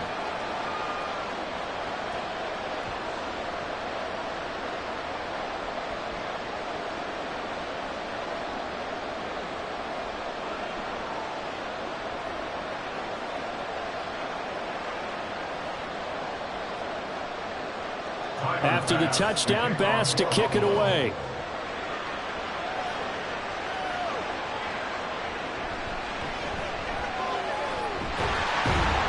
And they'll start this drive just across the 30. Pretty nice work on the return. Speedster Raheem Mostert and the rest of this offense out to start the drive. And it may just be the second quarter, but he's in his zone, well on his way to eclipsing that 100-yard mark. And when a back has a game, as we're witnessing right now, his name's going to be in the books, but it's really a collective deal, isn't it? Because that means he's getting plenty of blocking, a lot of help from his teammates, but he's making the most of it. Yeah, he's made the most of it to this point. Certainly appeared to take away his first read, and by the time he tried to look elsewhere and find an open target, the coverage was too good. That one falls incomplete. Line of scrimmage, the 31 as they line up, 2nd and 10. Off of play action, Tagovailoa. They're going deep for Hill. And that will be incomplete. Tried to dial up the long one way out there, but it'll be 3rd down. Early on, the running game's been working well, and the offensive line has been pleased by that. The thought process there, catch those safeties creeping up, trying to help against the running game. They tried to hit them over the top, unsuccessfully. Throwing is Tagovailoa on 3rd down here. And he's going to have to eat this one as down he goes. Ed Oliver, that time the one to get in there and bring him down. I think this defense, Charles, realizing the deficit they're facing, they're going to have to step up and make more plays like we just saw there. Yeah, and those are the type of plays that can focus a defense because, as we know, they've had their trouble so far in this one. But they just proved to themselves that they can get to him, and I expect them to continue to bring that type of pressure in order to try and turn around their fortunes. A 41-yard punt there with no return. And the Bills will take over the football with a 1st and 10. Allen and the Bills now with a 1st and 10 at their own 26.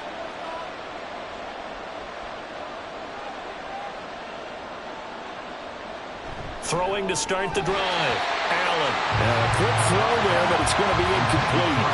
He's thrown one interception already, and that doesn't necessarily mean the rest of the game is going to go like that. But it does seem that he's a little bit off in his approach to this one. Yeah, it does, and that was a risky throw right there. Got to be careful about taking care of the ball, making sure you get back within yourself. I mean, those mechanics that they work on all the time, they're there for a reason. Kind of get back to those and maybe tamp it down a little bit. Another throw on second down, and this one incomplete as well. Normally, he's pretty reliable. Usually catches what's thrown to him. On that play, he simply dropped it. The offense on third down tonight, they've had good success, 5 for 8 to this point. This is 3rd and 10. On play action, Allen steps away, and he can't find anywhere to go with it, and he goes down. It'll go as a sack, a loss of 3, and in turn, it takes us to a 4th down. Well, defensively, they're doing everything they can to protect this early lead after giving up a touchdown on their last drive. On 4th down, here's Sam Martin on to kick it away.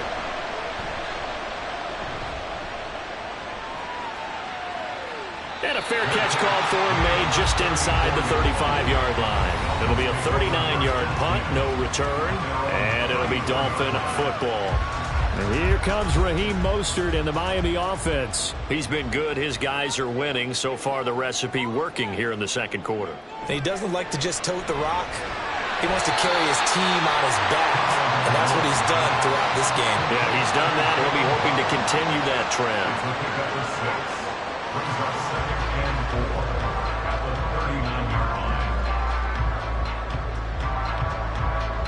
Second down and 4.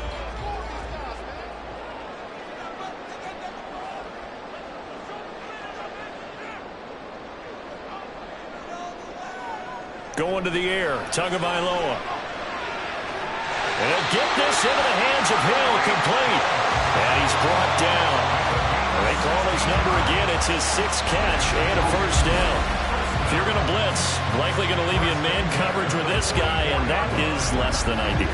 It is, because just about any offense that has an elite receiver, if you blitz and have him in man coverage, you're going to him, even if he has an elite defender on him, because he usually knows where the ball is before the defender does. Play action. Now it's Tua. He'll get it once more into the hands of Hill. And he's taken down inside the 30. Another first down as they call his number again. He's got 15 yards here. I like that one, partner. They go back-to-back with excellent gains. And really, it shouldn't be a surprise who they were throwing the ball to. He's their best guy. Yeah, we knew that they would get him involved early. They're doubling down on getting him involved early. Don't be surprised if they'll come right back to him again. They haven't shown the propensity to be able to stop him. And we've hit the 2-minute mark in this first half of action.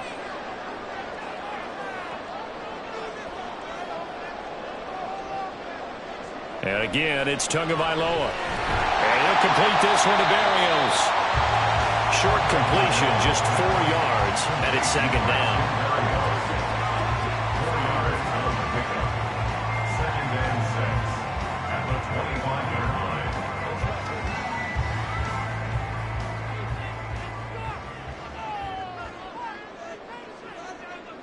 Here's Tua.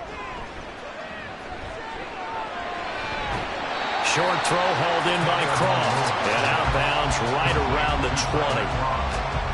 So 5 plays on this drive, Charles. All passes, all completions. And just like that, they're in the red zone. And don't you think the playbook opens up a little bit more now? Because all they've done is throw the football. If you want to run it now, you may very well have them fooled.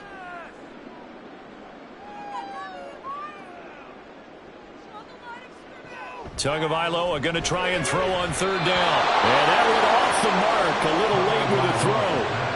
Well, he'd been targeted quite a bit on this drive, and finally I think the guys on the defensive side, they said no more. They slapped the double coverage on him, made it very tough for him to get the ball. And this offense has converted twice already here in this first half on 4th down conversions. And here we go again. On play action, here's Tua. And he's brought down. Can't do anything with a football. It's a sack and a turnover on downs. The Dolphins can't convert on 4th down. And the Bills are going to get the football back. The D brought the house. They called the blitz, and they get to the quarterback, overwhelming the O-line. And I would love to know, and we'll find out later on, was that called before the play, or did they audible into it? Because defenses change plays as well as offenses. Sometimes they get the set they want. They go right to the blitz, and in this case, they nailed it. Got right to the quarterback. No chance on that 4th down. He's got this one complete to Sherfield. And the result here, a pickup of 8. Leaves him with 2 to go on 2nd down. I always laugh when people say, what's the toughest route to defend?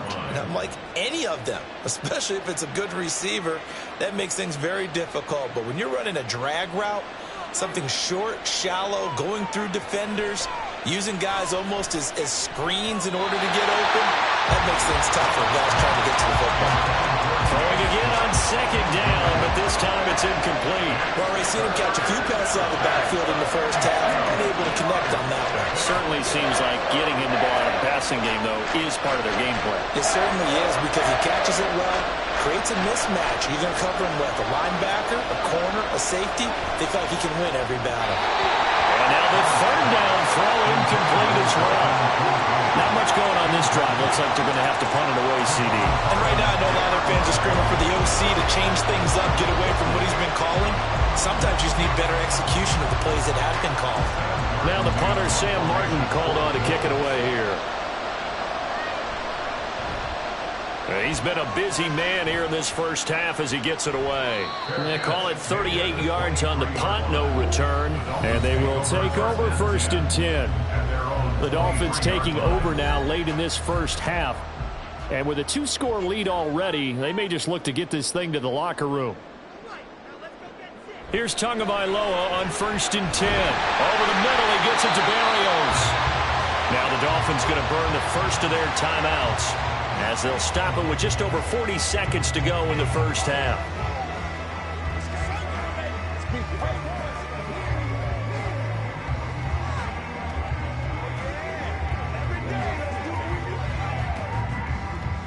From the 34 now, here's 1st and 10. Looking to pass. Tua. Toward the sideline, and look at that catch. Dragging the toes, and that's going to be a 1st down. Well done. A really good pickup of 28 yards. Let's make this one simple. What a catch, especially the finishing part of getting his feet in bounds, toe tapping, and, of course, foot dragging. A little tapestry, if you will. Oh, I like it.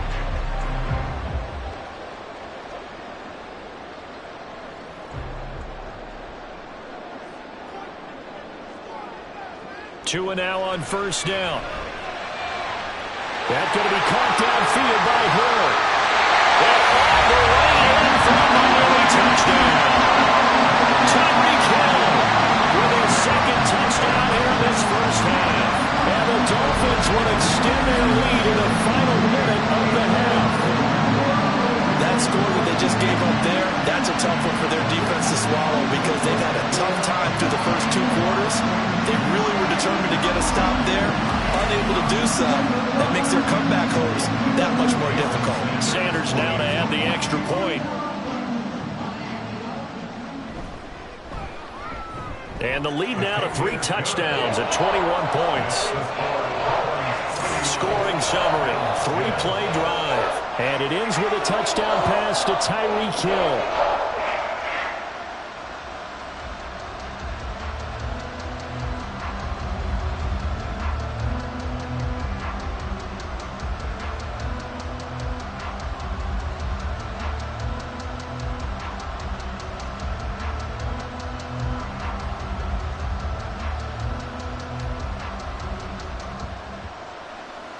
Now after the touchdown, ready to kick it away is Sanders.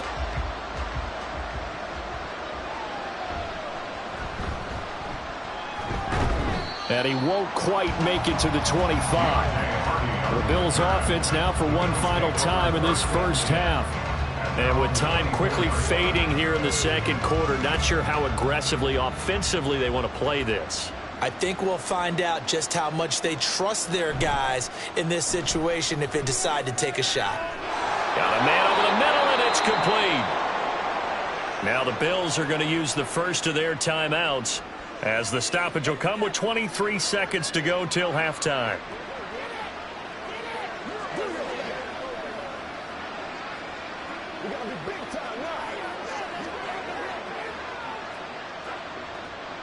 So the line of scrimmage moves all the way across the 50 now as they come up 1st and 10. Now Allen. He's got the connection over the middle to Diggs. Now the Bills will use the second of their timeouts. So that means they're down to 1 remaining here as we head toward halftime.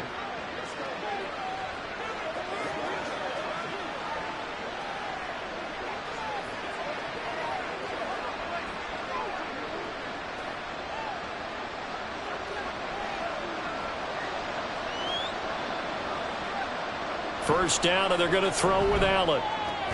Throw right side, caught by Davis. And they'll bring him down at the 18-yard line. And that's good for a pickup of 10 yards. And they'll be left with a second and about a foot. And with just 4 seconds left in this first half, a timeout call.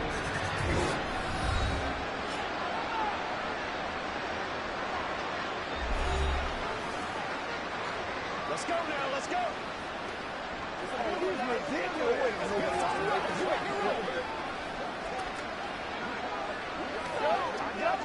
So with 4 seconds to go in the half, here's the field goal unit onto the field.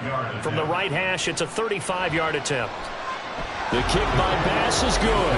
And the deficit drops now from 21 down to 18. Well, not the best first half facing this deficit, but at least they did put 3 on the board before half. Yeah, it's a little bit like that stormy, cloudy day, and the sun peeks through just for a second. They saw the sun there. They're hoping to see a little bit more of it in the second half.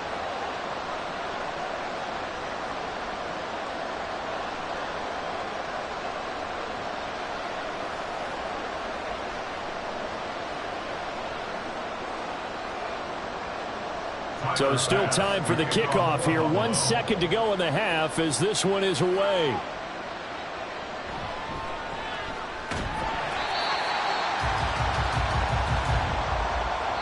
So we reach halftime in what's been a fairly one-sided game so far. As we go up to Orlando now and hand it over to Jonathan Coachman with our EA Sports Halftime Report. Take it away, Coach. All right, BG, thanks very much. And welcome one and all to our beautiful new downtown Orlando studios for this EA Sports Halftime Report. It was Raheem Mostert, the veteran, who did some damage in that first half. He chipped in a couple of touchdown runs as he was running with determination right from the word go. All right, Coach, thank you, and we welcome everyone back for quarter number 3.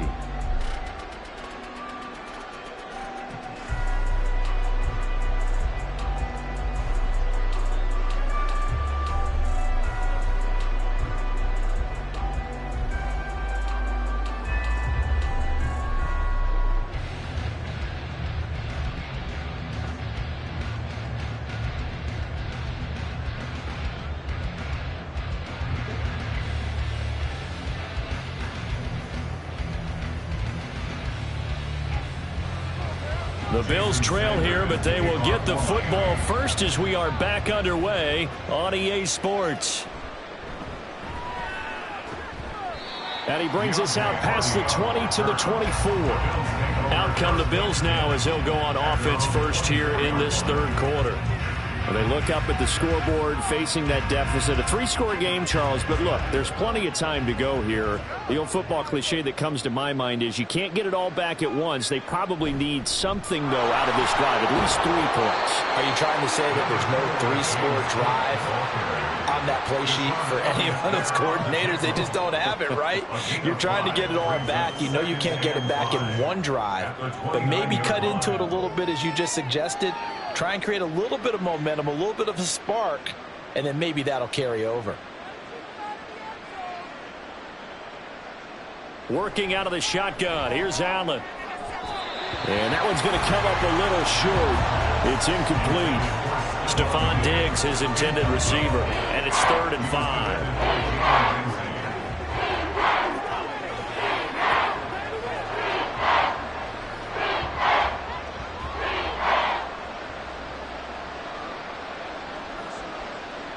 So the shotgun snap to Allen. He's going to get that to his running back out of the backfield. And he is going to have a Bills first down as they're able to get the third down conversion. Well, they certainly had success throughout this contest getting him the ball in the passing game, and there he picks up another first down. Whatever they saw going into this one, they've been able to capitalize on it, and no adjustment has been made to take it away.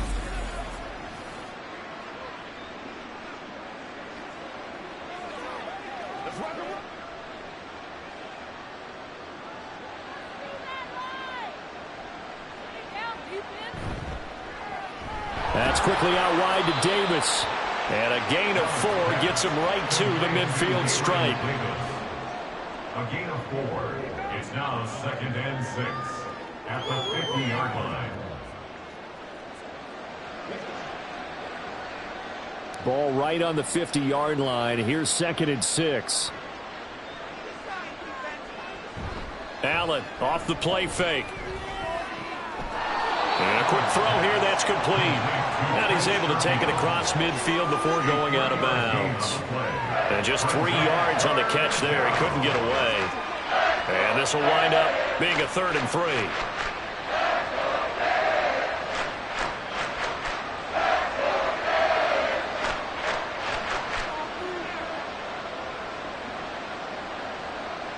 And again, it's Allen. Work in the middle of the field, and he's got a man complete. And he is going to have a Bills first down. They needed 3. He doubled that. He got 6. Well, we use the term pitch and catch a lot to denote an easy completion. We just saw one right there on 3rd and 3 to pick up the first down. Why are those so tough to defend? Just because they hit so quickly? Yeah, it's all about timing and confidence. Quarterback sees it, rips it, there you go. This a quick pass to Davis.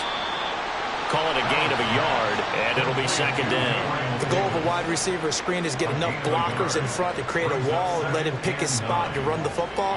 How about the defense there, swarming to it and not allowing that to happen? Did not let him get downfield. Now 2nd and 9. Here's Allen. Oh, he'll want that one back. Incomplete. He doesn't drop too many in that department. 3rd down. He was out there waving his arms saying, throw it here, dropped it. Not a good look. Well, all I can do is just look at him with contempt on that one. As a defensive back, I'm saying, not as an announcer. Just like, really? A little bit of a diva look, isn't it? Yeah, very much so. Because I think what happens is he just had too much time to think. He's wide open now. Here comes the ball. And he doesn't concentrate and drops it. And they'll get him down at about the 37, well short of the first. The decision to tuck and run gets him 3, but that's not enough. Now it's 4th. And, partner, I would guess that in his headset he was hearing from his coach, it's 3rd down, don't take a sack. And in this case, he's able to avoid the pressure and get out of there. He doesn't get the first down, but he does turn a possible loss into positive yardage. So coming on now is the field goal unit. They're going to try for 3, and he'll need all the leg he's got here. Oh, they flip it to the kicker. He looks like he's going to throw it. He completes it. They've got a first down. And they're able to pick up the first and keep possession. Wow, 1st and goal, and defensively all they can do is shake their heads. Not only did they allow the conversion, but a big play as well. So they pulled a little rabbit out of their hat, nearly for 6, almost got the fake into the end zone. Either way, they're set up really nicely. So we all fell for the illusion, didn't we? Did they saw someone in half on stage on that one? I mean, that was something right there. We fell for the fake in a big way, as did the defense. And look what it turned into, a monster play. And now they're set up inside the 5-yard line. Now a throw to the end zone on first down, but it winds up incomplete. Down that's close to the goal line, first down. Surprised that wasn't a run? I am, and you know I'm old school. I want to run the ball on first down in this situation because 2nd down, that gives me an option of running play action and maybe throwing it. Cook will score. Touchdown, Buffalo. He's doing his part, but still facing a sizable deficit. And he would like to do more, but he needs help from the other 2/3, right? He needs his defense to bow up a little bit, and he also needs special teams to maybe create some big plays and help them get back in it. Tyler Bass now for the point after.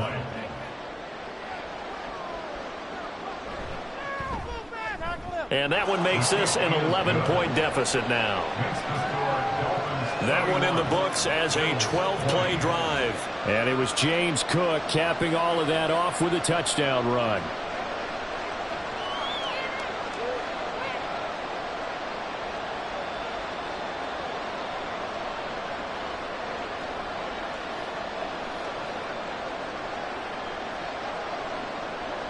After the touchdown, Bass to kick it away. This fielded right at the goal line. And he'll get it up past the 20 to about the 22. Tyreek Hill making his way back out towards the huddle. And now he's inching closer to a 200-yard game. He's been so solid. And he's really denting the pride of the guys playing defense, too, because there's certain barriers that you just don't want to give up. Never want to give up a 100-yard rusher, a 100-yard receiver. He's closing in on 200 yards. Wow, that's a really big game. It's a gain of 35. What a game he's having. They've not been able to stop him or even slow him down. He's got 2 touchdowns already. That could have been a third. He's got the secondary coach asking people for answers. Can you help me out? Because we are not slowing him down. So the big play gets him across midfield now for 1st and 10.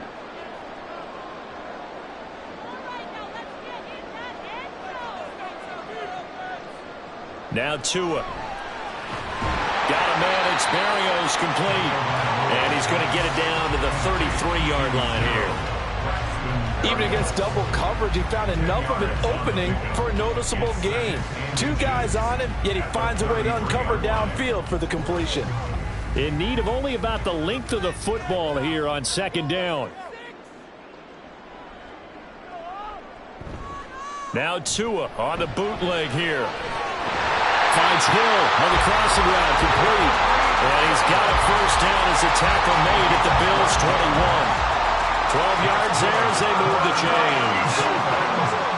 He's certainly been a huge factor in this one. He's got the 2 touchdowns to his credit. Now they look to him again. He picks up the 1st. Yeah, I can hear everyone saying, well, why don't you cover him, double him, triple him, do what you have to do. But sometimes they get locked into such a groove and such a connection, it doesn't matter how many guys are in his area. He certainly looks to be in that groove right now. And that is caught. Touchdown, Miami. Durham Smythe from 21 yards away. And the Dolphins had 6 to their lead. Sometimes those tight ends are a mismatch. They found the mismatch there. And that's exactly why you want to draw up those types of plays, because coverage is just going to go to the natural guys, the guys that make the big plays on the outside. But if you work your tight end into it, that's a tough one for a defense to handle. Tough. They couldn't handle it. It worked out for 6. Sanders on for the extra point.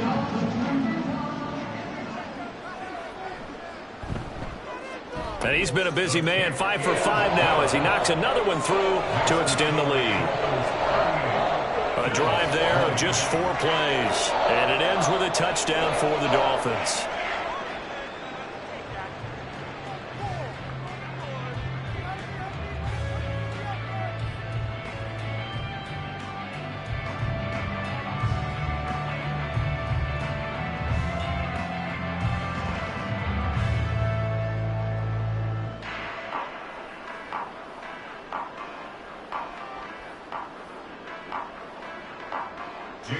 Now after the touchdown, ready to kick it away is Sanders.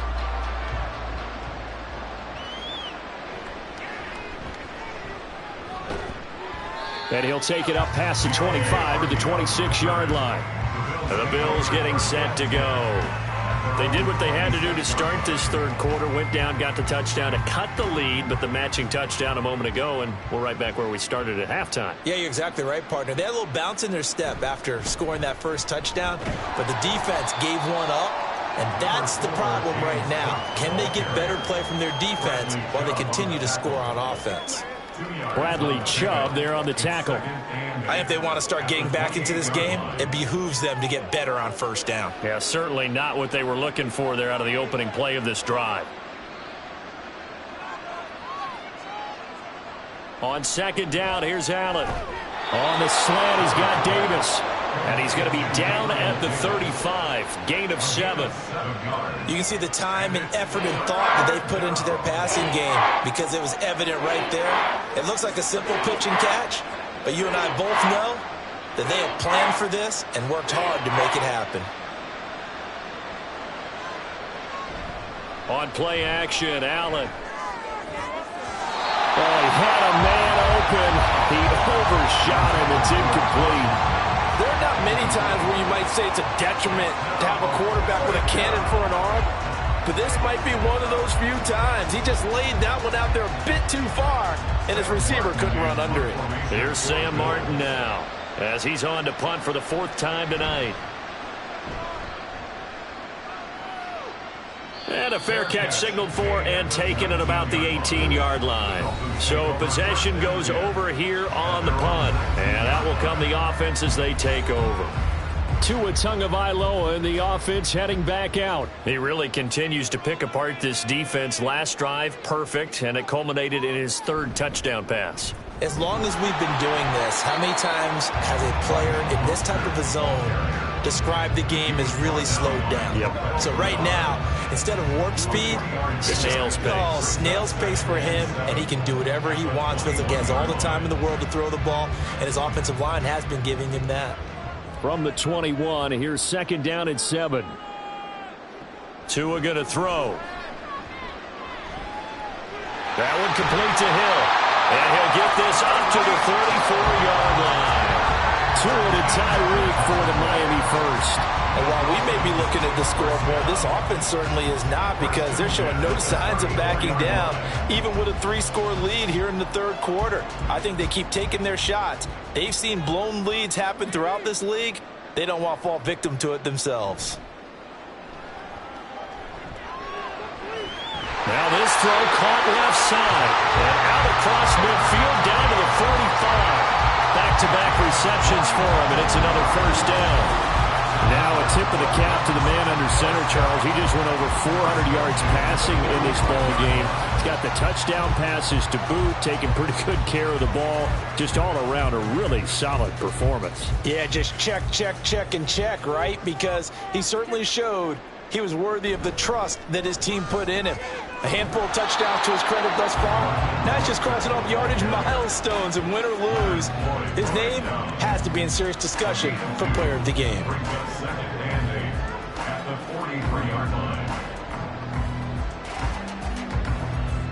From the 43, here's a 2nd and 8.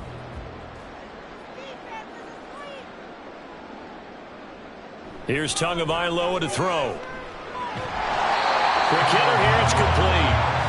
And that's good for a gain of 6, and it makes it 3rd down and 2 yards to go. Not a big window to throw. Coverage wasn't too bad there. Yeah, they had him under wraps pretty well, but somehow able to muscle his way open and catch the ball. 2 yards still to go. 3rd down now. They'll try and run here with Mostert. And he'll lose yardage here. Back at the 41. That winds up being a 4-yard loss and leads to 4th down. I have zero rooting interest in either team in this game. I only want a good game. But with all the offense we've seen from them tonight, it's kind of nice to see the defense step up and make a big play. Yeah, I was wondering if they were ever going to get him in the backfield. Nice to see him get a stop. The Dolphins will send out the punter now, as he'll come on to kick this one away. And this will depend on the spot as it sails out of bounds. And they'll say it sailed out at the 10-yard line. Allen and the Bills now with a 1st and 10 from back at their own 10-yard line. Throwing to start the drive. Allen, little pitch and catch to the tight end, Knox. And he is out of bounds, able to get it across the 20-yard line. The drive starting with a 1st down, 11 yards on that pickup. Coaches always harp on the quarterback reading the defense and getting it to the open man. That's good recognition there. And how about what he did after the catch? Yeah, hit your tight end, let him get some rack. Yeah, when he gets moving, not many guys want to come over and put a hit on him, do they? And a flag comes in as that one falls incomplete. Well, let's see who this is on.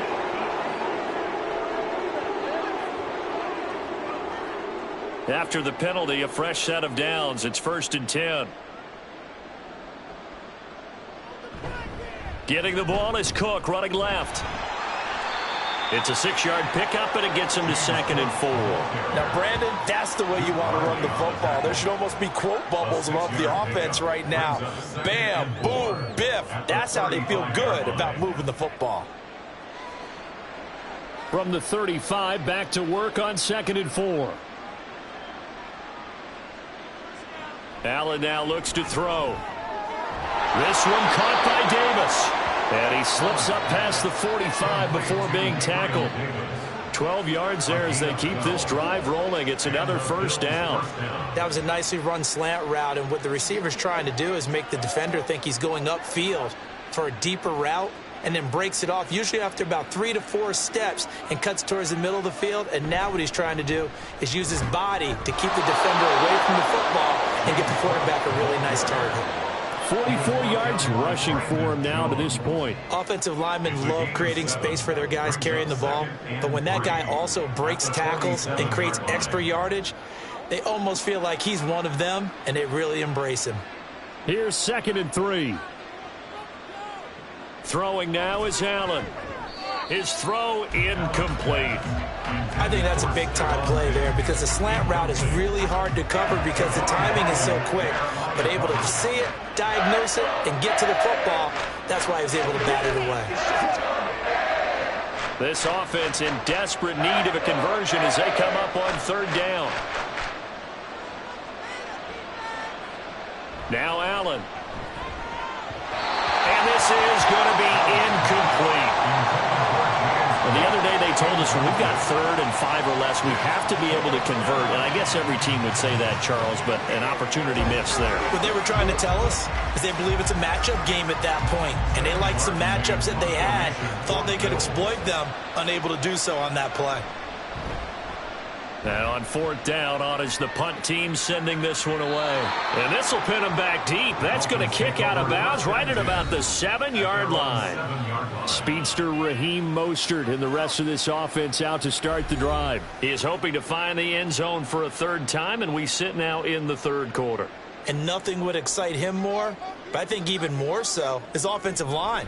Anytime you've got a guy scoring that many times, that means you've done a really nice job in front of him. You're always giving props to the big fellas up front. It's always a good idea. This is a massive man. Well, that's always a good place to throw it just because he's one of the biggest targets not only on this team but in the National Football League. And you and I both know the quarterbacks love these large-bodied tight ends, and why not?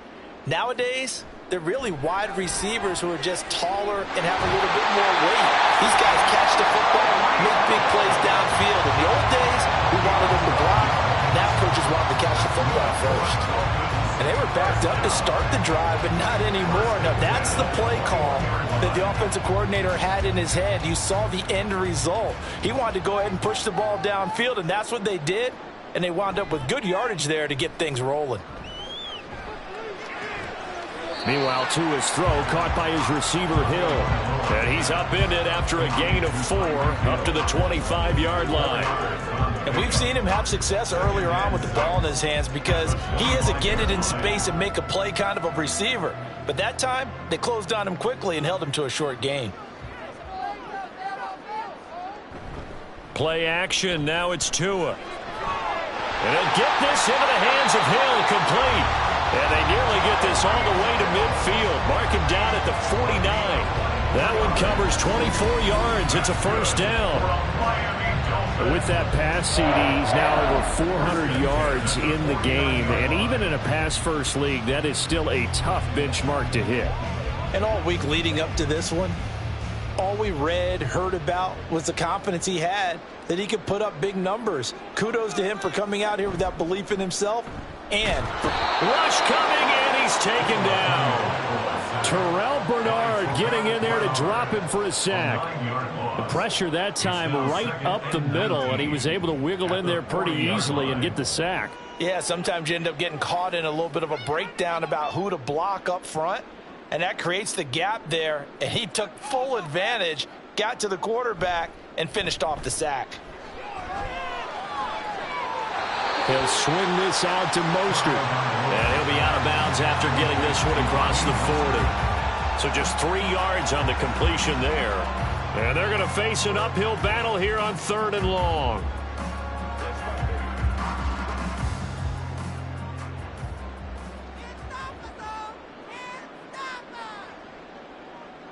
Throwing now is Tagovailoa. And he couldn't square up to throw there, and it falls incomplete. Coverage was awfully tight there on 3rd down. They actually closed off all the passing lanes, forcing the incompletion and bringing up 4th down. The Dolphins will send out the punter now as he's on here to punt it away.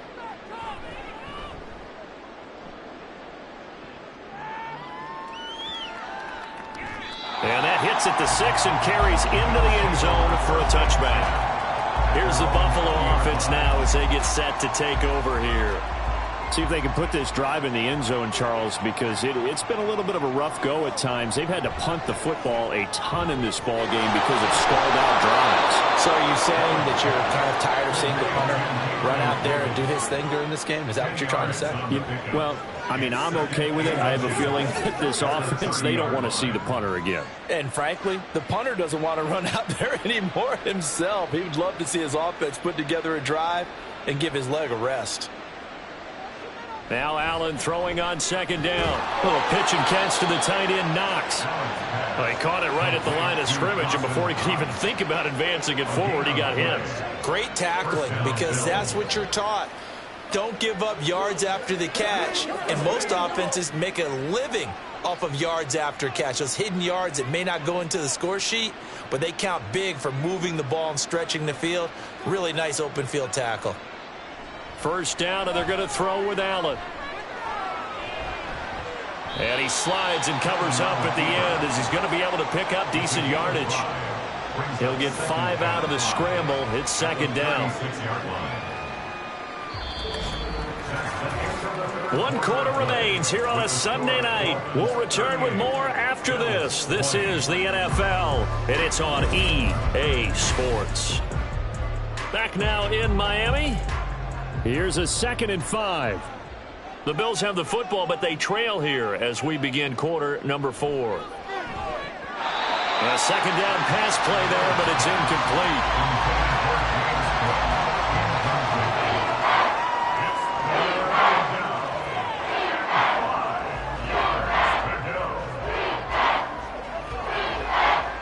They come up now 3rd and 5 following the incomplete pass. From the gun, it's Allen. Able to find the open man. That's complete. And he is going to have a Bills 1st down as he'll be marked down a yard or 2 past the marker following a gain of 6. I don't care how many times we see it. I still get a kick out of watching quarterbacks and receivers do the pass tree in pregame warm-up. But I always remember that when we go to practices, we see that after practices as well. They really tune it up, don't they? They tune it up. They know why they do it for these situations.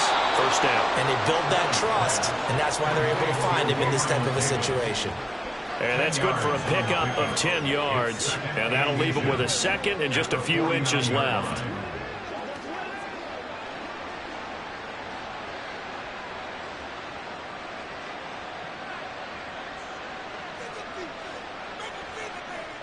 Again, they'll throw with Allen. There's Stephon Diggs for the catch on the slant. And Diggs will have a Bills 1st down as he'll take this down inside the 45. It'll be a gain of 6 that time as it moves the chains as well.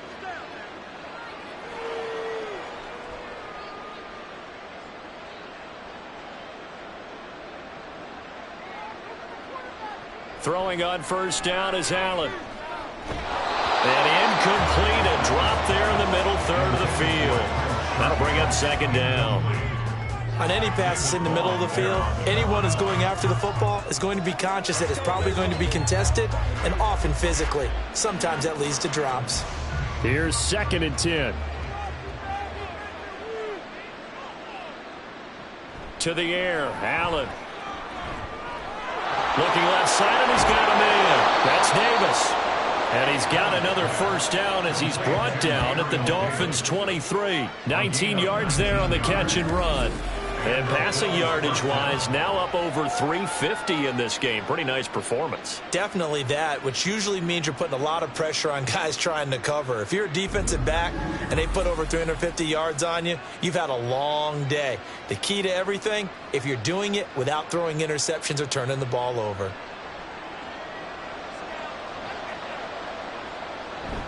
They run with Cook. He's been busy tonight. And he works his way forward to pick up 4 yards there. Second down. Not a run that you're going to write home about, but still a good first down run. That's what an offense calls staying on schedule. 3 to 4 yards on first down, you're set up very well for the rest of the drive. The ball resting on the 20. Here's 2nd and 6. Here's Cook again. And he'll take this inside the 20 and down to the 18. 2 yards the gain there, and now they're left with a third and about 4 for a first. You know that old expression, it's not my night. It hasn't been his so far. I don't know if the legs are a little bit heavy. Sometimes having to hang out all day and play doesn't exactly play to your advantage, but it's been a tough go for him. And every time he looks up, somebody's there defensively. That was the same case on that play.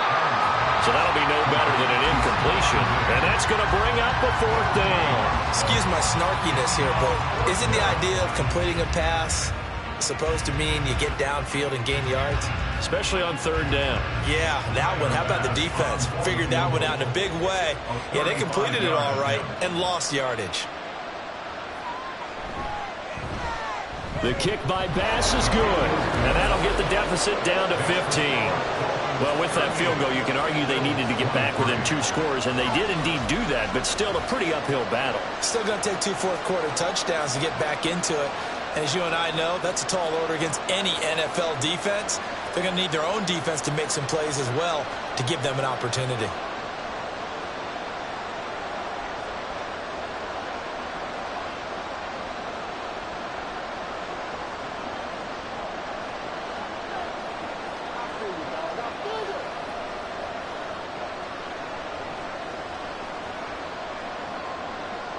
So after knocking through the field goal, here's Bass to kick it away.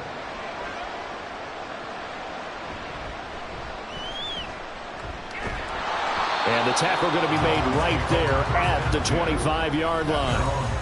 Now we get Tyreek Hill and the rest of the Miami offense back out there. 2 touchdowns to his credit so far. Charles, I'm curious, do these wide receivers, what do they go in with each week? Is it different week to week for the goals that they personally set for themselves, do you think? I doubt that it's different from week to week. Maybe because of game plan, they know that one guy might be featured more than the other. But all in all, these guys are looking for 100 or more yards in receiving. But the biggest thing, getting into the end zone. And how about him? He's gotten there twice in this game. He has indeed. A loss of a yard there to start out. That leads to a 2nd and 11. They hand it off to Mostert. Nowhere to go that time. Might have gotten a yard up to the 25. Whenever we talk about the best strong safeties, one word constantly comes up, and that's instincts. Being able to diagnose run or pass and make the appropriate moves. He crashed down hard there. He was ready for that running play. The Dolphins on 3rd down. Just a 20% success rate at 2 of 10. This is 3rd and 11. Over the middle, he gets it to Barrios. And he's going to be stopped here a few yards short of the first as the tackle is made at the 33. So 8 yards on the completion there, and that's going to make it 4th down. A short gain that doesn't get them the first down brings up a 4th down situation. Really nice job defensively. They knew where the sticks were. They got the stop before it. On 4th down, the punt team is on as this is sent away. Fair catch called. It's taken in right at the 20-yard line. So a change of possession here on the punt. And it will be 1st and 10 as they take over. Allen and the Bills now with a 1st and 10 at their own 21. Off the play fake. Allen. That's brought in by Davis over the middle. And they're going to get this beyond the 40 before he's taken down. A good pickup there, 21 yards. Good yardage on the completion there. And when they look at the scoreboard, they do understand a field goal is not going to do them any good. My guess, they're going to press the ball downfield as far as possible, try and throw it into the end zone and get a score because they know they've got to get that done and get the ball back as quickly as possible. One play has him up past the 40 already, and another 1st and 10. Here's Allen to throw it. He's got this one complete to Sherfield. This will be stopped about 2 yards shy of the marker. 8-yard gain, 2nd and 2. 2nd and 2 at the 50-yard line.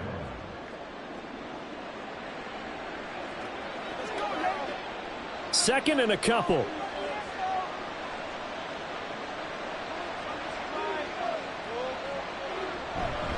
Cook up the gut. Trying to find a lane, but instead he'll get back to the line of scrimmage. And no more. He got maybe a half yard at most, but officially they'll be left with a 3rd and 2. I think what we just saw their partner was linebacking speed that can trump O-line power. We see that at times because he filled the gap before the offensive lineman could get to the next level and take him on. And they'll run the option on 3rd and short yardage. Allen hit. He lost the football. But fortunately, he's able to recover his own fumble, and that could have been trouble.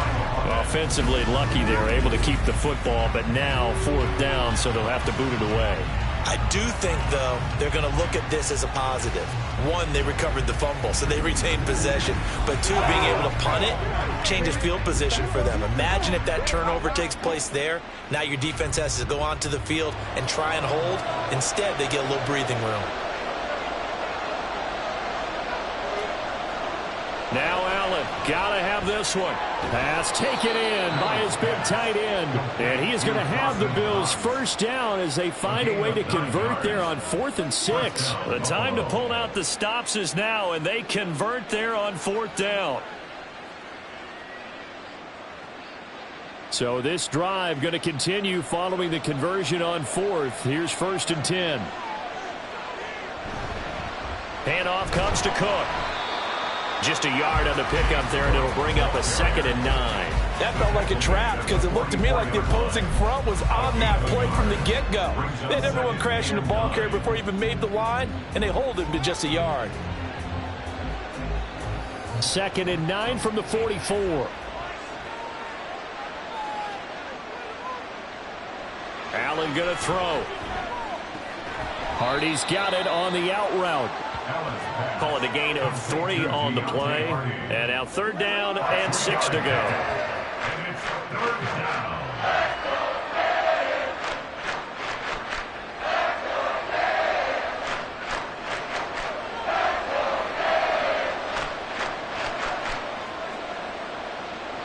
Working out of the shotgun. Here's Allen. He'll take a shot for Davis to the end zone. And he knocks the ball away, and it falls incomplete.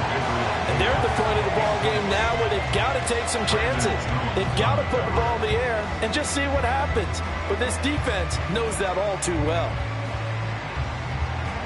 All right, they're going to try and keep hope alive here on 4th down. They're going for it. One final try here for Allen. Pass delivered successfully to Knox on the out route.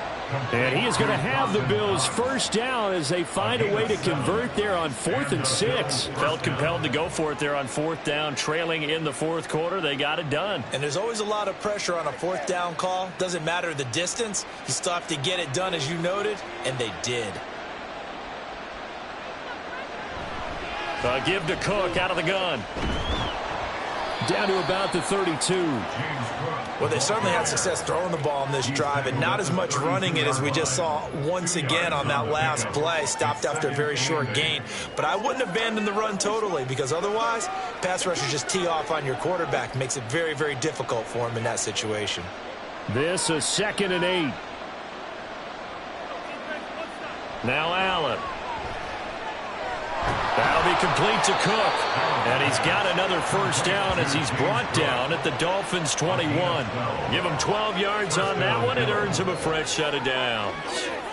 Good route, good pickup for 1st down yardage, and that is a tough one to cover, the angle route, because a running back getting out of the backfield, if you're trying to cover that, especially if you're in the linebacker spot and you're seeing this play develop, he heads out towards the... Oh, it's intercepted. A drive killer there.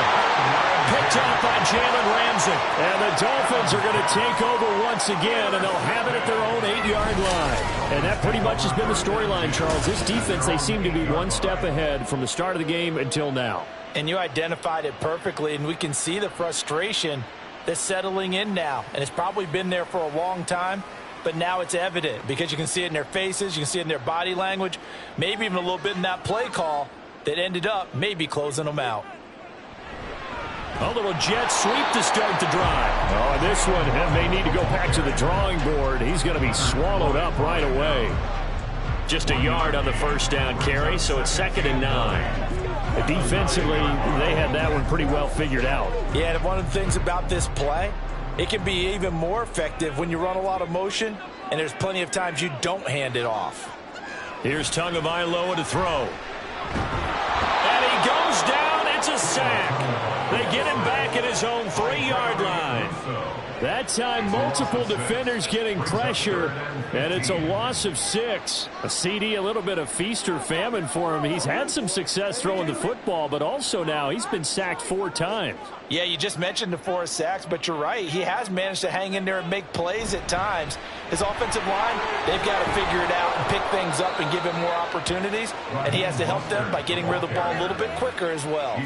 It'll be a gain of 12, but it will also lead to 4th down. They had quite a hole to dig out of there on 3rd and long. Not able to get the first, but a pretty good size run. A really good run, but how much confidence do you have in your next play call that you can sell to the head coach? Let's go get it on 4th down.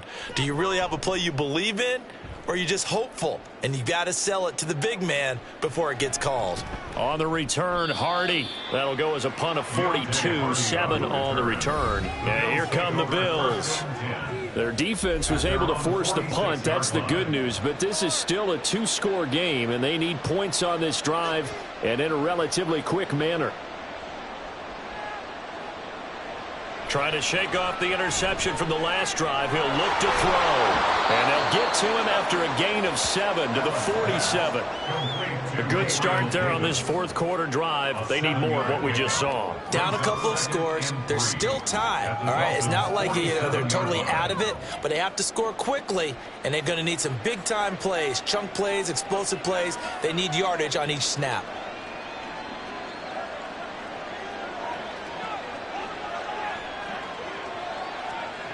Allen looks to throw on 2nd down.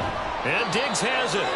And he's going to get this inside the 30. Give him 18 on that one as the Bills are going to have a first down. But correct me if I'm wrong. You're down 2 scores. I don't think you need to rush just yet, but you can't take your time either. Yeah, even if you don't want to commit to full 2-minute offense, you have to up the tempo, up the urgency. Maybe you're starting to call 2 plays in a huddle each time you snap the ball.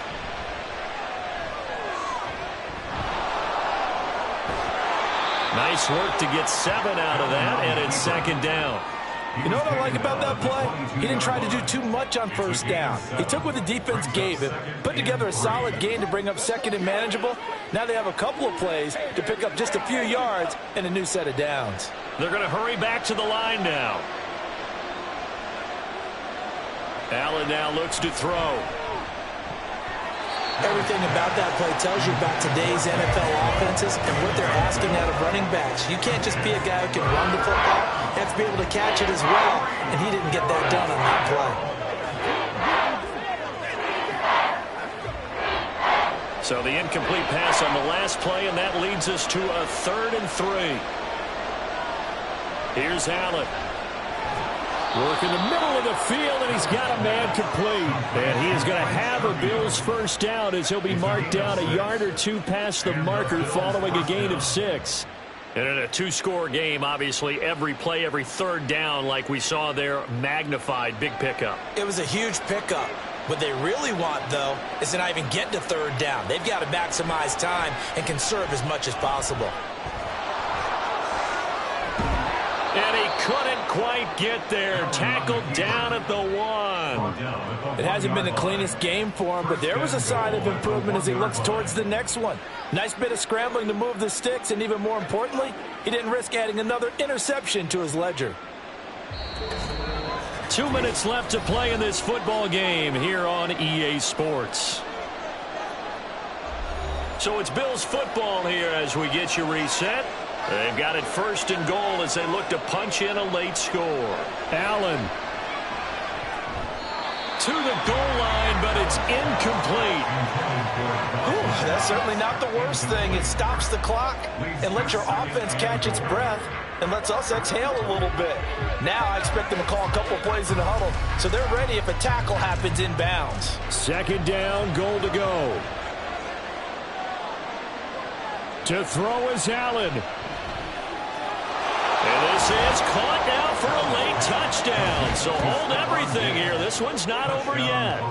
Okay, so they got the score. Do you go for 1 here and save the possible 2-point conversion for later? I think you do, because if you go for 2 here and you don't get it, that's deflation. Yeah. Now you wonder why you're even going for it. Take the easy one now and come back and try and get it later.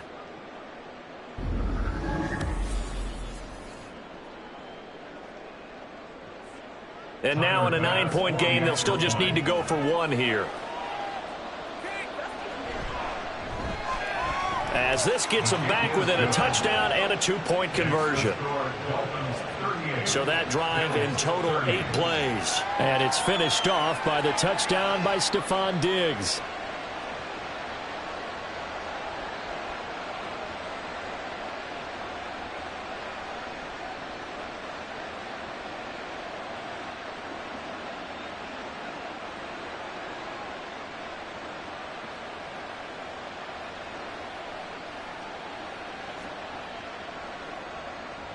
After the touchdown, Bass to kick it away. Taken at the goal line. And he'll be stopped up at the 25. Out comes the Miami offensive unit now. They get set to take over. And this game not quite over yet. And we'll likely see them take all 3 timeouts defensively, so they can't just kneel this one out. They're going to have to try to run a few plays. You're exactly right. They've got to get a 1st down and make them use up all their timeouts in order to feel like they have this one in hand. Now the Bills are going to use the first of their timeouts as they'll talk things over prior to this upcoming 2nd down play.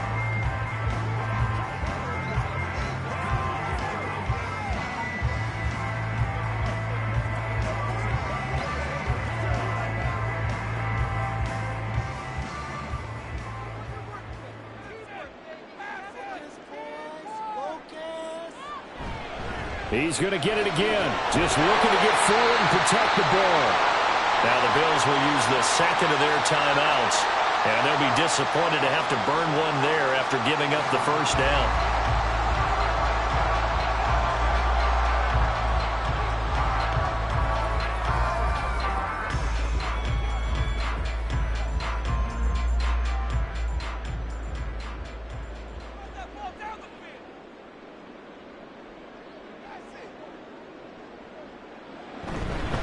Now a fake on the jet sweep and a give to Mostert. The Bills are going to go ahead and use their final timeout as they'll talk things over prior to this upcoming 2nd down play.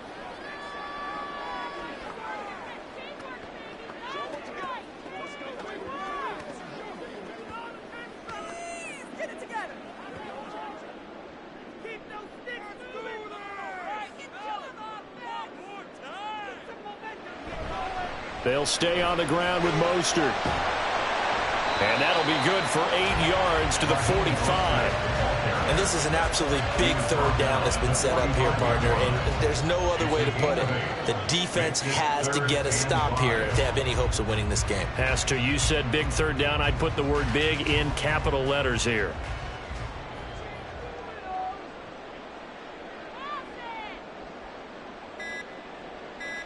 To throw is Tua. And they'll get this on the screen to Mostert. And he is going to lose yardage here.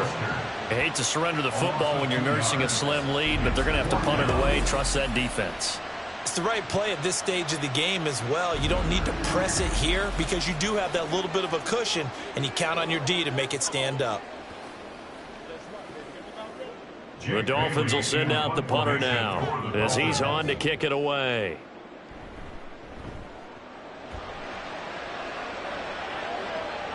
And a fair catch called for and made just outside the 15-yard line. 37 yards on the punt with no return. And control of the football switching hands here with very little time remaining in this contest.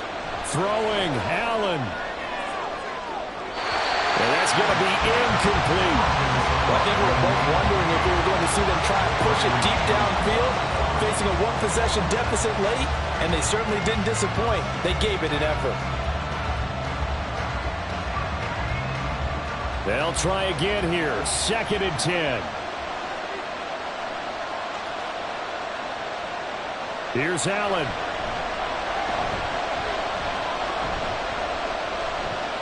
Now a desperation throw deep downfield.